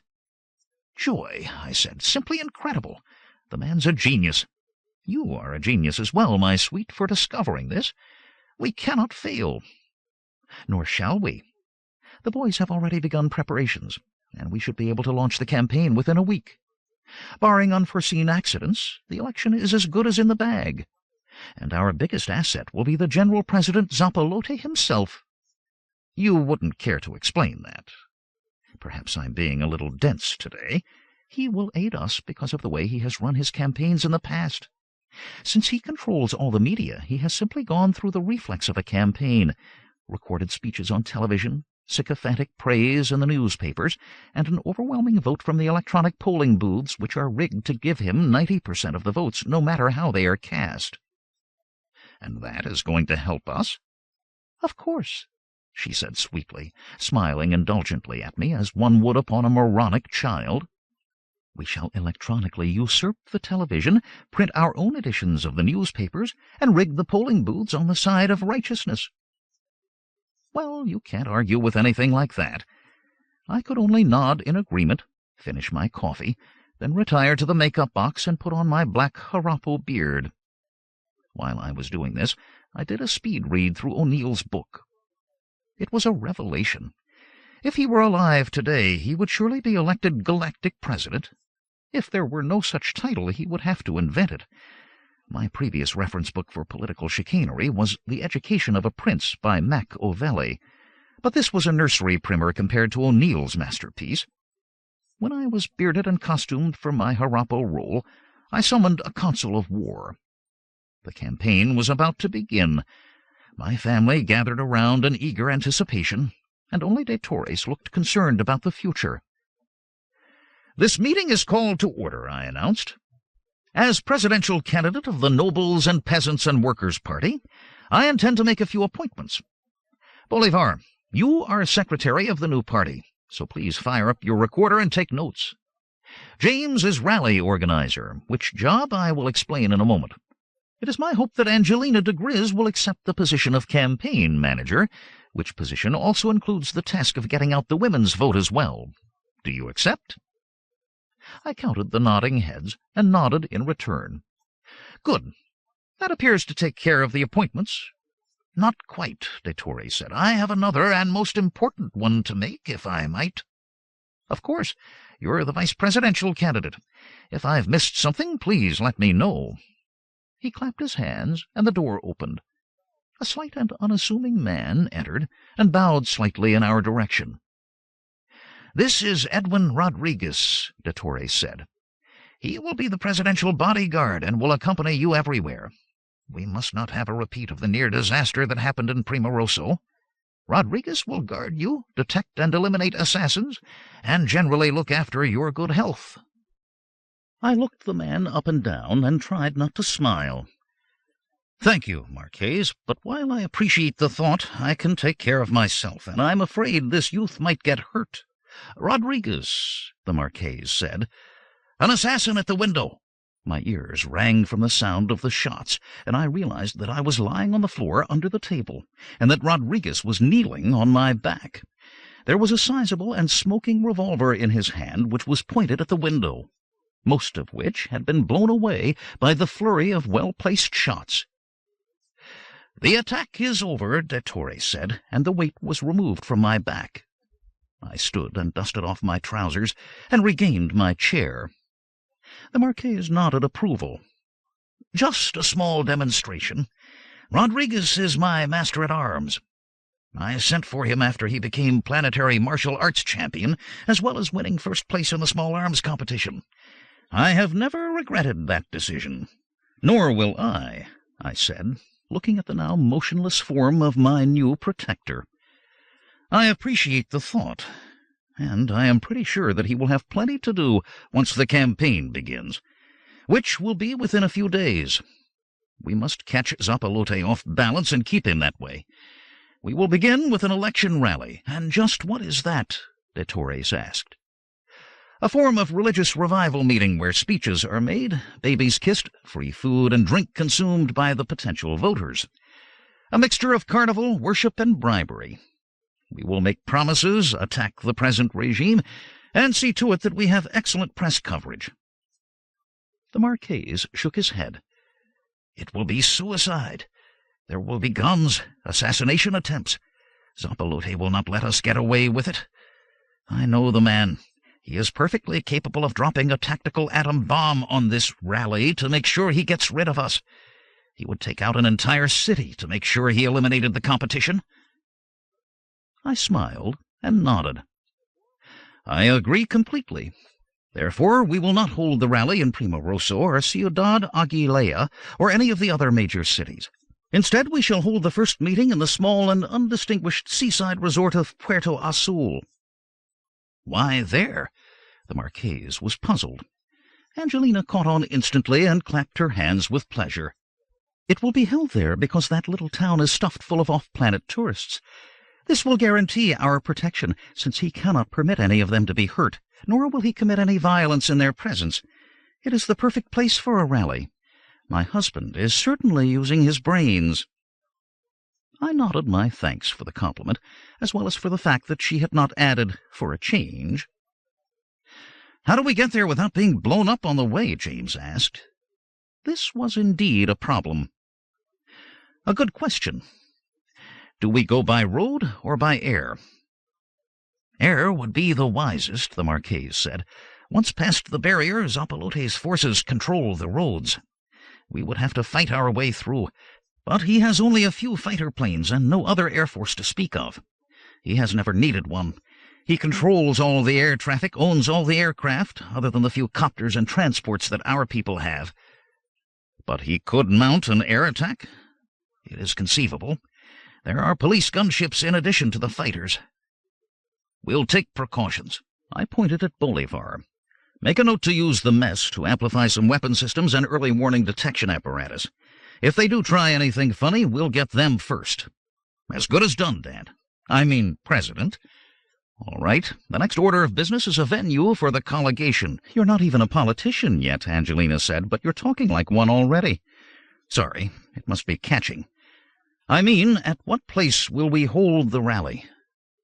There is a large stadium in Puerto Azul, de Torres said. That is where the bullfights are held every Sunday. Bullfights? I asked. It sounded nasty.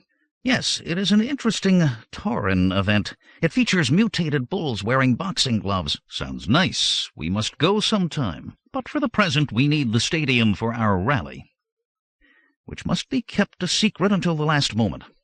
Any suggestions? Let Jorge arrange it, Angelina said. He was a tourist guide there, so he will know whom to contact. We'll book it in the name of a front organization. A folklorico display for the tourists or something like that. Perfect. Then we swoop down during the day, stay in one of the tourist hotels, make speeches on street corners, distribute free tickets to all the voters. And the campaign is launched. Any more suggestions? No? Then I declare this meeting closed and suggest we all repair to the garden for a drink before lunch. Champagne, the Marquise announced firmly, to toast a successful campaign, and to mark the end to this era of misrule. 20. Our little armada left at dawn, 4 jet copters and an ancient fixed-wing aircraft that was stuffed full of our campaign supplies. The sun shone, the day was perfect, until a few minutes after we crossed the barrier when 2 blips appeared at the very limit of our radar detection screen. "They're on a convergent track, Dad," Bolivar said, running the reading through the computer. He was in charge of the detection instrumentation. His brother manned our defenses. I looked at the approaching blips and turned on the radio. "This is the Marquise de la Rosa flight calling 2 aircraft now approaching our position. Please identify yourself." I waited impatiently for a reply, but the airwaves were silent. The blips closed in quickly. "Blow them out of the air before they can fire at us," the Marquise said, fists clenched, glaring at the screen. I shook my head. "They must attack us first. The cameras are recording all this, and I want the record absolutely clear that if there is any violence, that we were merely defending ourselves." "Those words will make a fine epitaph for our tombstones. They are within range." "They fired missiles," James announced, touching buttons in quick succession. "Counter-missiles launched. Look there, about 2 o'clock, you'll see the result." Sudden white clouds burst into silent existence, then fell behind us as the flight moved on. "Attack craft turning away," Bolivar said. They were all looking at me. I could not speak. "They're escaping, almost out of range." The Marquise's harsh words broke the silence. "Fire! Take them out!" James's finger was poised over the firing button, and it slammed down by reflex at the order. I turned away and looked out of the forward windows, trying not to see the 2 gouts of red flame exploding off to one side. I was aware of Angelina behind me, her hands on my arms, her voice so low that only I could hear it. "I understand, and I love you for it, but you must understand our feelings as well. They tried to murder us, and would have tried it again if they had not been stopped. It was self-defense." I worked to keep the bitterness out of my voice. "I understand, only too well. But that's not the way I want it, not the way existence should be. The killing will be over after the election. That's why you are running for president, to replace the man who ordered this action." There was no point in any further discussion. I suppose we were both right from our own points of view. The paid killers who had flown those craft would kill no longer. And Angelina was right. The only way to permanently end this violence was to win the election. "Let me look at my speech again," I said. "I want to get it memorized perfectly." Angelina turned away in silence, but her parting kiss on my cheek spoke volumes. That was the last of our airborne problems. The blue ocean soon came into view, then the white buildings of Puerto Azul. The campaign fleet circled above the field, while our copter with the detection instruments made a sweep of the area. When all of the instrument readings were 0, we came in. I pointed to the row of pink tourist rental cars lined up at the edge of the field. "Everything in order so far. Let's roll." And roll we did, rolling the vote-mobile out of the open tail of the cargo plane. This had been the Marquise's most luxurious saloon. It still was, plus a few additions. It was now a brilliant white, with red-lettered Jarapo for President on one side, and Jarapo's the One on the other. An overpowered PA system played martial music while it was on the move, and there was an elevated platform where the rear seat had been. The Marquise and I would ride there, waving at the crowd, with nothing between us and them except thin air, and an invisible force field that would block any laser beams aimed at us, would slow and stop bullets as well. Within a few minutes our equipment and supplies were loaded into the rental cars, and our little victory parade rolled away. "Let's do it in style," I said. "Let them know that a new day is beginning." A flick of a switch changed the ear-shattering broadcast from marching music to our presidential theme song. We rolled towards the city with its inspiring words booming out around us. Glory, glory to the workers. Glory, glory to the peasants. Down with Zapalote's bullies. Harapos marching on. I can't claim that it was the world's most inspiring lyric, but I doubt if any of the voters would even notice the sprung rhythm as they listened to the shocking words. It was probably a shooting offense to speak out against Zapalote in public, which meant that even this revolting song would surely capture the listener's undivided attention. We got it, too, as soon as we left the highway and started driving through the suburbs. Silent, frightened eyes watched us as we rolled by. Only the children cheered and ran alongside when we passed out bags of candy attached to Harapo Rules OK flags. Once they ate the candy, they shouted and waved the flags in hopes of getting more. It was only when we swung into the main thoroughfare that we found our first trouble. A large black police car blocked our way, filled with scowling uglies who fingered riot guns in a singularly menacing manner. Our little cavalcade stopped, and Bolivar walked forward, smiling ingratiatingly, to face the unsmiling officer who stood beside the car. "Harapo for president," Bolivar said as he pinned an election button on the officer's chest. The man ripped it off and threw it to the ground. "Go back. Get out of here. You cannot pass." "Pray tell me why not?" Bolivar asked, offering more badges to the policeman, who sneered and pushed them away. Behind him, Angelina had descended from the car as well, and was passing out more candy and flags to the crowds of children. "You do not have a parade permit," the policeman snarled. "We are not a parade, just a few old friends out for a drive. If I say you are a parade, you are a parade. Now I give you exactly 10 seconds to turn around and get out of here, or else." "Or else what?" "Or else I'm going to shoot you, that's what." A hush fell at those words, and within an instant the street was empty, just a few tattered flags lying on the ground to show that anyone had ever been there. With her audience gone, Angelina went around the police personnel carrier and offered her flags to the officers there. "You are going to shoot us? For no reason?" Bolivar said, turning his profile towards us and hamming it up something terrible. Knowing that the whole scene was being recorded. "You would shoot helpless citizens of your own country? You who are sworn to uphold the law?" He fell back and gasped. "Your time is up. All right, men. Ready? Aim!" A single policeman raised his gun, then slumped down to join his cataleptic companions. Because in addition to the flags, Angelina had been passing out sleep gas capsules. "Fire!" the officer said, and nothing happened. He turned and gasped, then tried to tear his pistol out of its holster. Another broken capsule puffed out its invisible message, and he dropped out of sight to join his troops. As he vanished, there was a muffled cheer from the surrounding buildings, and the children reappeared, shouting and waving their flags with joy. This time there were more than a few adults with them. There were echoing ha-has of jolly laughter as we pinned a Harapo button onto each police uniform, put a Harapo flag into each dozing hand. After this, happy volunteers rolled aside the vehicle with its unconscious minions of the law. Cheers were raised again as the parade continued. More than candy was being given out now. Attached to the flags were the crisp green rectangles of election money. Each bill could be exchanged for a bottle of wine and a fried bean sandwich at the evening rally. Things were really beginning to come together. But Zapalote was still trying to take them apart. As we drove into the center of the city, the crowds grew larger, the cheering louder. The Marquez and I stood in the back of the car, waving, while the election anthem rolled out in ear-destroying waves.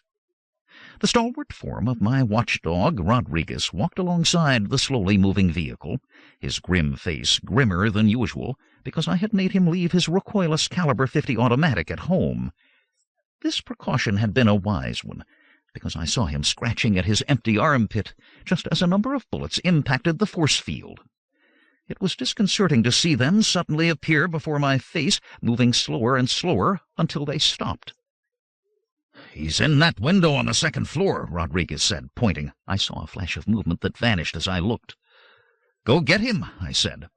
Rodriguez hurled himself through the crowd like a surfer through the waves, then on into the building.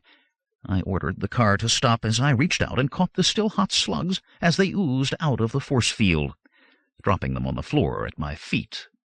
I touched my lapel microphone and spoke. "Did you get that on tape?" I asked, then looked at James in the following car. He raised his camera and patted it as his radioed voice whispered in my earplug receiver. "In the can, Dad." "Good. Keep shooting. We have just had an assassination attempt, and our faithful watchdog has gone after the gunman. There he is now." Rodriguez had emerged from the building, a long-barreled weapon in one hand, dragging an unconscious man by the other. The crowd murmured and tried to see what was happening as he pushed through them. I switched on the public address system to distract their attention. "Lady and gentlemen voters of Puerto Azul, it has been my great pleasure to come here to meet you, and I sincerely hope that I will see you all at the Monster Rally tonight. There will be talks, entertainment, free wine, and bean sandwiches, ice cream for the kiddies, and 100 door prizes, yes indeed. You do not have to pay to participate, but 100 lucky winners will each take home a dartboard with complete set of darts, and these will not be ordinary dartboards, no siree. Each of these dartboards has a face on it for a target, and I ask you, whose face is it? That's right. You can throw darts at the ugly mush of the old dictator himself, Julio the Monster Zapalote." As you can imagine, that produced a gasp or two and drew everyone's attention. A few of them looked skywards as though they expected a lightning bolt from the heavens to strike and slay me.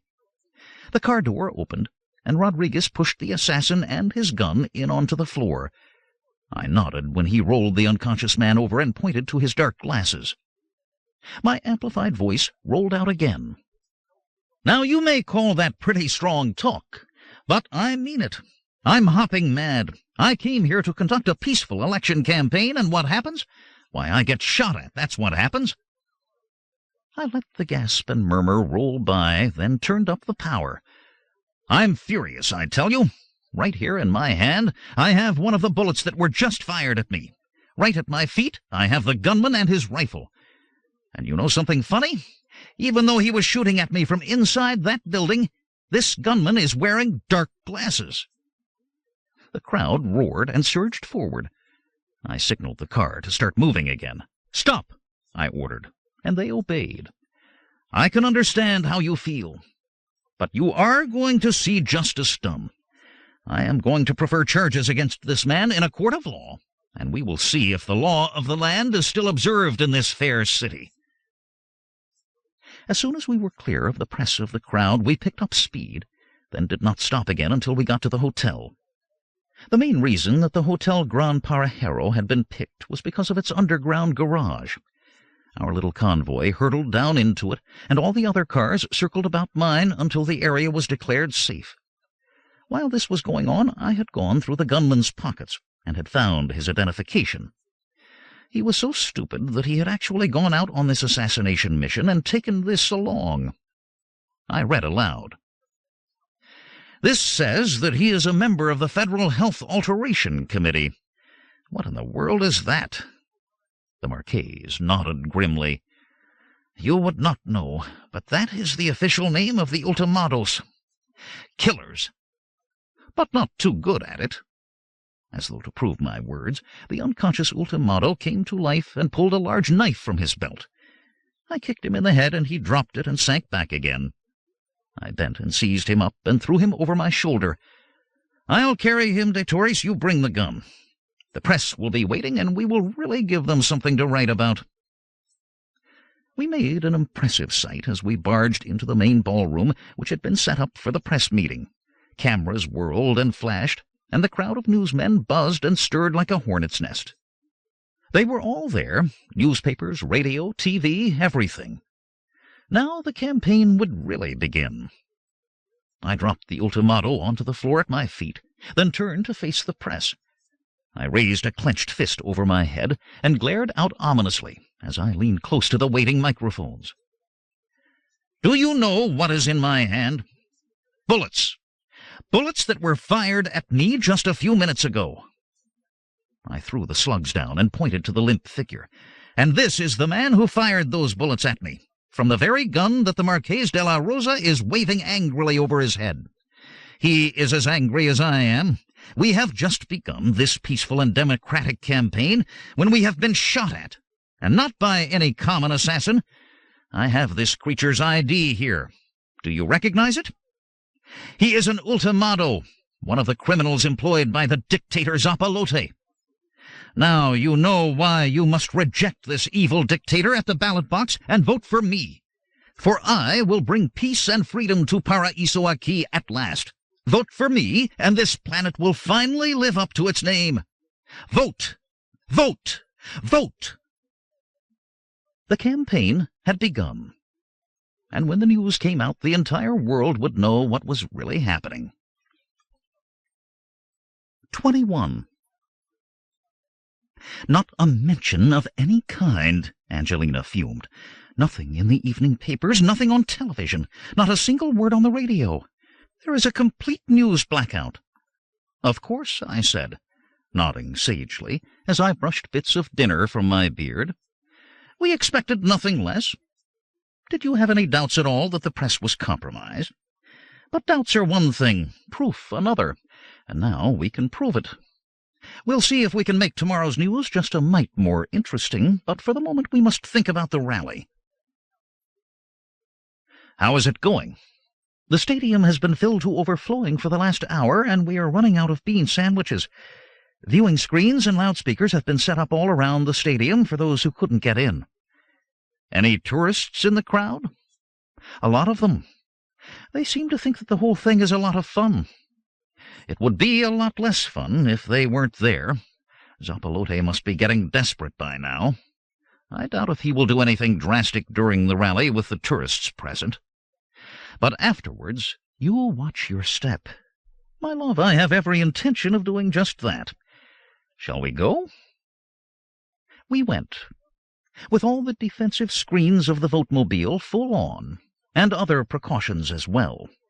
We remained inside the garage until a spotter in the hotel above gave us the go-ahead signal. As soon as this arrived, the car gunned out into the street to slip into the gap between two tourist buses. The off-worlders were still my best insurance. When we left the highway at the stadium, we picked up an escort of pink Outrider cars and continued in convoy as we worked our way through the crowds. There was something new outside the entrance, a plexiglass tent with a dozen or more disgruntled-looking men inside it. A jeering crowd surrounded them and pelted the tent with empty wine bottles and stale bean sandwiches. And the significance of this? I asked James, who came forward to greet us. We had an empty stadium to start with because there was this gang of police spies stationed just outside the entrance. They were taking pictures of everyone coming to the rally, which meant a decided drop in public interest. This was cutting down on the attendance, as you can well imagine. Bolivar and I convinced them that they should give us the cameras and then get into that tent. Don't tell me how you did it. I am a man of peace. Was this the only hitch? The only one. Are you ready for your grand entrance, Dad? I mean, Sir Harapo? Never felt more ready. And you, Marqués? The same. This meeting will go down in history. Proceed. I did. Down the aisle, through the cheering crowd, shaking my hands over my head, smiling for the tourists' cameras, blowing kisses at the babies. But not the babes, for I knew Angelina's steely gaze was upon me. Climbing to the platform and waiting for the shouting to die away. There was a splendid fanfare of recorded trumpets, and the Marqués stepped forward. I am the Marqués de la Rosa, as everyone knows. It is my pleasure to run for vice president of this world, under the leadership of my kinsman, Sir Hector Harapo, Knight of the B-Day, gentleman botanist and full-time recluse, who has left the quiet of his laboratory and gardens to come to the aid of his planet. Without further ado, let me introduce to you the next president of Paraiso-Aqui, Sir Hector. Screams, whistles, yells, you know the sort of thing. I waved until my arms were tired, then gave the signal for the fanfare again, while at the same time I pressed the floor button with my toe that sent a quick shot of subsonics through the floor of the stadium. This sound could not be heard, but it would produce a depressant effect on everyone present. The crowd was instantly silent, and I saw tears in more than one eye. Must remember to turn down the subsonic volume. I spoke into the waiting silence. Men and women voters, welcome visitors from other worlds, I bring you news of great joy. I turned off the depressants and towed in the stimulants. The crowd began to smile with great joy even before they heard the news. Within a few weeks, we are going to have an election. At that time, you will have a chance to vote for me for president. And why should you vote for me, you might ask? Well, I'll give you one very important reason. I'm not Julio Zapalote, that's why. That produced a good deal of enthusiastic reaction, and I took the opportunity to pour out some water-flavored gin from the carafe before me. I took a few good swallows before I carried on. Vote for me and end corruption in high places. Vote for me and I'll have the ultimatos working as swimming instructors on a shark farm. Vote for me and see what honest government can really be like. I promise an ox in every pot, a gallon of wine in the cupboard, an abolition of all taxes, 6 weeks annual holiday with pay, a 30-hour work week, retirement with full pay at the age of 50 for every registered member of the Nobles and Peasants and Workers' Party. Volunteers will pass among you handing out membership forms. Free bullfights every Sunday, off-track betting by licensed bookmakers, plus a few other things that I will think of soon. My last words were drowned out by enthusiastic cheering that had no need of subsonics. If the voting were held at this moment and the machines not rigged, I would have received every vote. I sat down, still waving, then sipped at my restorative glass.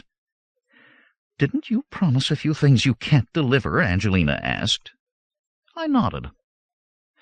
No one believes election promises, particularly the politicians who make them. The purpose of the talk and this rally is just to stir up enthusiasm. Well, you certainly have done that. Good.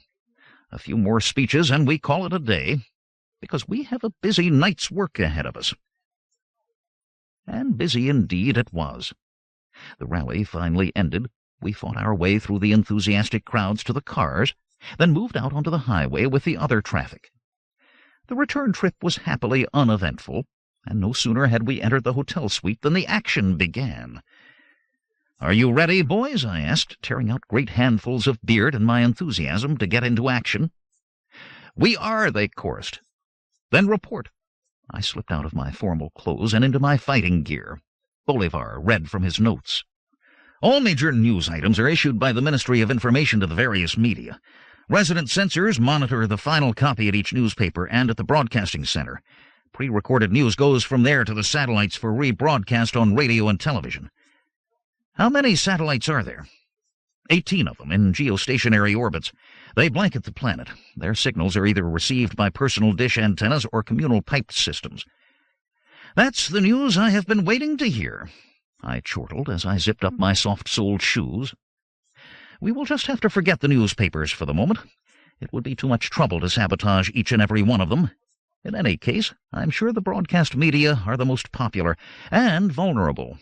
What we need next are floor plans of the broadcasting center and a diagram of their technical setup." Bolivar handed me the first, James the second. It was almost too much. I coughed away what might have been a sob and hoped they didn't notice the glisten in the old stainless steel rat's eyes. What fine lads they were! How intelligent in the application of their benevolent crookery! "We've compared one to the other," Bolivar said, flipping through the floor plans, then stabbing down his finger. "And are pretty sure that we have found the weak spot," James said, finishing the sentence, a finger firmly planted on his diagram. I bent to look as they traced their way through the details. "These are the microwave transmitters that shoot the signals around the planet for rebroadcast to the satellites that are out of line of sight. And here are the 2 channels coming out of the program section, radio here, TV here. They go through these cables located in this conduit, which just happens to have an access door in the basement of the building. "Here," I added, stabbing down a finger, and we all smiled and nodded like fools. "But this will need a sophisticated circuit interrupter that will be small and hard to spot, yet will still enable us to cut off their signals and substitute our own whenever we wish. Now, where could we possibly find devices like that?" James took one from his pocket. Bolivar took out the other. "Boys, I'm proud of you," I said, and I meant every word of it. The interrupters were flat canisters, each small enough to fit on the palm of my hand, with a switch and a bundle of thin wires at one end. "Self-powered," Bolivar said. "Atomic batteries. Run for years. This lead goes to an outside aerial, while these are spliced into the interior circuits. That's all there is to it. When the correct signal is received, the material that Zappalote's technicians are sending out is cut off, and whatever signal we are broadcasting will go out in its place. They will think that they are sending out their news reports, but instead they will be broadcasting ours." "That's good," I said, "but only for a one-shot. Once their broadcasts have been sabotaged, they will shut down and search until they find these. We will have to go through the whole thing again when we make a second broadcast on election eve, and it will be much harder to set this thing up a second time." James opened a box while I talked and took out 2 good-sized hunks of electronic apparatus. "We thought you might have that possibility in mind, so we put these together. They're dummies full of circuit boards and wiring that we attach in a slightly more obvious location. They have only one function. If they are disturbed or examined in any way, a thermite device inside is actuated that will then burn them to slag. A neat bit of misdirection that will certainly work. Now let's get out there and do the job so we can sleep peacefully tonight." "Dad, Bolivar and I can take care of this ourselves. You must be tired." "I am. Of being a politician. You wouldn't deprive me of a chance for a little excitement, would you?" "They would if I could have my way," Angelina said, speaking for the first time. "But I know you too well. So get out there with your delinquent children and crawl around in the sewers, or whatever it is you enjoy doing, but don't expect me to wait up for you." I kissed her firmly for her understanding, and we exited into the night, by way of the back stairs and an unmarked car. Nor were we followed. We parked a street away from Broadcasting Center, then made our way into it. I mean, we didn't exactly go through the front door, but we did penetrate without too much trouble from the alarm system. We shorted it out and entered unseen through a basement window. After that, it was just a matter of finding the right doorway. The sub-basements were filled with fully automated machinery and empty at this time of night. There was one supervisor at his station, but he was easily avoided. The hookup was a simple one, with the dummy circuit boxes concealed by a partition, while the real bits of circuitry were put under the wire bundle and sealed into the flooring. "Perfect," I said, dusting off my hands and admiring the result of our labors. "Let us now return for a refreshing drink, and a look at the substitute programs that our minions are now preparing." Getting out unseen was just as easily accomplished as had been our entrance. Our car was waiting, and there was no one in sight. I opened the car door, and the light came on. There was a man sitting there, pointing a large pistol at my head and smiling at the same time. Someone very disgustingly familiar.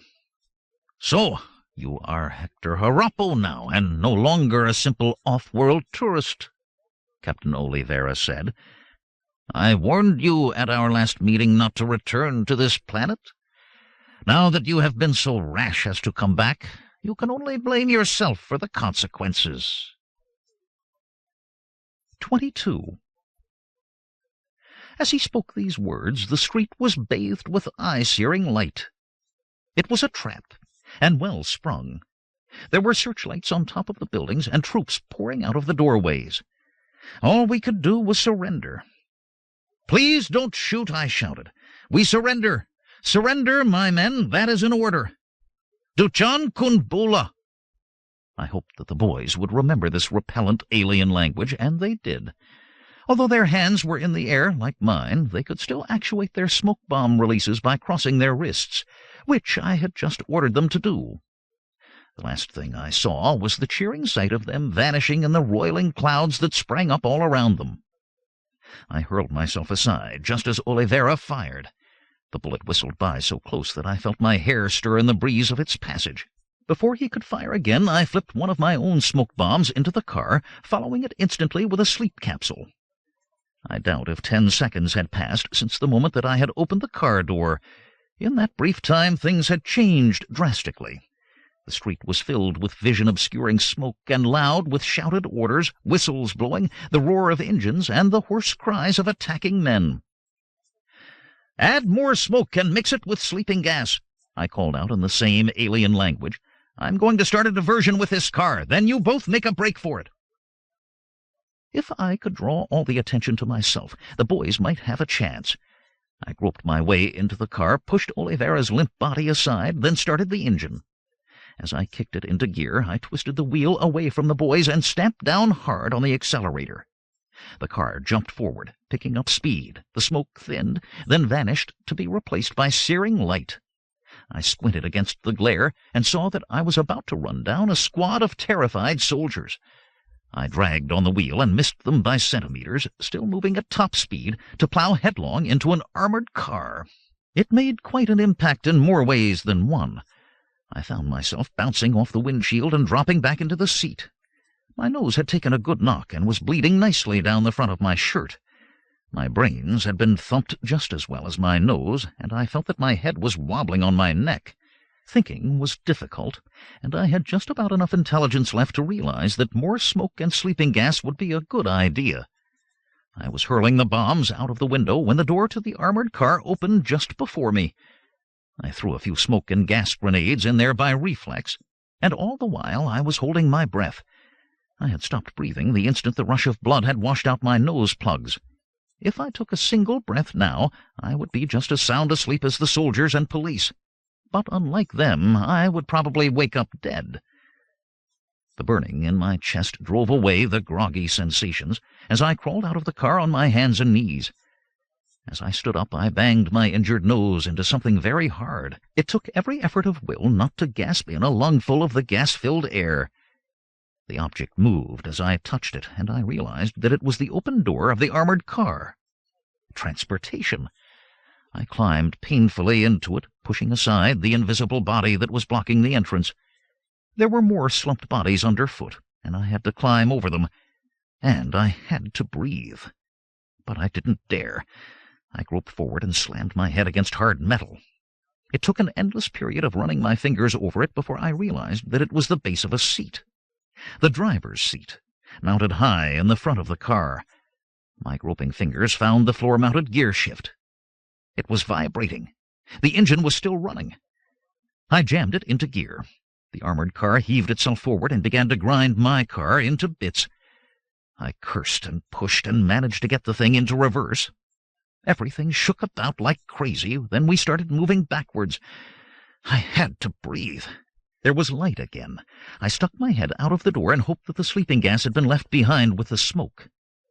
I fought not to breathe, but I could not win.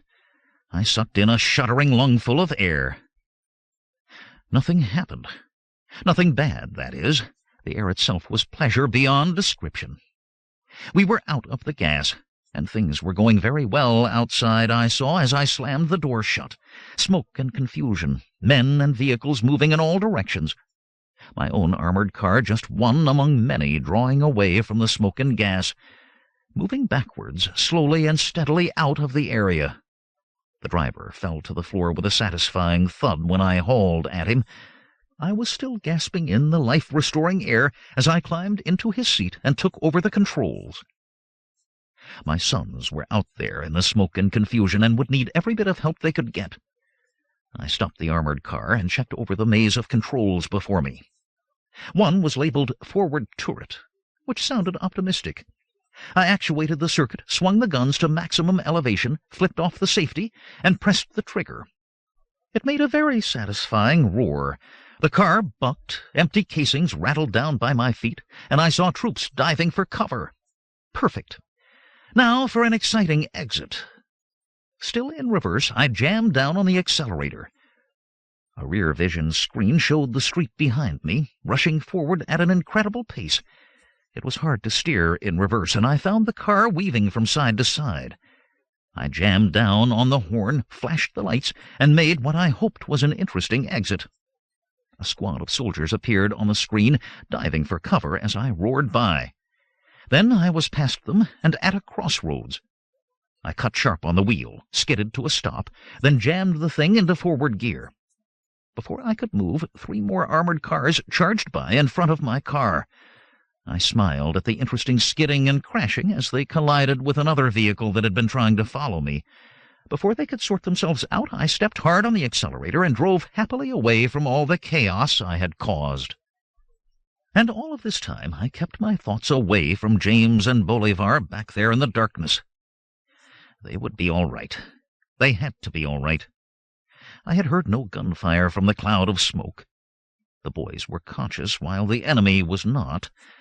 I had created a diversion. There was endless confusion. A number of ways for them to get away. They were smart and strong and would get out of this mess. Then why was I worried, sick, and dripping with sweat? Because I was thinking like a father, not a ruthless interstellar agent. They were my sons, and I had got them into this. A black wave of guilt and depression swept over me. I could not keep it at bay. I drove slowly through the dark and empty streets, until I finally forced a measure of control through my weepy brain lobes. Enough of this, diGriz. Now that you have had a good suffer and a brisk rattle of guilt and self-chastisement, stop it. I spoke aloud, since I can always hear myself better that way. Rather than listening to a thin, tiny inner voice, I would much rather hear a big, hearty external one. I sat up straighter and gripped the wheel firmly. That's better. Moaning and thrashing about and getting yourself in more trouble won't help the boys any. Your task now is to get away safely and back to work, and that is all you can do. Now move it. I moved, taking as direct route as I could to our hotel, stopping in a dimly lit street a few blocks short of my destination and abandoning the pilfered vehicle. There was a service entrance, now locked, that admitted me to the hotel at the touch of a picklock. My luck still held out, and I rode the service elevator up to our floor without being seen. Angelina opened the door as I approached. "You look a mess. Are you hurt?" "Not really, just bruised and weary, and I just did not know how to go on. But my expression must have given me away. The boys. What's happened to them?" "I don't know. I'm sure they're all right. We went different ways.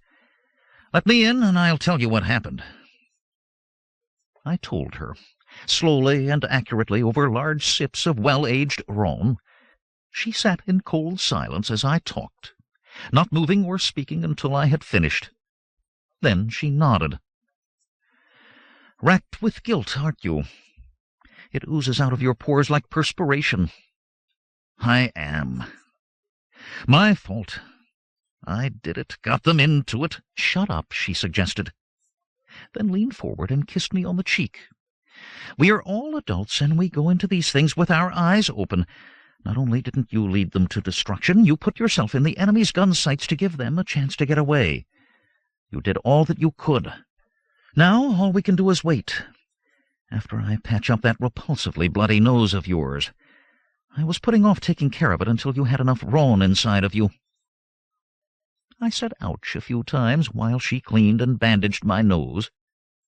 Then the waiting began. Angelina, who rarely drank other than on social occasions, accepted a glass of Rhone and sipped at it. There was no conversation. We looked up every time a siren went by in the street outside, and tried not to stare at the clock all of the time. I emptied my glass and reached for the bottle. "Would you like some more?" The buzzing of the phone cut through my words. Angelina was answering it before I could move, switching on the conference function as she lifted the receiver. "James here," the welcome voice said, and a wave of relief rushed through me. "No problem getting away. Changed uniforms with a soldier.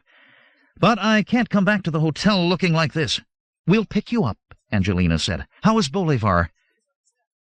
When there was no instant answer, the tension was back, multiplied tenfold. He only hesitated for a moment, but that brief time was message enough. "I think they have him. I saw police in gas masks driving off in a great hurry. They were the only ones who left the scene. I stayed around as long as I could until the smoke cleared and they were starting to form the units up. He didn't call, did he? No. I would have told you. I know. I'm sorry. You shouldn't be. You did everything that you could. Now we'll have to make plans to get you back here. Then we'll just have to wait for news of Bolivar. They won't have harmed him. I'm sure that he's all right. Her voice was calm, controlled. Yet I was looking into her eyes when she spoke, and I knew that she was screaming inside. 23. I closed the Rhone bottle and put it away. This was the time for a clear head. However, I did open a bottle of wine to wash down a fried bean and sausage sandwich, since beans are a well-known brain food. I think Angelina went to pick up James while I stared at the telephone and tried to produce intelligent thoughts about the night's events. By the time they had returned, I had reached some highly logical and most unattractive conclusions. There were no phone calls, I said, as they came through the door. If that's food, I'll have some, James said, pouring himself a small glass of wine. I was happy that the twins took after their mother in their alcoholic interest, not after their boozer of a father. I've made some plans, I announced. They will guarantee Bolivar's return. Angelina nodded agreement. Good. We break into the central jail, shoot down everyone we meet, then release him. No, that's what they are expecting us to do. Someone on the enemy team is outthinking us. We walked into a trap tonight because we were careless. We have been one jump ahead of them so far, and we thought that it would continue to go on like that. But the honeymoon is over. We now have to outthink their outthinker and do the unexpected. Which is what? Angelina asked. Hit them where they don't expect us. Take a prisoner whom we know they will have to trade for Bolivar. Who? Zapalote himself. No one else will do. James was so surprised that he actually stopped eating, which meant he was very surprised indeed. Angelina had far more control. You wouldn't care to explain the tortuous logic that led to that conclusion, she said. I'll be happy to. Somebody on their side has brains. It might very well be Colonel Oliveira. After all, he was the one waiting in the car when we returned. Until we find out anything different, we must assume that he is our enemy number one. He has been keeping careful track of our operation and has managed to put himself in our shoes.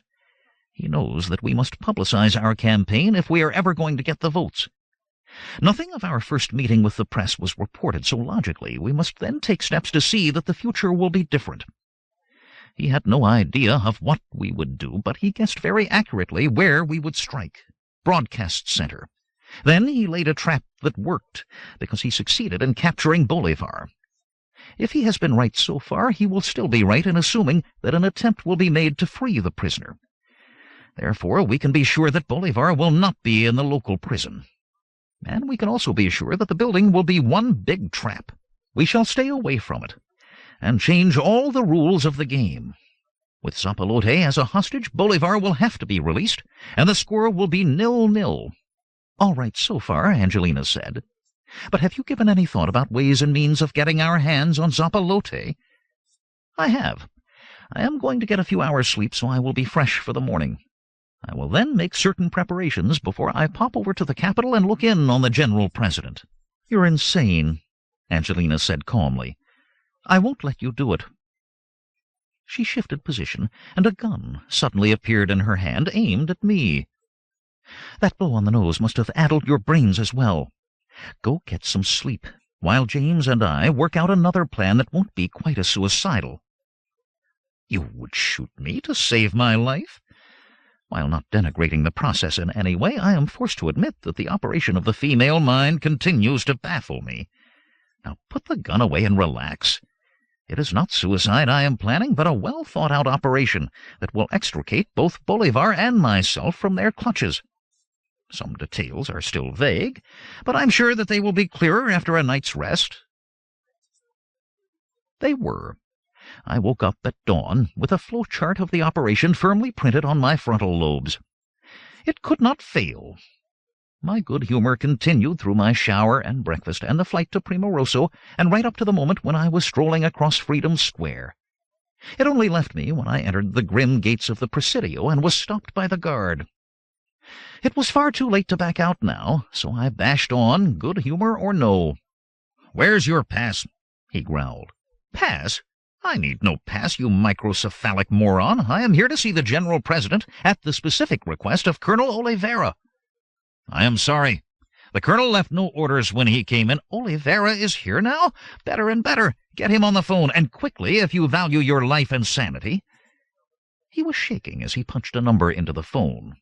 The plate lit up, and I could see Oliveira's sadistic face on the screen. Before the guard could speak, I pushed him aside and leaned close.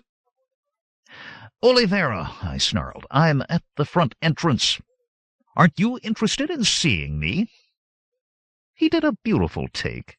I should have brought a camera.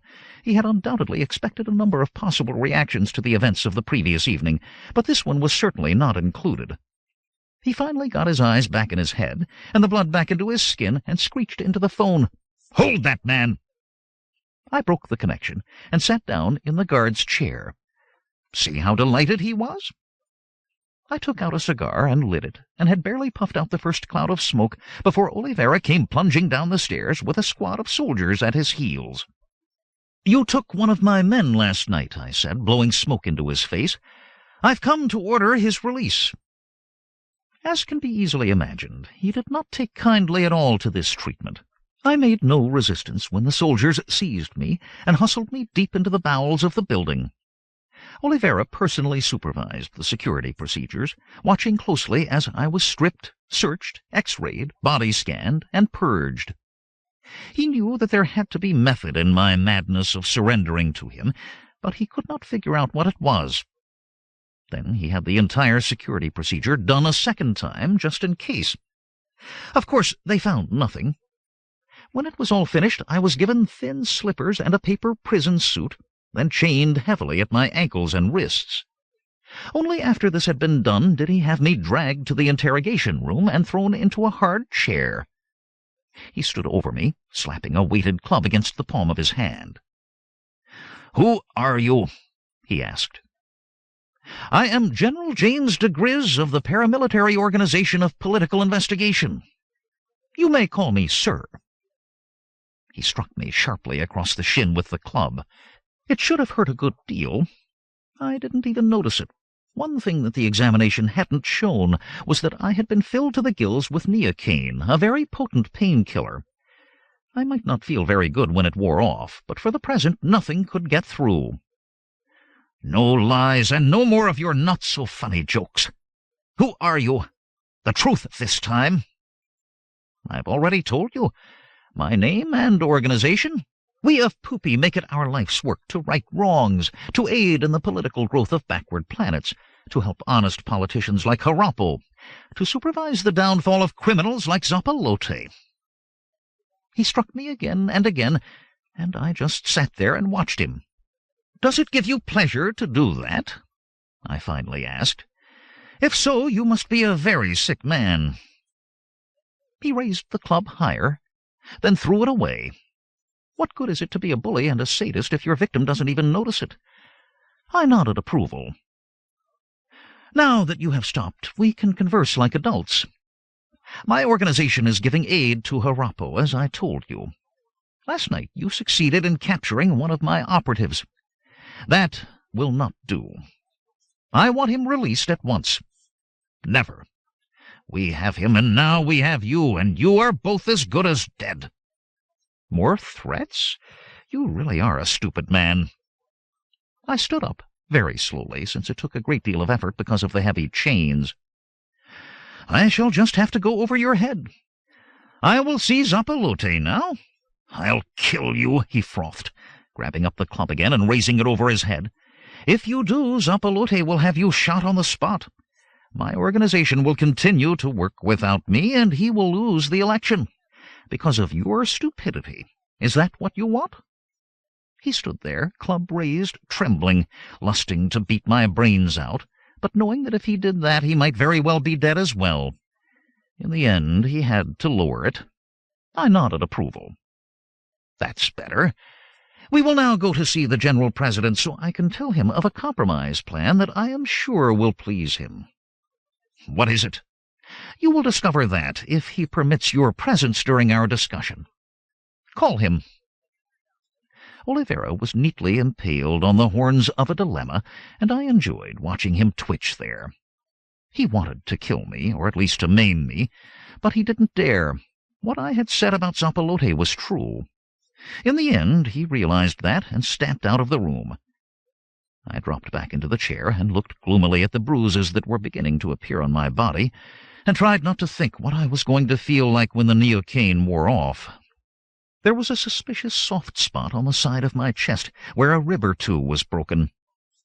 It was then that I decided that something really loathsome had to happen to Colonel Oliveira before this affair was through. While I was brooding over his fate, he returned with a squad of soldiers. I was hauled to my feet. The soldiers formed a solid wall around me as we marched off down the hall, up a stairway, very tiring, and through a number of anterooms to face a pair of large gilt doors. It had armed guards, weapons ready, stationed on each side. We were getting close to the Holy of Holies. The doors swung wide. My personal bodyguards pushed me forward, staying so close that I had to peek over their shoulders to assure myself that we were indeed in the presence. The General President squatted in a chair like a loathsome toad, his bandy arms resting on an immense desk. "Tell me about this person," Zappalote said, still as frog-mouthed and ugly as the first time I had met him. If he recognized me as a beardless Harapo, he wasn't letting on. "He gave his name as General James diGriz," Oliveira said, "and claims to represent an organization named Poopy. I'll have you shot if you are trying to make bad jokes." "No, please, it is true, Your Excellency." I enjoyed watching the colonel sweat and tremble. There must be some truth in what he says. This paramilitary organization of political investigation that he talks about could exist. Without a doubt, he is an off-planet agent. He came here first some months ago disguised as a tourist to make contact with a traitor organization in Puerto Azul. I had him deported before he could cause any more trouble. He has since returned here illegally and is very high up in the Harapo organization that is causing us some little problems. I will kill Harapo, hang him, with his own intestines. Yes, all of the traitors, every one of them. Lots of intestines. Oliveira slavered. Guts galore. Close your mouth, Oliveira, or you'll be first. There was a crackling sound as Oliveira slammed his mouth shut. I think he broke a tooth. Zappalote was glaring at me now, his beady red eyes trying to burn holes through me. "So, you work for Harapo. You cause me all kinds of troubles. Now, before I kill you, tell me why you came here." "To make an agreement with you. I do not deal with traitors. Take him out and shoot him." The soldiers closed in, seizing me. It wasn't going quite as I had planned. "Wait," I shouted. "Listen to me first. Would I have come here, alone and unarmed, without a reason? That would be suicide. I came here in order to tell you—" What? I hadn't the slightest idea. But he was listening. What I had to tell him had to be important. What would interest him? What does a paranoid dictator care about? Paranoia. "I have come to tell you that there is a traitor very close to you, plotting against you." "Who?" I had his attention now. He was on his feet, leaning across the desk. "Murumtrumbrumble," I mumbled. "What?" Shall I speak his name aloud, here, with these men listening? "Speak up! Who is it? Tell me!" he frothed, coming around the desk. "I'll tell you," I said, bending my knees and tensing my muscles. "Someone very close to you who wants to kill you." And as I spoke the words, I hurled myself forward, smashing into the guards who stood between us, knocking them aside, staggering with the weight of the chains, dragging my arms up. My outstretched hands could barely reach his face. One fingernail brushed his skin. Then the blows struck my head and body, driving me to the ground where the soldiers began to kick me. I was only vaguely aware of Oliveira stopping them, bending over and dragging me to my feet. Soldiers held me tightly. I could barely breathe. Oliveira had his pistol out, and the cold muzzle was pushed between my eyes. "Speak," he commanded, "one last time before I blow your brains out. Who wants to kill the General President?" "I do," I said hoarsely through my bruised throat. "I want to kill him, and I have just done so. Don't you see that scratch on his face? The drops of blood?" Zapilote raised his hand to his cheek and touched it, then looked at the red stain on his fingers. "You searched me," I shouted, "but you did not find the weapon. This nail, this fingernail, cut to a point, and coated with 4-hour virus. Zapilote has been infected and will be dead within that time. You're dead now, old man. Dead." 24. As you can well imagine, that made quite an impression on everyone present, particularly Zapilote. His parchment skin went even whiter, and he staggered back, clutching at his face. You would think that after having lived for over 2 centuries he would have had enough of it. He hadn't. He must have got into the habit. I spoke sharply now, too well aware of the gun against my head. "You're dead, Zapilote, if you don't get the antidote in time. Now get this idiot with the gun away from me." Zapilote staggered forward and reached up to seize Oliveira's ear, twisting it savagely as he hauled the man aside. The colonel shrieked and dropped the gun, which luckily didn't go off, and clapped his hands to the now bloody ear. Zapilote shouldered him aside and stood before me. "Get him on his knees," Zapilote ordered, and the soldiers kicked me in the legs and forced me down. He stood before me, glaring down, while his breath, rich with garlic and heartburn, washed over me. "What about the antidote?" he breathed redolently. "Only I know where it is. If you receive the injection within 3 hours, you will live. The virus that is now spreading through your bloodstream is unknown on this planet. Your doctors cannot help you. By now you should be feeling the first symptoms of the infection. You have a fever. It will keep rising until your brain is destroyed by its heat. Your fingers are now beginning to tingle. Soon they will be paralyzed, and this paralysis will spread to your entire body." He screamed a shrill old man's scream, raising his shaking hand to his face, bringing the tremulous fingers away wet with perspiration. Then he screeched again and staggered.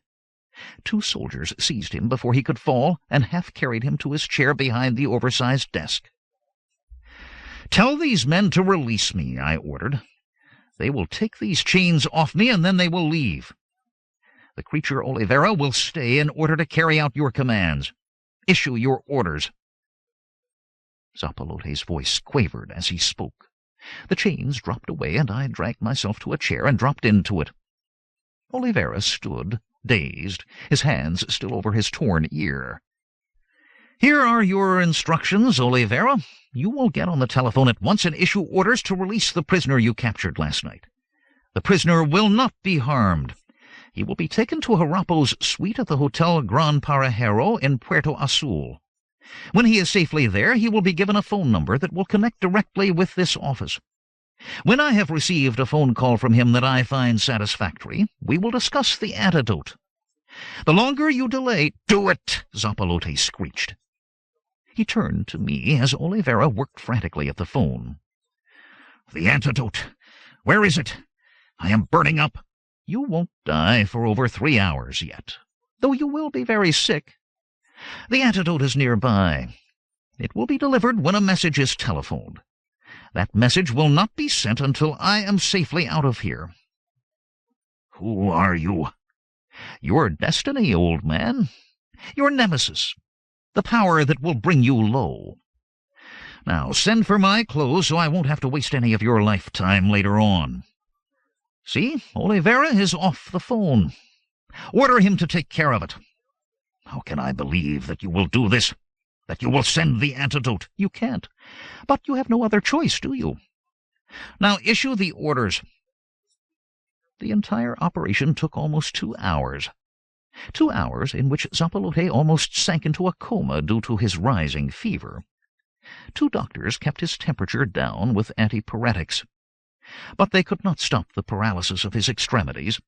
All sensation and control was now gone from his hands and feet, he screeched weakly when the phone finally rang, and I bent to pick it up. "This is diGriz speaking." "Are you all right?" Angelina asked. "I'm just fine." "How is Bolivar?" "He's right here beside me, eating. Now get out of there." "I'm on my way." I slammed the phone down and walked through the door without a backward glance. Following my instructions, there was a chauffeured car waiting outside in Freedom Square, door open, motor running. As soon as I was seated, it hurtled forward in the direction of the airport. My jet copter was there, fueled and ready. I took off, circled, and headed north to meet the heavily armed command copter with James at the controls. He waved to me as he swung his craft up beside mine, and his voice echoed in my headphones. "You did it, Dad. There's nothing in the sky, and if anything does appear, we can blast it. Good. Send the signal to Zappalote with the name and address of the doctor in Primo Rosso. Then let's head for home. It has been a long day." I had visited the doctor on the way to the Presidio that morning. It seemed at least 100 years ago. A very large sum of money had obtained his exclusive services for the day. He had a hypodermic syringe filled and ready and just waited for someone to come and get him and bring him to the person to be injected. I knew that he would get a very warm welcome indeed. We were joined by the rest of our tiny aerial fleet halfway back to Castle della Rosa. They had pulled out and left Puerto Azul as soon as Bolivar had returned. None of us wanted to be within range after Zappalote had received the injection and had recovered. We landed together. I killed the ignition and climbed stiffly down from the copter. My side was beginning to ache. Bolivar was standing there when I turned around. He had bruises on his face, and I could see a bandage under his shirt. He noticed my attention and smiled. "Not bad. Just a little kicking around when they caught me. You look a lot worse." "I feel a lot worse if I don't get a little shot of painkiller soon. Take me to your med kit." "I have some here. Mom told me about the plan, what you did." His face was hidden as he gave me the injection. "I really do appreciate it, Dad. I don't really know how to say this." "Then don't. You do the same for me. Now lead me to a soft chair and a strong drink, and I'll tell you all about my visit to the lion's den." "Not the ribs," I called as Angelina ran up to embrace me. "Let us just sit quiet for a bit before the doc straps them up. They've lasted this long. You know, it has really been one of those days." The Marquess must have been told of my arrival as well, because he was the next one to rush up, arms outspread, to embrace me. James stopped him before he managed to puncture one of my lungs with a broken bone. "Let us take this party inside," I ordered. "Champagne!" de Torres shouted. At this rate he would be running out soon. "The best in the cellar. The crucial hours of this day will be talked about for years, a century from now," which, even if a little confused in its syntax, was emotionally understandable. We sat in the deep chairs and raised our glasses. It really was the best champagne in the cellar, I realized, as it spread happiness and warmth throughout my system. I sipped again and had my glass topped up before I told them the story of my visit to the Presidio, leaving out the gory bits and making it sound far more exciting than it really had been, which is the way to tell a story. After the phone call, I just walked out of there and into the car. I took off, and you know the rest of what happened then. We ended up here. "Incredible!" de Torres gasped. "What formidable courage to go into that den of murderers like that." "You would do the same for your son, wouldn't you?" I asked. He nodded. "Of course, but I did not do it, and you did. And what bravery to carry death at your fingertip. But is it not dangerous to travel to the planets carrying this deadly virus with you?" He stopped and looked around at us as though we were all insane, as my family burst into wild laughter. Angelina leaned forward and patted his hand to reassure him. "It is not you that we are laughing at, Marquez, but at Zappalote. The best part of this is that my Jim would never kill anyone. He couldn't carry through a plot like this if there were the slightest chance that even an animal like Zappalote might die by accident." The Marquess blinked in confusion. "I do not understand." "There is no deadly virus. The fingernail was coated with pyrotogen and a neural anesthetic. One of them gave Zappalote a high fever, the other numbed his extremities. The effects of both of these drugs wear off in about 4 hours. That's why the deadline. But the doctor, the injection, just sterile water. Now do you see the beauty of it all? It was just a bluff. Not only is my husband the world's greatest hero, but he is also the galaxy's greatest con man and actor at the same time. I lowered my head in false modesty. But what she had said was true, and I did not find it too hard to take. It had been a long, hard day, and so a little soothing of the ego was very much in order. 25. I reluctantly spent a rather painful evening, since the effects of the neocaine had to wear off before the doctor could treat my bruises and contusions, and broken ribs.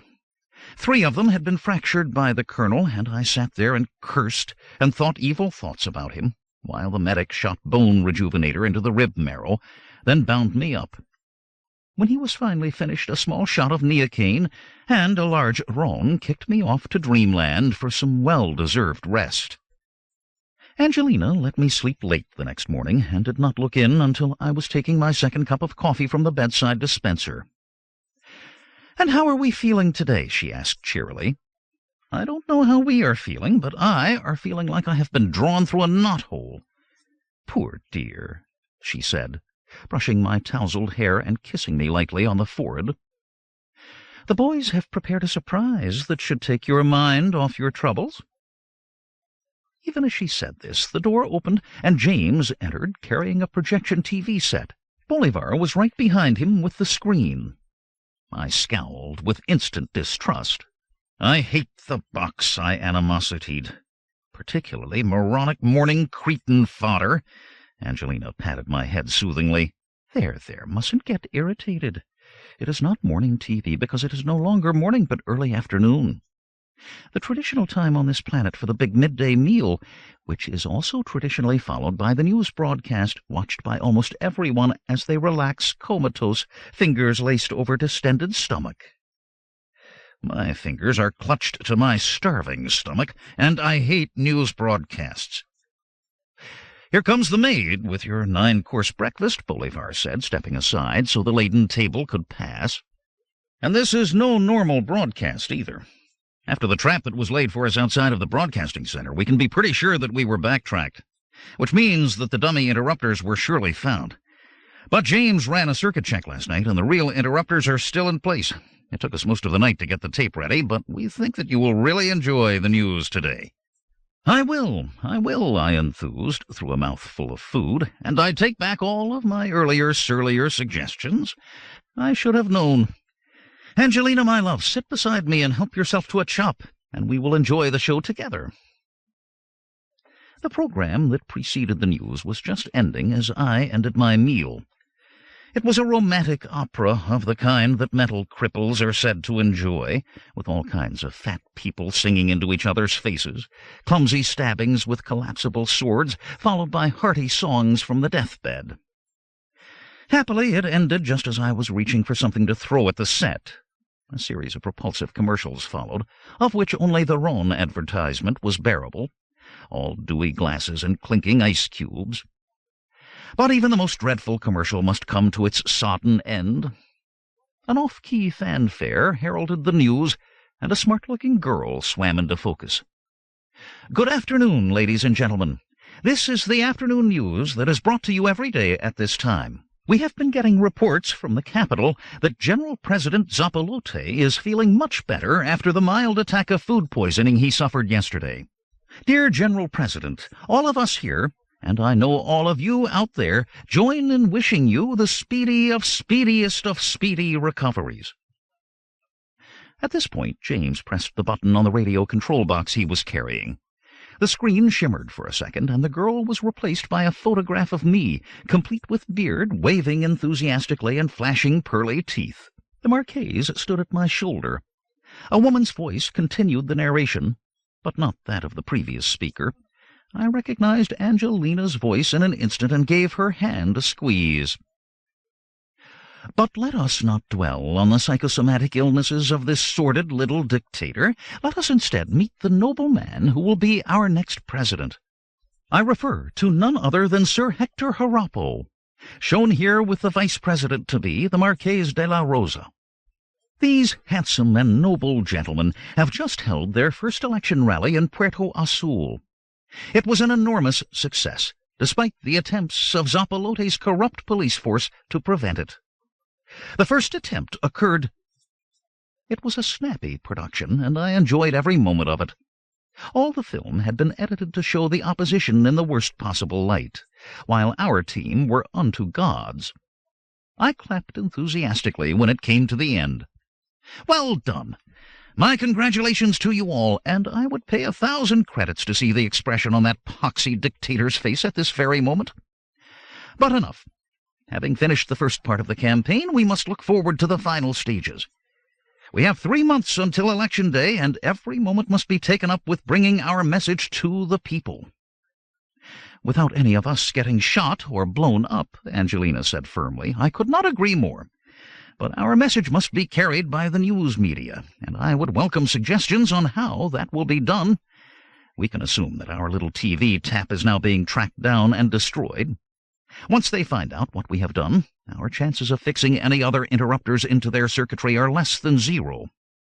But we must have access to the news media, or we have lost the election in advance. Any suggestions? The answer seems fairly obvious, Angelina said. You must interrupt the broadcasting circuitry at the most vulnerable point, which is at the same time the most inaccessible point, if you understand what I mean. I don't understand, I admitted unhappily. I must have been hit on the head once too often yesterday. Mom's right, James said. He had not been hit on the head at all, so was therefore far ahead of me and Bolivar, who was also blinking in a concussed manner. We put the interrupters into the satellites themselves. Yes, the answer was hideously obvious, and I should have guessed. I pouted unnoticed in the corner as James rattled on enthusiastically. The next step, then, must be a major effort to find out more about the satellites. Already done, Angelina said brightly. There is a company named Radio Difunder S.A. that is located at the spaceport near Puerto Azul. They service the communication and weather satellites for the government. They are a small company, so small that all of their work is done by a single and ancient space tug that has been modified for satellite work. Warm smiles greeted this bit of information, and we all beamed enthusiastically at one another, being of the same mind and possessed by the same idea. I expressed the thought that was on all our lips. It couldn't be that this is the only ship on this planet that can do this kind of work. Not only could it be, it certainly is. If this ship, the Populacho, was out of action, it would be some months at least before another could be found, modified, and brought here. I rubbed my hands together in anticipation. The next step is painfully clear. Relay units must be constructed, designed for installation on each satellite. They must be self-powered and will operate when they receive our coded signal. In that manner, we can give all the listeners and viewers an unbiased view of the news every day. The ship, the Populacho, must be pressed into our service to enable us to install the devices, after which it must be rendered, shall we say, unfit for a while, at least until the election is over. Can anyone fault this plan? I can't, Angelina said, but I have one additional suggestion. We are fighting this election in the name of democracy, so we must begin acting by the democratic rules we profess to believe in.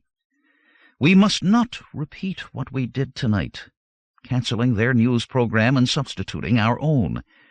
Democracy means free speech. We must allow them to broadcast, then follow with our own news. The public must be given a choice. People must be allowed to make their own minds up. Is that wise? I asked. Can they be trusted? Yes, it is wise, my dear husband, though you might not think so. Your personal beliefs fall somewhere between fascism and anarchy. Of the two, I favor the anarchy, but given a wider choice, I would settle for democracy. All in favor? The boys raised their hands, and I scowled. The ayes have it. We will now plan to commit a crime in the name of the greater good of democracy. Who's the fascist anarchist now? I growled. Not us. Angelina smiled in sweet answer. We're just pragmatists. Our hearts are pure and our motives of the best, and the results of our actions will be for the greater good of all. Say that to the owners of the Populacho, I snarled, when they find their spaceship at the bottom of a smoking crater. But she was unflappable. They will get recompense from their insurers and buy a new and better ship. Isn't that what you always say? There was, of course, no answer to that other than to bite savagely into a piece of toast. But even as I chewed, I smiled. You are a fine crew, and I cannot argue with you. Now let us extremely honest democratic Republicans, staunch upholders of law and order, begin planning our crime of spaceship rustling. 26. How does it look? I said, leaning out of the car window and calling up to Bolivar, who sat on the roof above me with the high-power binoculars. They're sealing the loading hatch now, so they should be ready for takeoff soon. Wait. Yes, one of the crew has just come down and disconnected the power leads, which means that the ship is on internal power. The ground crew is driving away. Perfect. Get into the car, and we go into action. He hit the pavement and bounced into the front seat. Bolivar put the car into motion the instant the door was closed. I sat in the back and admired Angelina, sitting at my side, clearly visible as soon as we had pulled out of the darkness of the hangar into the glare of the spaceport lights. You're adorable. I just love your kinky white nurse's outfit. If only you had brought a white whip with you. Do you really like it? She asked, ignoring the crude flagellation funny. The skirt isn't too short. Very short. And very nice, I said, patting the neat turn of white thigh between skirt and knee. The idea is to distract these people while we work our will upon them, and you are the most distracting thing on this planet. You're not too shabby yourself, with that uniform and curly mustache. I twisted the ends of this hirsute object, then gave the rows of medals on my chest a jingle. Everyone respects authority, so the more authoritarian you look, the more respect you get. All right, team, here we are. Operation Medico will now swing into action. We climbed from the car at the foot of the gangway, and I led the way up to the entrance, light gleaming from my high-peaked cap and pristine uniform. Nurse Angelina followed, and the boys brought up the rear, white-suited and lugging a great white case. The crewman on guard at the ship's airlock gaped in appreciation, then grew resolute and barred our way. You can't go in here. Due for takeoff in a couple of minutes. I looked him up and down slowly with the same expression on my face that would have been there if he had just wriggled out from under a flat rock. As a worried look crossed his features, I took out a scroll and let it drop open before him. It was covered with fine black and red printing and sealed with a great gold seal. My voice was most stern. Do you see this? It is a quarantine document issued by the Board of Health. There is a medical emergency, and you will take me to your captain at once. Now, lead the way. He led. It had really been quite easy. As soon as a turn in the corridor blocked any view he might have had of Bolivar and James, they sealed the airlock behind us. The captain looked up, shocked, when we entered the control room. What is going on here? Get out at once! You are Captain Ciego de Avila. I have here a quarantine notice from the Board of Health. Your men must be examined before this ship can leave. What are those morons in Primoroso trying to do to me? He protested. My schedule, do they ever think of that? I have a launch window coming up in less than 30 minutes. You will launch on time, I guarantee you, for our sake as well as yours. How true. We are trying to contain an outbreak of a rare disease brought here from another planet. Peritonitis. I've never heard of that. That shows you how rare it is. The first symptoms are fever, slavering, and growling like a dog. We have reason to believe that one of your crew is infected. Which one? That one, I said, pointing at the crewman who had led us here. He whinnied and shied away. Nurse, examine his throat. He reluctantly opened his mouth, and Angelina pushed down his tongue with a wooden depressor. "His throat is very irritated," she said. "I'm not sick," the man wailed, saliva forming at the corners of his mouth as he spoke. He wiped it away with the hot skin of his hand. "Not sick," he growled, then barked twice. "He has it," I shouted. "He'll be wagging his tail next. Grab him, men, and I'll administer the cure." Barking and yapping, with Bolivar hanging from one arm and James from the other, he was immobilized so I could give him the injection, which not only knocked him out, but neutralized the reactive agents that he had absorbed through the mucous membranes in his mouth, put there by the tongue depressor.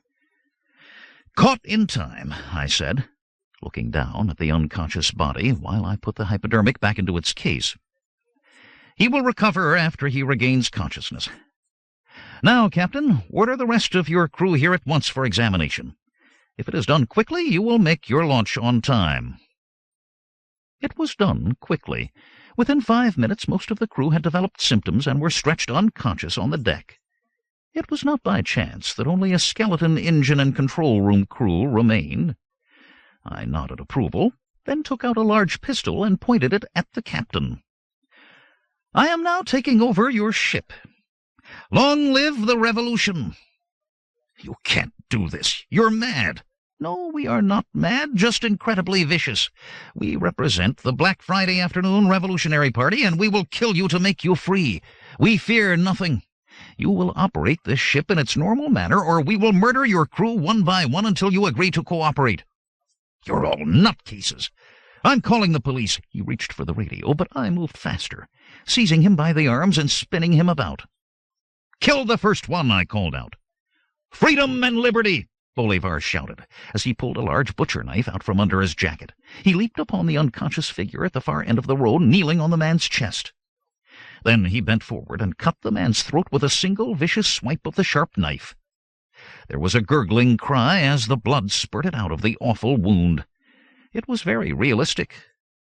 "Take the body away," I shouted, and turned back to the captain. If I had been impressed, even though I knew that the flesh-colored apparatus filled with blood had been fixed to the front of the man's neck, that the shriek came from an apparatus in the knife, well, you can imagine the effect this had on the captain. He staggered, and the blood drained from his space-tanned face. I had made my point. There were no problems after that. Both captain and crew cooperated to the best of their ability. We cleared for takeoff with spaceport control and lifted into orbit. As we were jockeying into position near the first satellite, the boys opened the crate and extracted one of the self-powered interrupters. I had been studying the wiring diagram of the satellite and had pinpointed the place where it should be connected. The wire leads were color-coded. There would be no problems. "I'll suit up now," I said. "Let one of the boys go," Angelina said. "Your ribs aren't healed yet." "Healed enough to get this job done. There'll be enough work for all of us if we are to install these on every satellite. I want to put the first one in myself in case there are any problems." "You just want the glory and the fun of a spacewalk." I couldn't agree more. Without a little excitement, life would be so dull. And it was indeed fun. The blue globe of Paraiso-Aqui floated serenely below me, clear and sharp. I admired it briefly, then jetted over to the communication satellite, ducking under the outstretched arms of solar cells, and up to the pitted central structure. It was the work of a moment to find the right plate and to swing open the hatch in the thick insulating skin. The carefully constructed canister slid into the opening while a few touches of the plasma iron sealed the connecting wires into place. "Ready for testing," I said into the radio. "Right. Testing now." Nothing was visible since all of the operating mechanisms were solid state, and it is not easy to see electrons slipping through circuits. "Works fine. Cuts in and out just like it should." And so it went. The installation of the interrupter devices was not difficult or time-consuming, but matching orbits was. The ship's computer flashed its little numbers, which were translated into orbital positions, then into firing increments for the jets. The entire job took almost 4 days to complete, and we were all getting more than a bit tired by the end. "There are dark little satchels under your eyes," Angelina said, pushing the bottle of Rhone in my direction, "which in a way rather balances the bloodshot condition of the eyes themselves." "Well, we're just about done. and we can rest when we get back. We had just eaten, so a single little roan should do me no harm, might even help. It had been an exhausting job, because in addition to the work, the crew had to be watched and guarded at all times. The boys looked as tired as I did. Only Angelina, who had labored as hard as any of us, showed no sign of stress. Eternal youth. The roan tasted good. "I wonder how the election campaign is going," she asked. "Slowly, I'm sure. But the Marquise is holding the fort and issuing press releases every day, even if no one knows about them, which situation will change as soon as we get back and put this new system into operation. It's still unnerving to be out of touch with things for so long." She poured a tiny roan for herself and sipped it. "We had no other choice. If the forces of evil knew what we were doing up here, they would blast this ship out of the sky. They'll never think that anything is wrong here as long as we stick to routine transmissions, with the radio closed down the rest of the time. What's to worry? The election is still a month away. By Election Day, we will have 99% of the voters lined up behind us, and it will be a landslide." "You're right, of course. It must be the fatigue that is putting all these strange fears into my head. After we all have had a bit of rest, I'm sure that I'll be all right. I think." She scowled in my direction. "Now don't laugh, Jim diGriz, or I'll break both your arms. But I have an intuition that something is very wrong." She looked at me very closely, and I fought down any tendency to laugh, giggle, or find fault with her in the slightest. In fact, I had no such tendency at all. I shook my head and searched the bottom of the roan glass for an answer. "Don't you laugh either," I said, "but something is bothering me too. The lack of contact, I suppose. Though I can't imagine what could possibly go wrong at this time." "We'll know in a few hours," she said, most practically. "Now, get down to the brig and send James up for his food." As she was saying this, the space-suited Bolivar clumped in, his helmet in his hand. "Done," he announced. "The last one is in place. Now Harappo has but to speak, and the whole world will listen. Dig out that moth-eaten beard again, Dad, because you're going on camera. Best news I ever heard. We're heading home." The captain, who still thought we were a gang of killers, was immensely relieved when he was asked to compute a landing orbit. Though from the look of fear on his face when I popped the gas capsule under his nose, he must have thought it was the end. It wasn't, just sleep gas to keep them all quiet while we landed the ship. The coded message had been sent, and now it was up to me to bring the ship in for what could be a difficult landing. "I laugh at difficult landings," I muttered, as I punched the new coordinates into the computer. Our orbit brought us out of the night into a golden dawn, down through a thin layer of clouds towards the ground below, where no spaceport was visible. "I hope they followed your directions about the hole," Angelina said, scowling attractively into the view screen. "It will be there. We can count upon De Torres."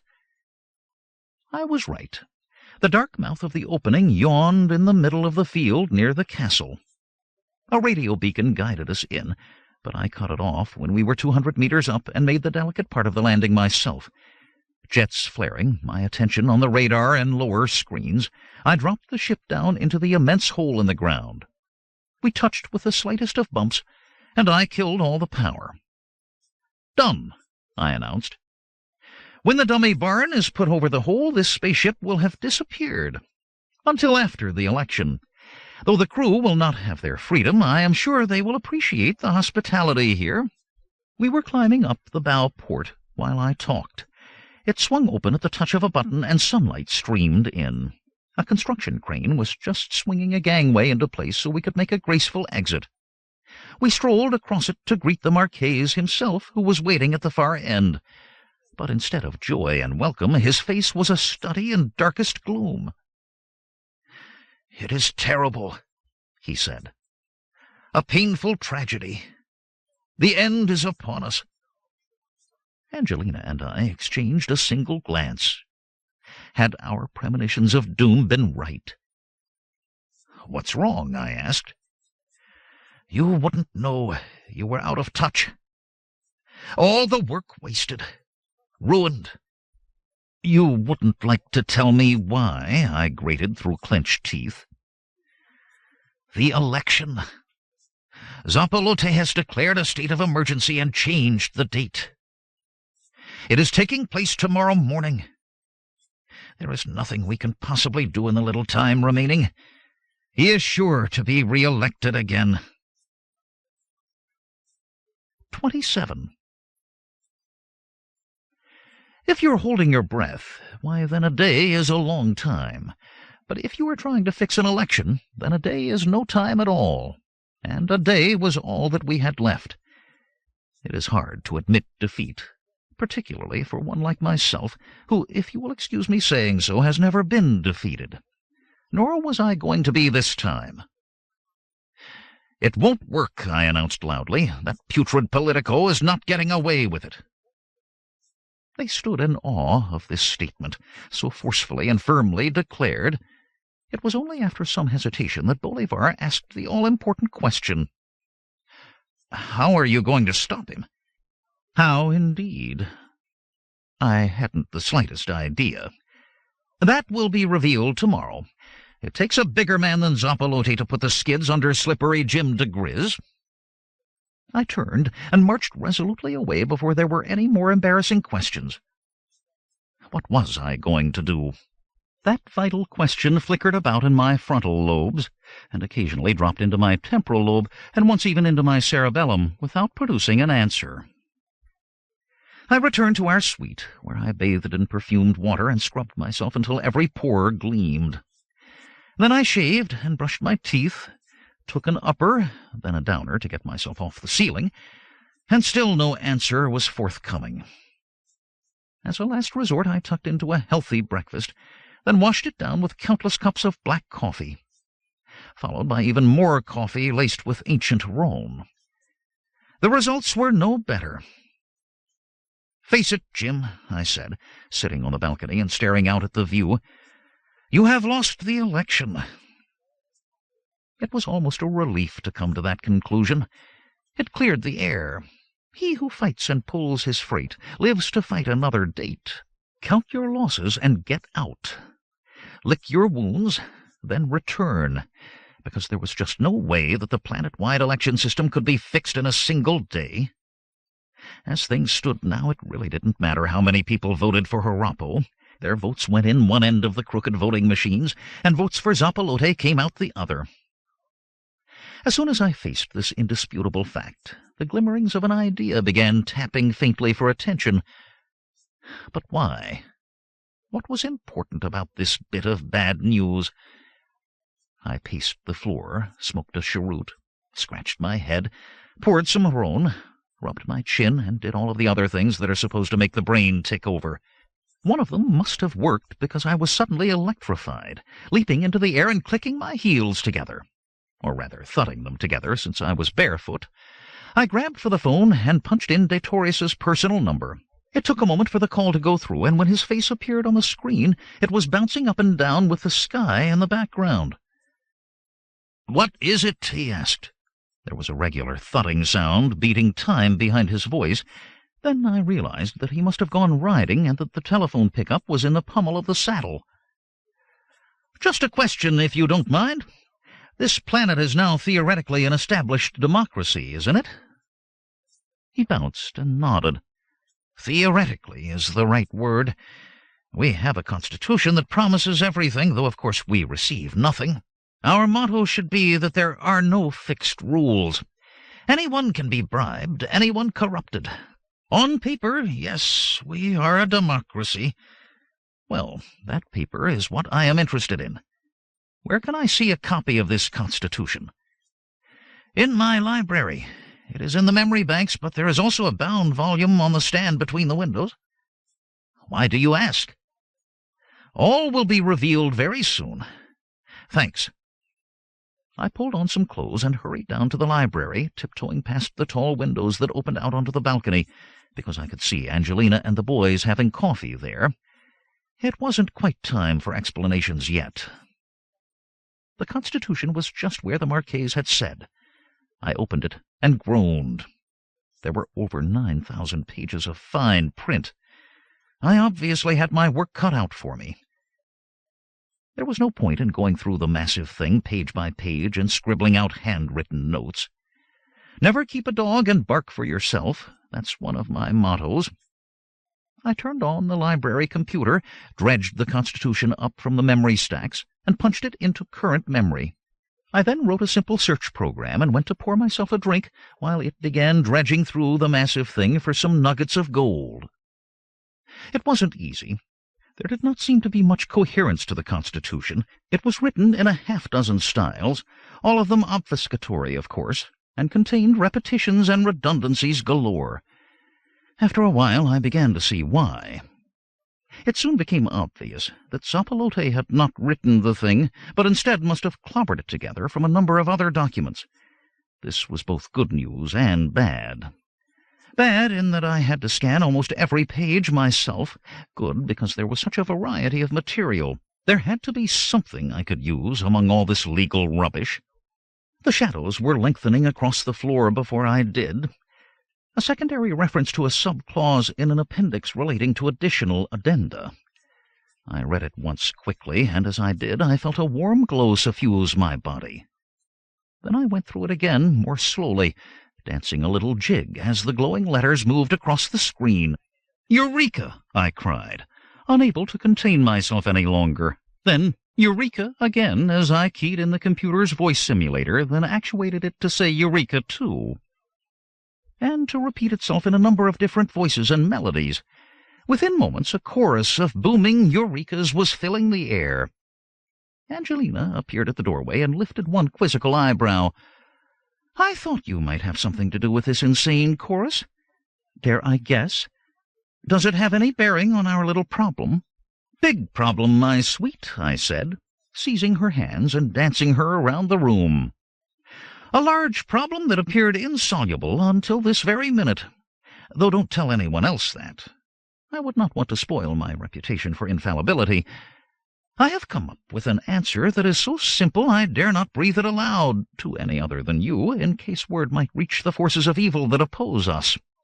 They could easily avert disaster if they knew in time what I was planning. But they shall not know, and this evening's news broadcast will be designed to so infuriate Zapolote that he will work his evil will to excess. Come, to the recording studio." I am not a sadist at heart, so I really was not overjoyed that our broadcast would spoil many a TV viewer's evening, but I needed prime time for my announcement. The program I planned to interrupt could easily be repeated, though I couldn't imagine why. It was a loathsome series about a family of perverted sadists who ran a boarding kennel cum insane asylum where people could leave off their nutsy relatives when they went on vacation. It was entitled Ain't Love Grand, and was purported to be watched by 108% of the viewing audience. Some of them were obviously watching it twice. We finished our recording just in time. The boys had set up and tested the satellite interrupters, and they were in perfect working order. Our signal would be broadcast from the dish aerial on the roof, going first to the geostationary satellite in orbit high above us. All of the normal programs would then be shorted out while our program was relayed from one satellite to another, finally to be beamed back to the expectant audiences on the planet below. They were in for a different kind of thrill tonight. 3 more minutes, James said, slipping the big cassette of tape into the player. "Aren't you afraid of losing your audience, Dad? Won't they turn off their sets when they see that they are getting a political broadcast?" "Not the way we've written it. They'll be glued to their chairs. Watch and see." Our homely little family scene was being repeated around the globe. The father turning on the set, then sitting down in the best chair with brimming glass or cup.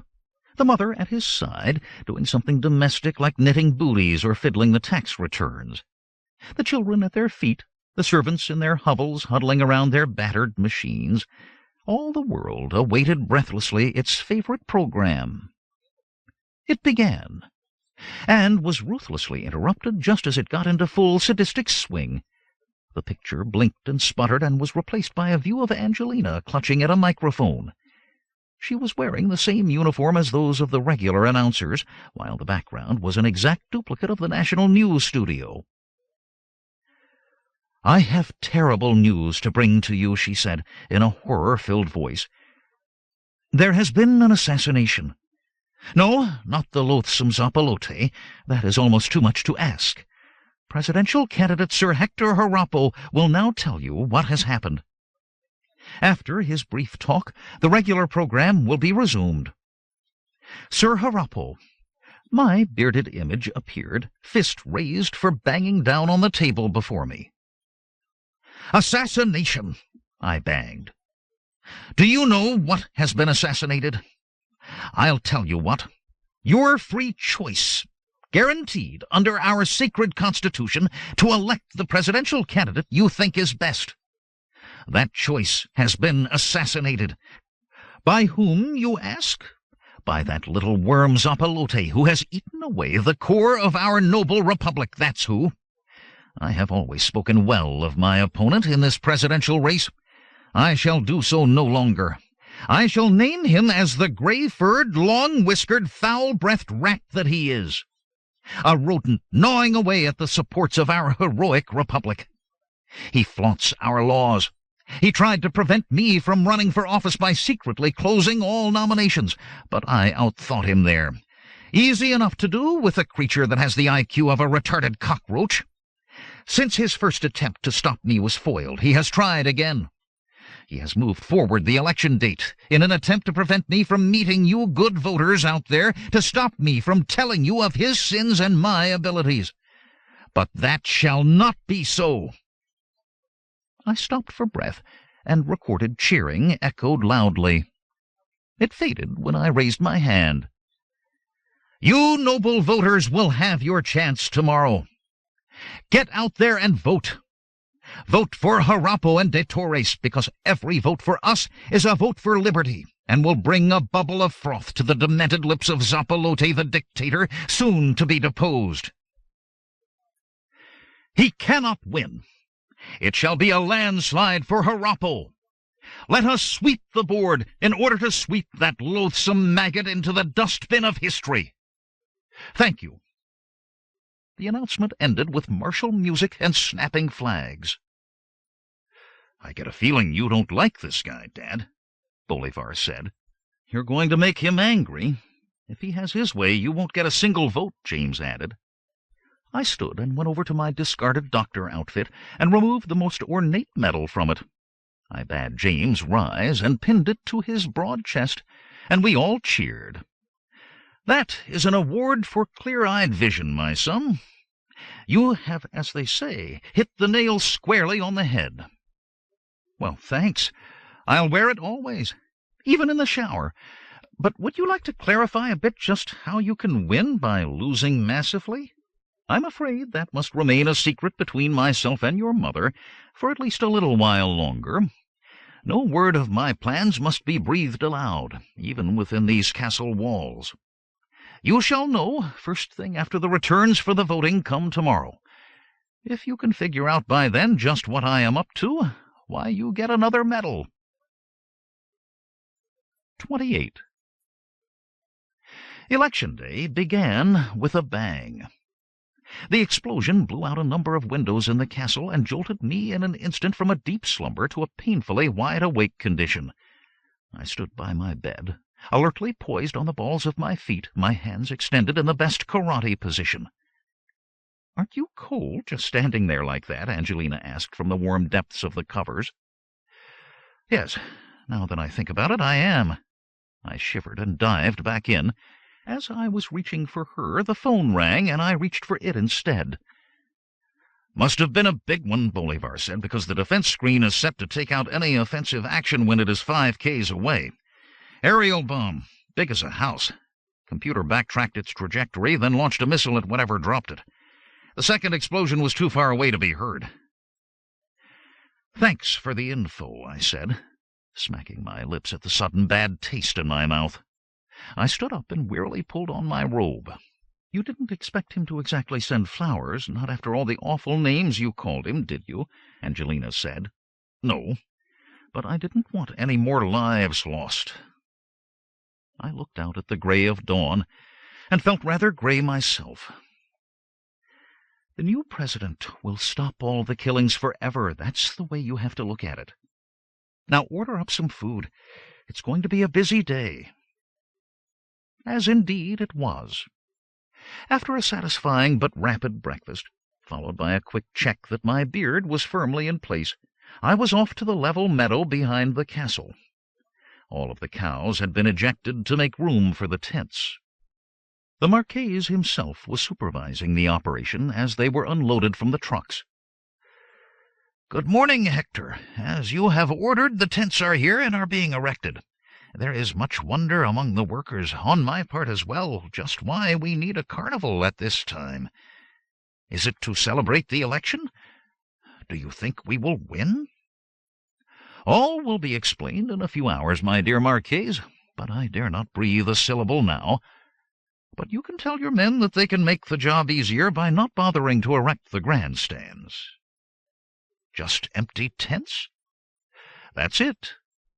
I left him with a look of befuddled bemusement on his face.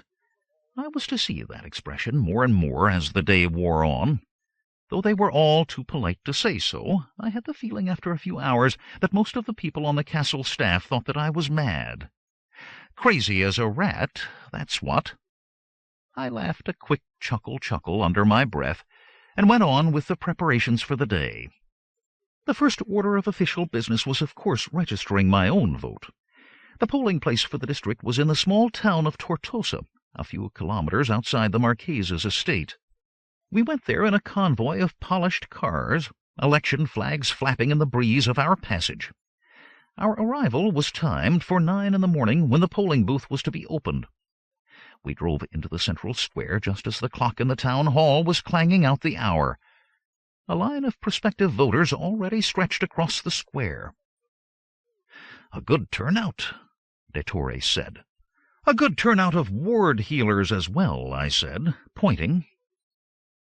There was a large gang of Zapalote's followers grouped about before the entrance to the hall. They waved drab banners with the official colors, sickly green and mud-brown, of Zapalote's Happy Buzzard Party. They had already worked their way down the line, pinning a Happy Buzzard button on each of the waiting voters. "We're on stage," I said as my followers grouped behind me. My faithful watchdog Rodriguez stood close, as did Bolivar and James. All three were unarmed, but very dangerous. I nodded to Angelina, who carried the camera and recording apparatus. "This is it. Roll the camera. Action!" With heavy tread, we marched across the square to face the local mayor, a toady of Zapalote's, of course, and the chief of police. They looked nervous and fingered their sidearms. "The law is being broken here," I said sternly, pointing an accusing finger at them, keeping my best profile to the camera. "It is forbidden by the Constitution to canvass within 200 meters of the polling place. Eject these men at once." "I am mayor here," the mayor here squeaked, "and I take orders from no one. Chief, send these people packing." The chief of police was unwise enough to reach for his gun. Rodriguez took one step in his direction. There was a whistle of wind as his hand made a quick pass in the air. The chief was suddenly unconscious and lying on the ground. The happy buzzards flocked closely together, bleating to one another. I walked in their direction, Rodriguez and the twins at my shoulder, and they broke and ran. "Remove those disgusting buttons," I ordered. "You, Mayor, get in there and open the voting, for I shall cast the first vote for myself." As soon as he scrambled into the town hall, all of the waiting voters cheered and pulled off their Zapalote buttons. There was a rustle like that of falling leaves as they were all hurled out upon the cobbles of the square. My ward heelers, careful to begin their operations a good 200 meters from the door, began passing out our buttons, the proud symbol of our party, the avenging terrier. On the button was a small white and brown dog with large teeth, holding a dead rat in his jaws. Said dead rat bearing more than a passing resemblance to Zapalote. Everyone wanted a button, and even those voters near the entrance hurried outside the polling limit to get one before going back to their places in the line. "And now," I announced to the waiting voters and to the camera, "the voting will begin." There was a lot of cheering and cries of "Harappo's the one!" and "The avenging terrier will strike!" and this sort of thing as I and de Torres marched into the town hall, followed by our alert bodyguards. My name was found in the voting register. I signed in the indicated spot with a flourish, then went forward into the polling booth with all eyes upon me. I reached up and pulled the handle that closed the privacy curtain and actuated the machine. Since this was a presidential election, there were only 2 levers on the board, one for each party. I reached out and pressed down the Harappo lever. The mechanism whirred, a panel lit up saying "Vote Recorded," and the curtain opened behind me. I stepped out and made way for the marquees. "And how does this apparatus work?" I asked the election official in charge of the registration book. He looked about, not wanting to be seen talking to me, but could not avoid an answer. "It is all electronic," he finally said. "Your vote is recorded in the machine's memory bank. When voting is over for the day, the central computer automatically connects through to this machine and one by one to every other machine, and reads the memory and enters it into the central memory bank. When all of the voting stations have been reported in, the final vote is counted and displayed." "How do we know that the central computer won't cheat? That it hasn't been programmed to let one side win?" "Impossible," he said with what appeared to be hearty conviction. "That would be illegal. The man with the most votes will win." "Well, you are looking at him." I reached out and pumped his reluctant hand.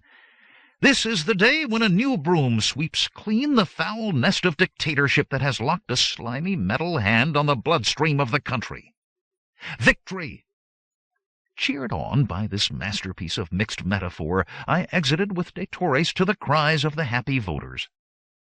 We reboarded the cars and swept off towards the castle. "That's that," I announced. "Nothing more to do until the polls close at 6. I hope that the chef has prepared a good lunch." "No more canvassing?" Bolivar asked. "No more getting out the loyal voters?" James added. "Unless something is done, there is going to be a landslide for Zapalote." "How interesting," I mused, a secret smile on my lips.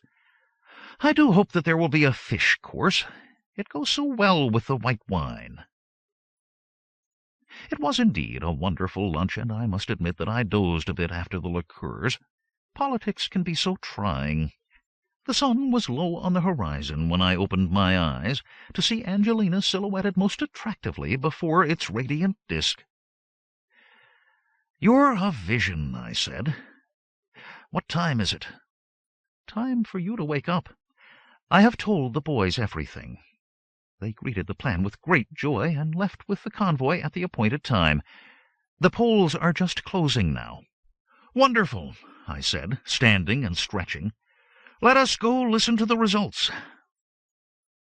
The forces of darkness wasted no time. The preliminary results were already coming in when we joined the Marquess. He was pacing back and forth, shaking his fist at the TV screen as he went. "A landslide. That is what they are predicting. That criminal has terrorized the electorate.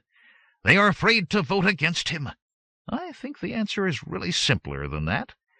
All of his electioneering is just window dressing. He who controls the computer can bring in the final vote any way that he likes.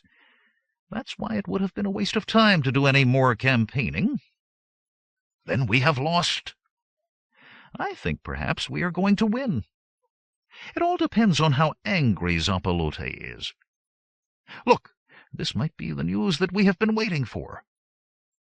The announcer, a very oily type with a pimp's mustache, was waving a fistful of computer printouts at the camera, while at the same time he was working up a pseudo-enthusiasm.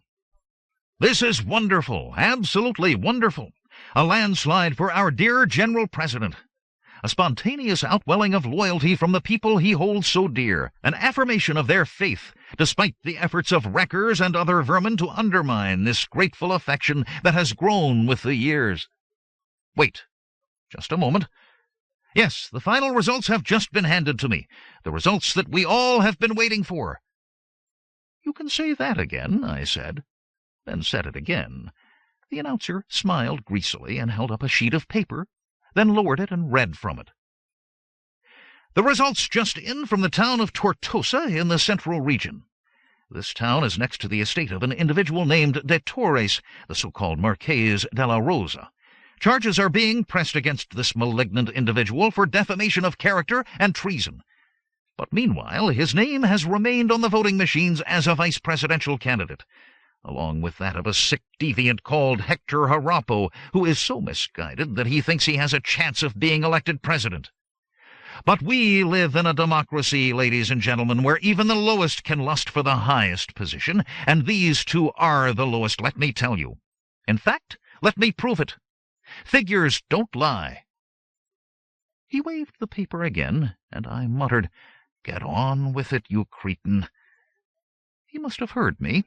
But let us get on with it. The suspense is almost unbearable.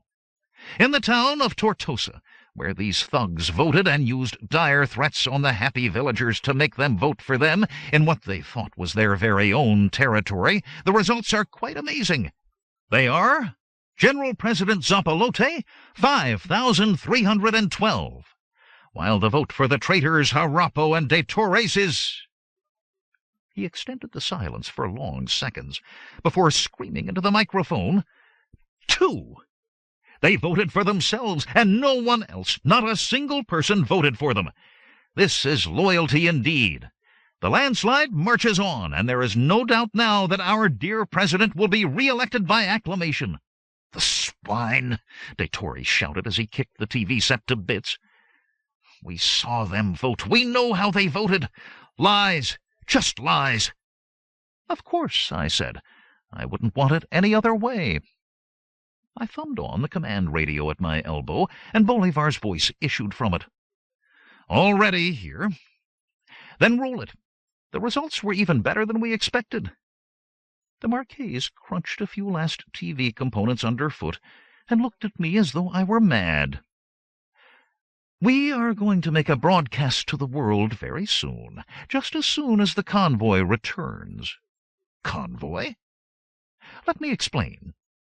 You deserve to hear it before everyone else does. We now have Zapalote exactly where we want him. In his greed for revenge, he has played right into our hands. 29. It was only fair to let the Marqués have the big picture ahead of the rest of the world. He was kicking fitfully at the shattered remains of the TV set when I handed him the computer printout. The answer to all our problems is right here in the Constitution, I said. Read this. He did, with patient attention, word for word. And as he did so, his scowl faded away, to be replaced by a wider and wider grin, until, at the very end, he burst into a roar of laughter, hurled the printout away, and seized me in a bear-like embrace. You are a genius, I say. I did not want to argue, although I did writhe in his grip and eventually managed to escape, but only after he had kissed me fervently on both cheeks. There are some cultures I will never understand. I was so involved in this little drama that Angelina's voice on the radio was a welcome interruption. The convoy is on the grounds now and inside the defense perimeter, she said. The tapes will be here in a few minutes. Wonderful. The Marqués and I will slip into our best uniforms so we can fire the final shot after the recordings are played. We all gathered in the library before the big projection TV. The interrupter linked to the satellites was set up and ready to go at the press of a button, and I held the button in my hand. The camera was pointed at me as I stood beside the bound edition of the Planetary Constitution, my fingertips resting reverently upon the open page. The TV screen was filled with scenes of repulsive enthusiasm as Zapalote's followers indulged in an orgy of self-congratulation. The sound was turned down to a mutter, since looking at this nonsense was bad enough. You can turn that off any time you like, Angelina said. I can and I will, because I can't take too much of it either, but the happy buzzard himself will be sure to speak, and I would love to break in then. Wait, this could be it. Will someone kindly turn up the sound? The announcer was writhing in an orgasm of pleasure, sweating profusely as he pointed off camera. Yes, I do believe it is happening. Pandemonium fills the hall as this celestial being who has sacrificed himself so much in the past does us the honor of running again for head of state. He is stepping forward now. The crowd goes wild. Weak women faint, and strong men have tears in their eyes. He raises his hand for silence, and silence instantly falls. The only sounds now the expectant panting of his followers and the thud-thud of a few more women fainting. Ladies and gentlemen, citizens of Paraiso-Aqui, it is my everlasting pleasure to introduce to you General President Julio Zapalote. The screen filled with Happy Buzzard's loathsome features, made even more loathsome for being seen on the large screen. The rat-trap mouth chomped a bit before the slimy syllables rattled forth. I expected no less from you faithful voters. The election is over, and you have done your duty and voted in the correct manner. We have heard the last of that criminal Hector Harappo. I pressed the button, and his image was instantly replaced with mine. The last?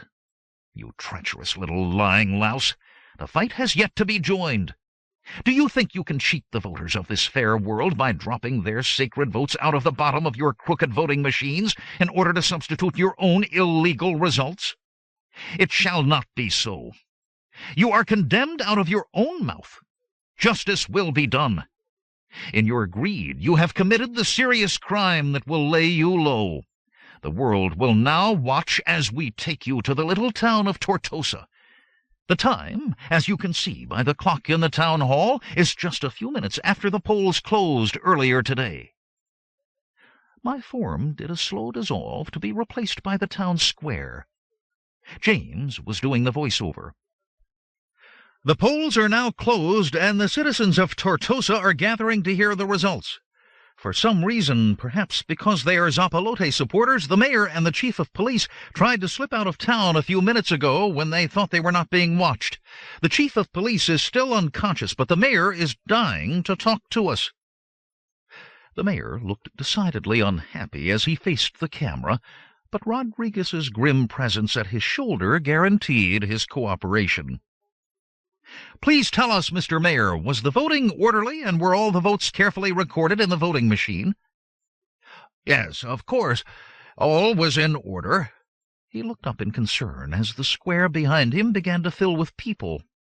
Will you please tell us, since you are mayor of Tortosa, are these the citizens of your fine town who are gathering here? Yes, most of them, I suppose. I can't be sure. You can't be sure? And you have been mayor for how long? 22 years. Then you should know these people by sight. I can't be sure of all of them. You can't? Will you then point out any strangers? There are none that I'm sure of that I can see. Well, we must be sure. Ah, here is the chief of police now. I'm sure that he can help us. Please tell the audience, chief, how long have you lived in Tortosa? Well, all my life. Most reluctantly. Good. Then do you see any strangers here? He looked around and even more reluctantly said that he didn't. Very good, James said. We are just in time for the big event. The election returns are coming in. As a public service, the loudspeakers will be turned on so that everyone present can hear the results. The mayor and the chief of police seemed to shrink inside their clothes when they heard the outcome of the election. When the vote for Tortosa was announced, they stirred in panic. But Rodriguez stepped forward, and they grew still again. Behind them, the good voters of Tortosa roared in protest. Did you hear that? James's voice asked. Could something be wrong?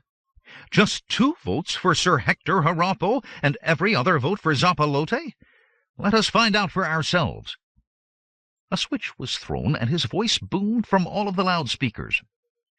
Good people of Tortosa, this is the representative of Sir Hector speaking. He is of the belief that the repulsive swine of a general president has thrown your votes away, that the voting machines are crooked, that Zapalote is cheating you out of your representation on this ballot. Let us discover the truth. Will every person here who voted for Sir Hector Harappo please raise his or her hand?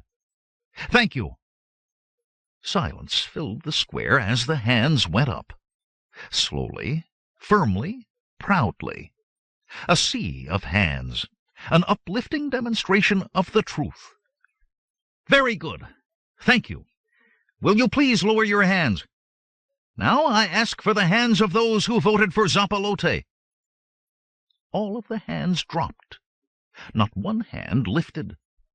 Yes, 1, 2 hands, as the mayor and the chief hesitantly raised their palms. James's voice was jubilant. There you have it, people of Paraiso-Aqui, proof positive of the crime of disfranchisement. All of the people of this town, with 2 verminous exceptions, have been deprived of their vote. We have positive proof that in Tortosa the voting was fixed. The wrong man won. I signaled, and the camera came back on me. I pointed gravely at the massive tome beside me. A crime has been committed. A crime that you will find reference to on page 9003 of the sacred constitution of this planet. The wording of Clause 79 on this page is clear, painfully clear. I will read it to you. I raised a copy of the clause and read from it in my most impressive and sonorous voice. Due to the nature of electronic voting, and due to the necessity of assuring that the voting is always recorded with utmost accuracy, and due to the invisibility of the votes once they have been recorded in the voting machine, it is hereby ordained that strictest controls and regulations must be observed as stated in paragraph 19, subsection 40 of the Voting Act. And as further guarantee of the surety of the votes, it shall be declared and enacted that if it be proven beyond doubt that the record of votes in a single voting machine during a presidential ballot be proven to be substantially altered, then that presidential ballot shall be declared null and void, and all of the ballots cast in that election shall be declared null and void. It is furthermore required that 2 weeks after this declaration of nullity, there shall be another ballot, and this ballot will be potentiated using the original system of paper ballots and ballot boxes, and the winner of this election will be declared president, and he shall instigate an investigation of the voting machines before their next use in any election. I placed the paper reverently back upon the Constitution, then turned slowly to the camera. In a serious and ominous voice I spoke. I therefore declare this election null and void. In 2 weeks' time there will be another election. At that time, may the best man win. 30. Cut, Angelina said, and there were shouts of joy from all present. You have done it, she said, and kissed my cheek above the fuzz line. And you have taken care of all of the voters of Tortosa as well, absolutely. For our sake as well as theirs, they are now settling down in their bedrolls in the tents outside, safe from any retaliations from Zapalote's creatures. They will remain for the 2 weeks until the next election and will be handsomely paid for their little vacation. All of them seem to enjoy the idea. He will ignore us, De Torre said gloomily. He will pay no heed to the demand for another election. He has the power to do this. He dare not, I said. It would ruin the planet's economy. Without the import of off-world currency, his corrupt and incompetent administration would be bankrupt in a week.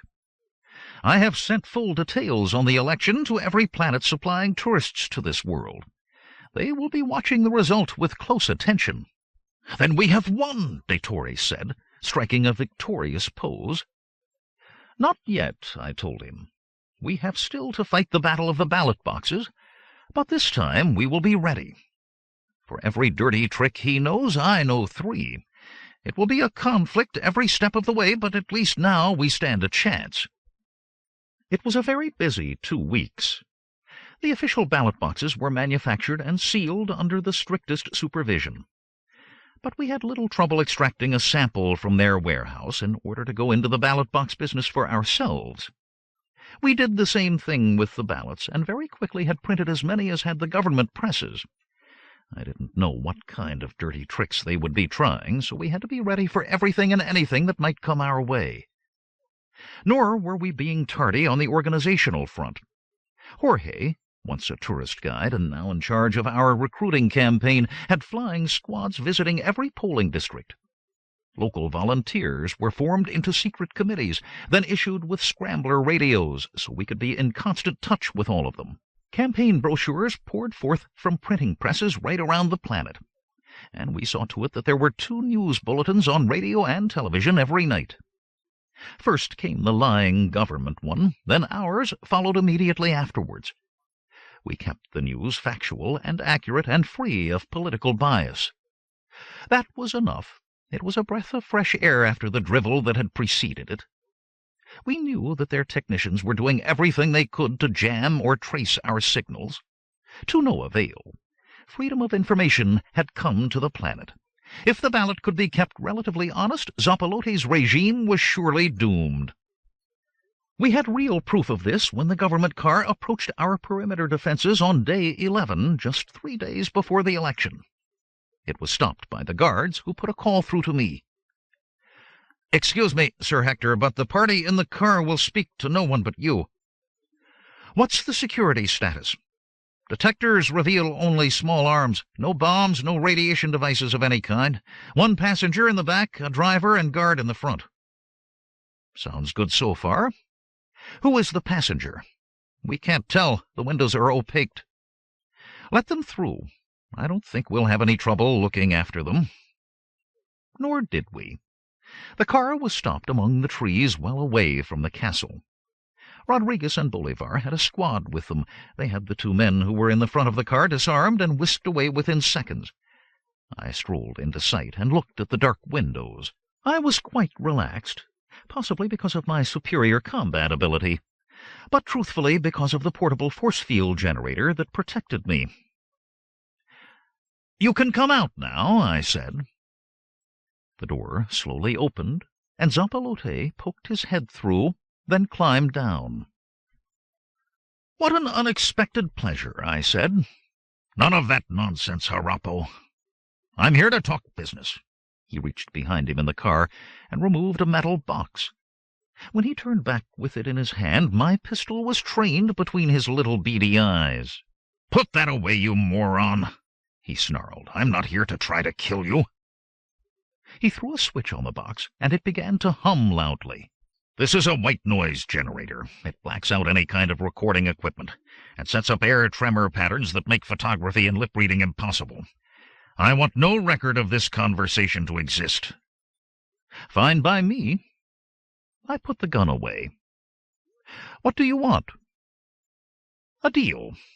You're the only person in 170 years that ever gave me a fight. I appreciate that. It was getting kind of boring. Not to the people you had beaten to death. None of that liberal hogwash for the masses. There are just the 2 of us here now. You don't care about the microcephalic mob any more than I do." "What makes you say that?" The conversation was beginning to get interesting. "Because you are a politician, that's why. The only thing politicians care about is getting elected, then re-elected. You have stood up to me and made your point. It's now time for us to get together and make a deal. I'm not going to live forever, you know. That's the best news I have heard yet." He ignored me and pressed on. "My geriatric shots aren't having the same effect that they used to. I may have to retire one of these days. So I'm thinking of bringing someone along to take my place, and that person is you. How's that for an offer?" He started to cough and had to grope in his pocket for a pill. It was a great offer. On his terms, it was incredible indeed. He had built a political machine and had taken over the planet completely, and he was offering me a share in it and a future of controlling it. It was a magnificent offer. And what will I have to trade off for this job? Don't be stupid. You lose the election. You take a dive. And after that, you stay in politics in opposition to me. Everyone thinks that you are the greatest thing since they invented sex, so all the bleeding-heart liberals flock to your cause. You organize them and see that they don't do any harm. Of course, you let us know who the real revolutionaries are so we can dispose of them. This system will last 1,000 years. It's a deal, right?" Wrong. And I know that I am going to have a job explaining to you exactly why. You see, I believe in the one-man, one-vote system. Ha ha! Equality before the law. Come off it. Free speech, habeas corpus, no taxation without representation. Do you have a fever, Harapo? Just what the hell are you talking about? I said that you wouldn't understand. So let me put it on your terms. I want all the loot, and I want it now. I want all the money, all the power, all the women. I intend to kill anyone who gets in my way. Do you understand? Zapalote sighed and nodded his head and snuffled. I'm an old man, and I get emotional when I hear talk like that. Reminds me of me at your age. I need you on my team, Harapo. Say you'll join me. I'll kill you first. Really wonderful. Just what I would have done. He turned and climbed slowly back into the car. Before he closed the door, he looked at me again, sighed, and shook his head. I can't wish you good luck, but I can say that meeting you has been a great emotional experience. I know that after I go, my work will be carried on by someone who understands me, who thinks like I do. The door slammed, and I signaled for the return of the other two men. I watched as they climbed in, then drove away. What was all that about? Bolivar asked. He offered me the world, a partnership now, and the whole works after he was dead. You said yes? My dear son, I may be a crook, but I'm not a criminal. It's the Zapalotes in this universe who have to go, the little men with the big contempt for mankind. I may rob a man of his wealth, but I would never take away his life or his freedom. In fact, I don't rob people of their wealth. I rob corporations, companies, those bloated and insensate creatures that lock up our wealth. Dad, I've heard the lecture. Right. Let's get back to the castle. I want to wash my hands and get a drink. I don't like the company I have just been keeping. 31. I was up at the crack of dawn on Election Day, breathing deeply of the morning air just as the sun popped over the horizon. Aren't we being energetic so early? Angelina said, opening one eye to look at the clock and not liking what she saw. This is not the time for slug-a-beds. History is being made today, and I'm the one who is making it. I can't face all that ego so early in the morning. She pulled the blankets over her head. Go away, she muffled. I hummed happily to myself as I trotted down the stairs. The Marquess was breaking his fast on the patio, and I joined him there. History is being made today, he said. I just said the same thing myself. We raised our coffee cups and drank a toast to victory. Bolivar and James soon joined us, and by the time the polls opened at 9, we were already in contact with our teams in the field. Within 3 minutes we had a dozen cries for help. Our poll watchers were being beaten up, 2 of them had been shot, and 4 fake voting registers had been discovered. I had expected no less. We did what we could, but our forces were small and thinly spread, and the decision had already been taken to concentrate our strength on the large cities. Our most important weapon was the off-world newsmen. When word of the cancelled and fraudulent election had gone out to the planets, great interest had been aroused. A few of the big planetary networks had sent their reporters, but most of them had not had the time to make the arrangements. Therefore, most of the newsmen were freelancers, 43 of them in all.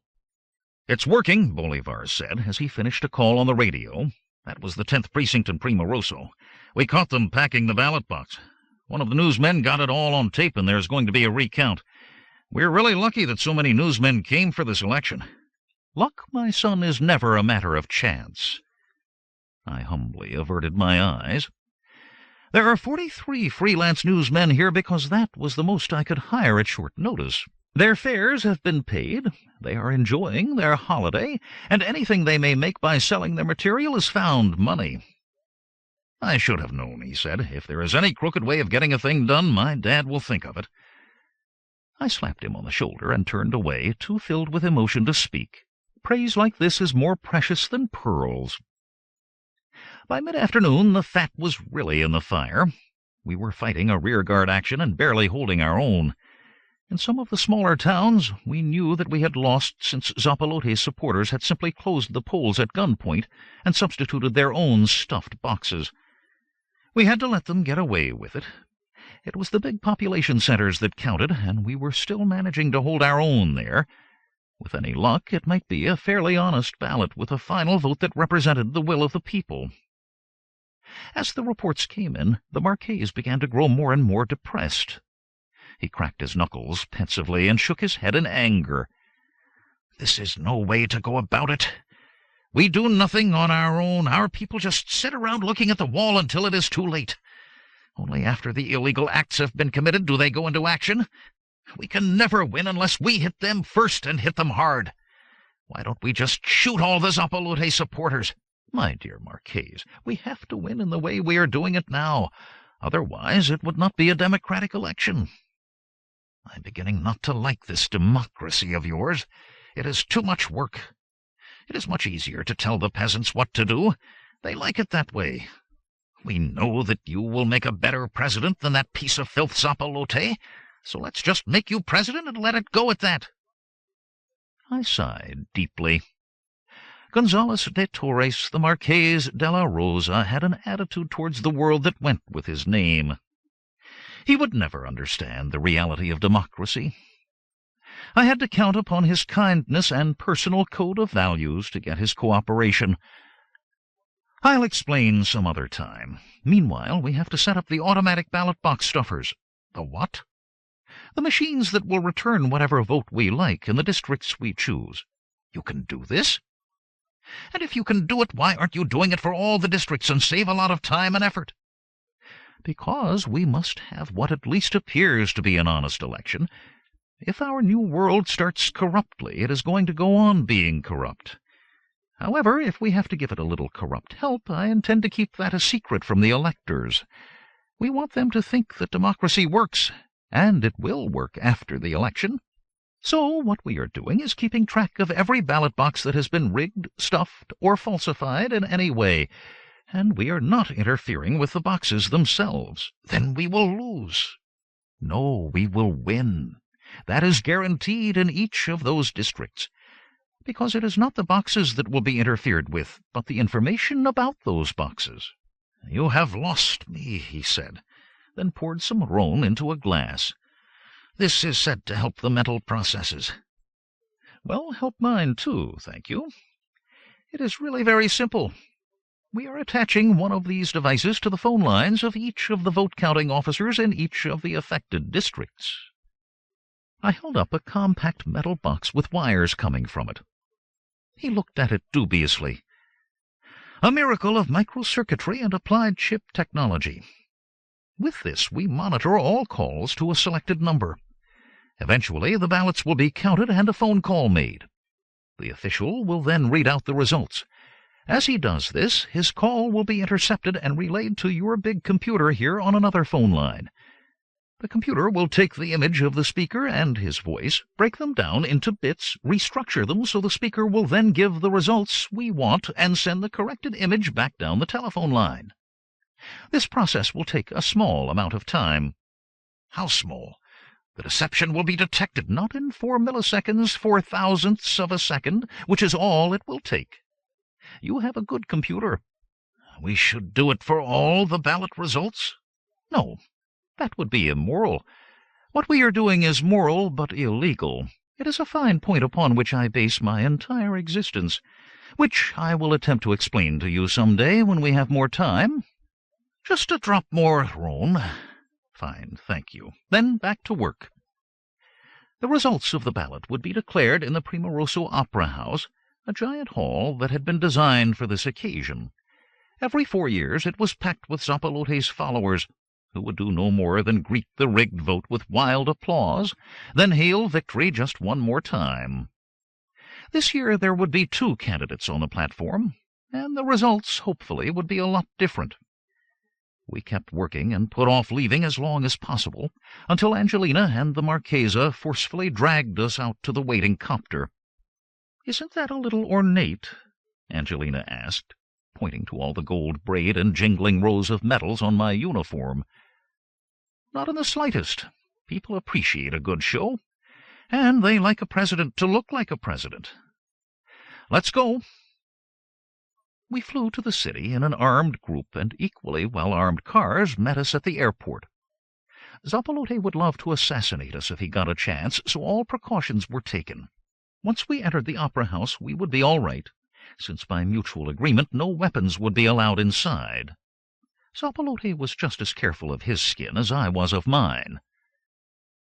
He was on the platform ahead of us, and snarled and spat when I waved a cheery greeting. "Not in a very cheerful mood, is he? I hope he has good reason." It was a great social occasion, and the crowd was buzzing with excitement.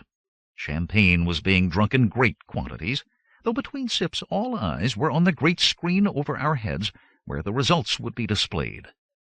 Right now it read 0-0, just like the opening of a ball game. There was a sudden hush as a bell rang loudly, and the chairman of the balloting committee took his position before the microphone. "The polls are closed and counting will now begin," he said, and everyone cheered. "Here is our first count, just in from Cucaracha City. Are you there, Cucaracha?" The screen below the scoreboard cleared, and an immense projected face appeared. "Here is the count from Cucaracha City," the man said, then lowered his eyes to consult the paper in his hand. "For President Zappalotte, 16 votes. Next, for Sir Harappo, 985. Long live Harappo!" But as soon as he had shouted this, he looked around worriedly, then vanished from the screen.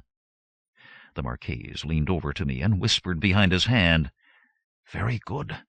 You would never know that it was a computer talking, not the real man. It's even better than that, because that was the real man. An honest vote? Let's hope they all come in like that." But of course they didn't.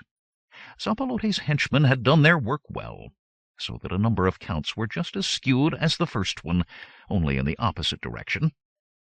Bit by bit the returns mounted, and the tension did as well, because we were neck and neck. Wherever an honest vote had been recorded, the avenging terriers ate the happy buzzards. Far too often the opposite was true. At times we would be ahead by a whisker, at other times they led by a beak. It was neck and neck. "It is very exciting," De Torres said. "This election business has more fascination than a bullfight. But it gives one a thirst. I happen to have some 90-year-old Ron in my pocket flask. Would you care to give me an opinion on its quality?" Without too much urging, I gave my opinion, and he checked it. There were now only 4 polling stations to go. "Are any of these ours?" De Torres whispered. "I don't know," I groaned. "I've lost track." First Zappalotte led, then the votes fell to me. Then, on the next-to-last report, he was ahead by 75 votes. "You could have done a better job of cooking the books," Angelina said, "or simply shot the old buzzard. Democracy, my pet. One person, one vote. You know the theory. And the results never known until the very last vote is counted. Here it is, ladies and gentlemen. The report is coming in now. The very last report." A face filled the screen above our heads, and we twisted our necks to look up at it. A man, heavily mustached and gloomy of mien. "It is my pleasure to bring to you the final ballot from the resort town of Sombra, garden spot of the south coast." The audience groaned, and I gritted my teeth. "The final count is—" "Just a moment, I have the paper here." "I want that man killed at once," Zappalotte called out, and the Marquise nodded agreement with the dictator for the first and only time in his life. "Yes, here it is. It is my pleasure to report that fair Sombra has awarded 819 votes to our beloved General President Zappalotte." "That puts us 894 votes behind," Angelina said. It's still not too late to poison him. And for the other candidate, what's his name? Yes, Harappo. I have the unhappiness to report he has managed to scrape together— My goodness! His eyes bulged, and he looked around and began to sweat. I must report that he has 896 votes. The crowd went wild as the numbers were flashed on the board. Zappalote was shaking his fist in my direction, and Angelina was shouting in my ear, "You won by 2 votes! Your own and de Torres's! Truth will out!" I stood and waved back at the audience, clenched my fists over my head, bent and kissed Angelina, shook hands with the Marquise, thumbed my nose at Zappalote, who was frothing with rage, then stepped forward to the microphone. I had to stand there for a minute with my hands raised before the pandemonium died down. The cameras were trained on me, the ears of the galaxy waiting eagerly to hear my words. At last I could speak. Thank you, my friends. Thank you. I am a modest man. Angelina clapped loudly at that, which started the audience off again. I nodded and smiled, and waited patiently for the applause to die away again. As I was saying, I am a modest man, and do not thrust myself forward. But the public will has spoken, and I will answer it. You have my promise. I'm not sure if I heard the shot, but the impact of the bullet hurled me backwards. My chin dropped to my chest, and I saw the red blood pumping out, spreading. I was falling into oblivion. Afterward. There might possibly be someone, someplace in one of the more backward parts of this planet, who might not know me.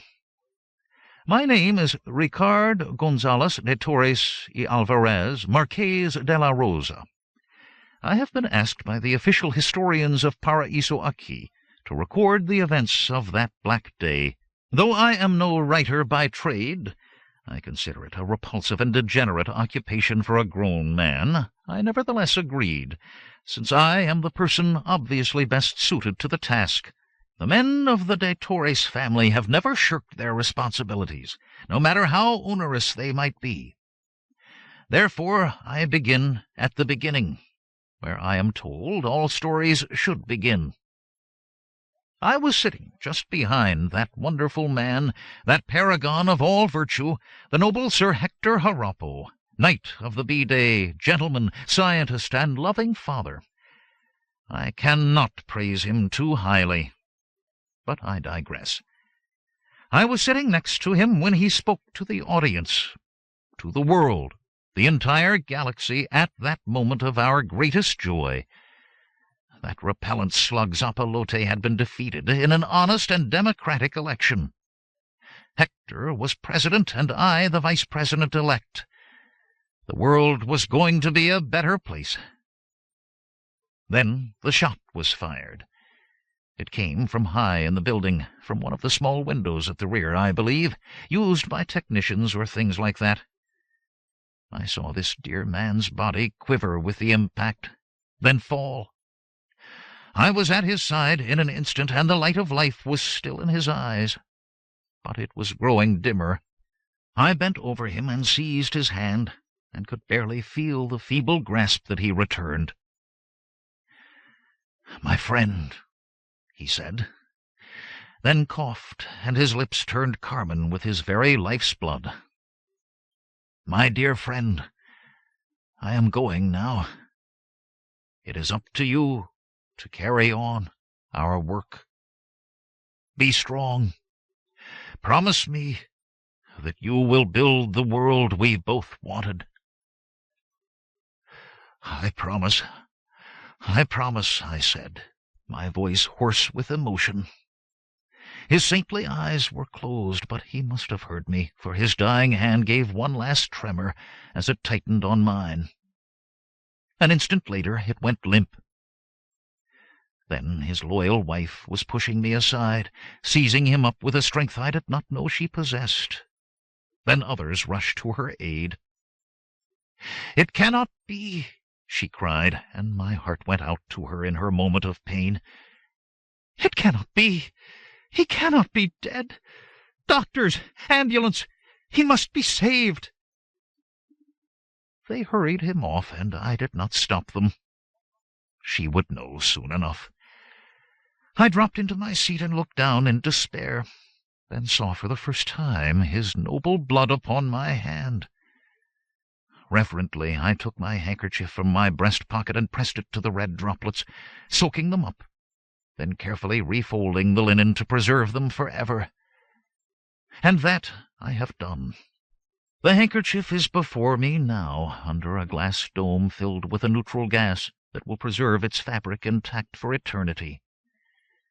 It stands beside the case holding the crown jewels, discovered in Zappalotte's private chamber, where that creature used to fondle them for some perverse reason. You all know the rest. Thousands of you were at his funeral. Nor is he forgotten. His simple grave is still visited by multitudes every day. You know about his enemies as well, for that story has been writ most often.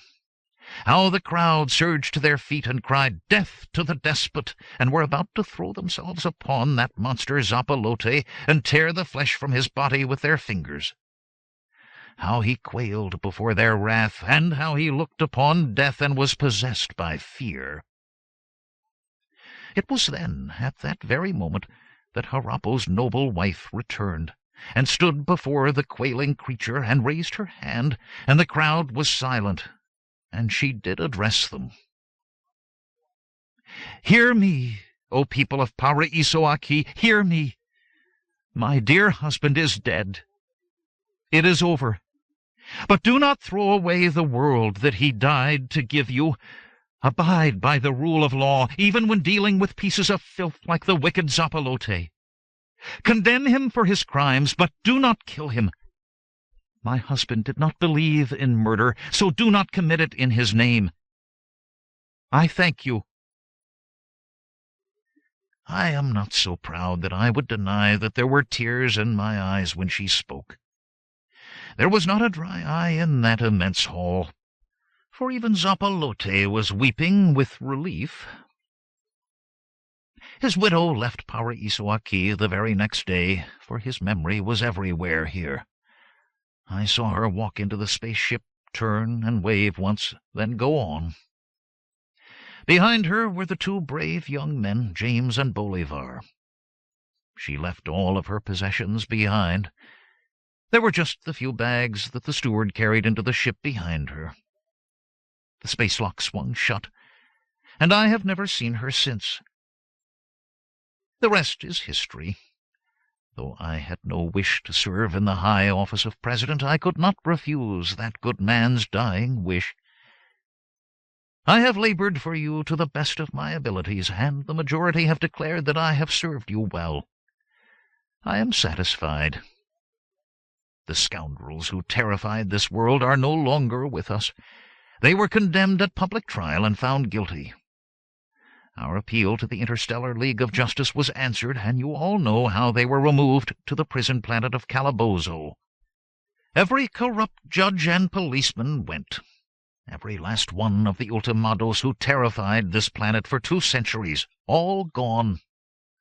We have been purified, and they are all alive, and if not well, at least surviving. For it is a matter of record that there are no warders on Calabozo, just a few robots. The planet is wild and has a severe climate. All of the prisoners there must grow their own food and fend for themselves for the rest of their natural lives. They are their own destinies. They cannot escape. It is a well-deserved fate for that scurrilous crew. My story must end at this point. As your president, it was a far, far better thing that I did than I have ever done. It is a far, far better world we have here than we have ever known. We have him to thank for that. He will live in our memories forever. Thank you, dear friend. and goodbye. Still another afterword. As the saying goes, it's hard to really kill a stainless steel rat, but it's easy enough to tire one out. I don't know what souvenirs Angelina had put into the suitcases, bars of gold, perhaps, but they were slowly tearing my arms out at the sockets. I staggered up the ramp behind her and the boys and on into the security of the spaceship. It wasn't until the airlock closed behind us that I felt free to drop them and straighten up. "James," I said, "or Bolivar, would either of you like to help your aging father by carrying these bags the rest of the way?" I pressed my fist against my aching back, and my spine crackled nicely. What a relief! Then I saw two passengers turning my way, and I grabbed up the bags again just as Bolivar was reaching for them. "No, young sir, not your job to carry bags, not on this ship. Old Jim will carry them. This way, madam, kind young gentleman. I'll show you to your suite of cabins." I tottered off with my family following close behind. Only when the cabin door had closed behind me did I drop the awful bags and groan with relief. "You poor dear," Angelina said, patting my hand, then leading me to the chair. "Now just sit there for a bit while I see if I can find something that might cheer you up." I peeled off the gray mustache and eyebrows and hurled the gray wig from me while she bent to open the suitcase. The lid flipped back to reveal row after row of dark bottles nestled into a soft protective bed. Angelina took one out and held its dusty form up to the light. "100-year-old Ron, lots of it. A little souvenir of Paraiso-Aqui that I thought you might enjoy. Let me pour you a drop to see if it was bruised in travel." "Light of my life," I gushed with sincere admiration. "You are too kind." It was pure paradise as it trickled down my throat. She smiled and nodded approval. "It was the least I could do for you after you had been assassinated. It did go well, didn't it? That was a good shot, James. Hit right square in the center of the bag of blood, which squirted nicely, though I wish you had used a cartridge with a smaller charge. It hit the armor plating with enough force to knock me over backwards. Sorry about that. But I measured the distance, 209 meters. I needed a flat trajectory to hit precisely at that distance. Your medals made a neat target. It ended well, that's what counts." I sipped and smacked. "You had no trouble getting away?" This was the first time we had been able to talk since I had been killed. "It went smoothly. Bolivar was running up the stairs an instant after the shot was fired. I left the gun where it was and joined him. Then we led the pack in a chase after the killer. It was never a problem. Even better, your friend Colonel Oliveira joined in the chase. We managed to sidetrack him into an empty alley." "The dear Colonel," I cried. "You gave him my best regards?" "We did. The robots on the prison planet have been programmed to take his casts off in about a month." "Better and better. I watched the news when I was passing as a tourist at the beach hotel. Everything seemed to go quite smoothly. Even the funeral. Very realistic. You would almost think that there was a real body buried in my grave." "There is," Angelina said, suddenly very serious. "We have some good news and some bad news. The bad news is that one of our party workers named Adolfo was killed. He was our best operative in Primo Rosso, a card shark who helped rig a number of ballot boxes. He was shot by the Ultimatos. They brought him to the hospital while you were there. He died a few minutes later. They couldn't find his friends, so we made the most of the opportunity." Poor Adolfo. He really wasn't a very good card player. May he rest in peace. I sighed and drank a silent toast to his memory. "And the good news?" The twins looked glum as she told me. "Jorge and Flavia have been married. They were engaged for years, but swore not to wed until their homeworld was free." "How romantic.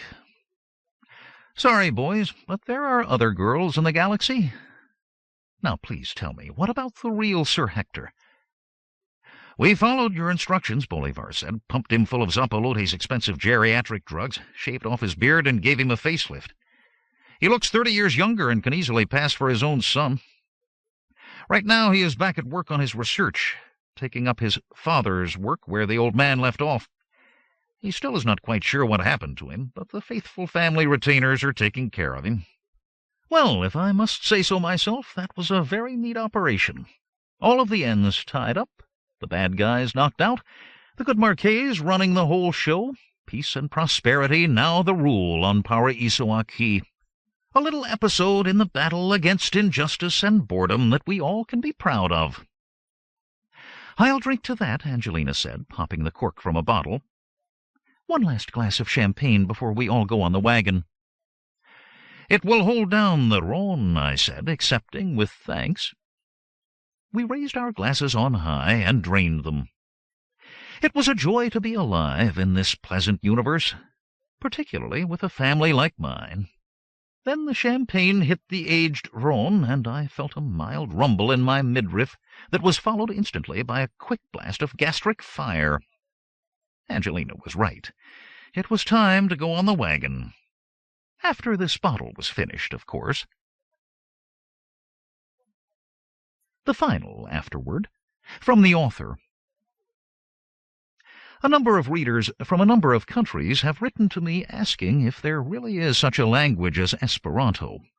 Jim diGriz speaks it like a native, as do most of the people he meets while involved in his illegal trade. Esperanto is doing fine in the future, but does it exist in the present? It certainly does.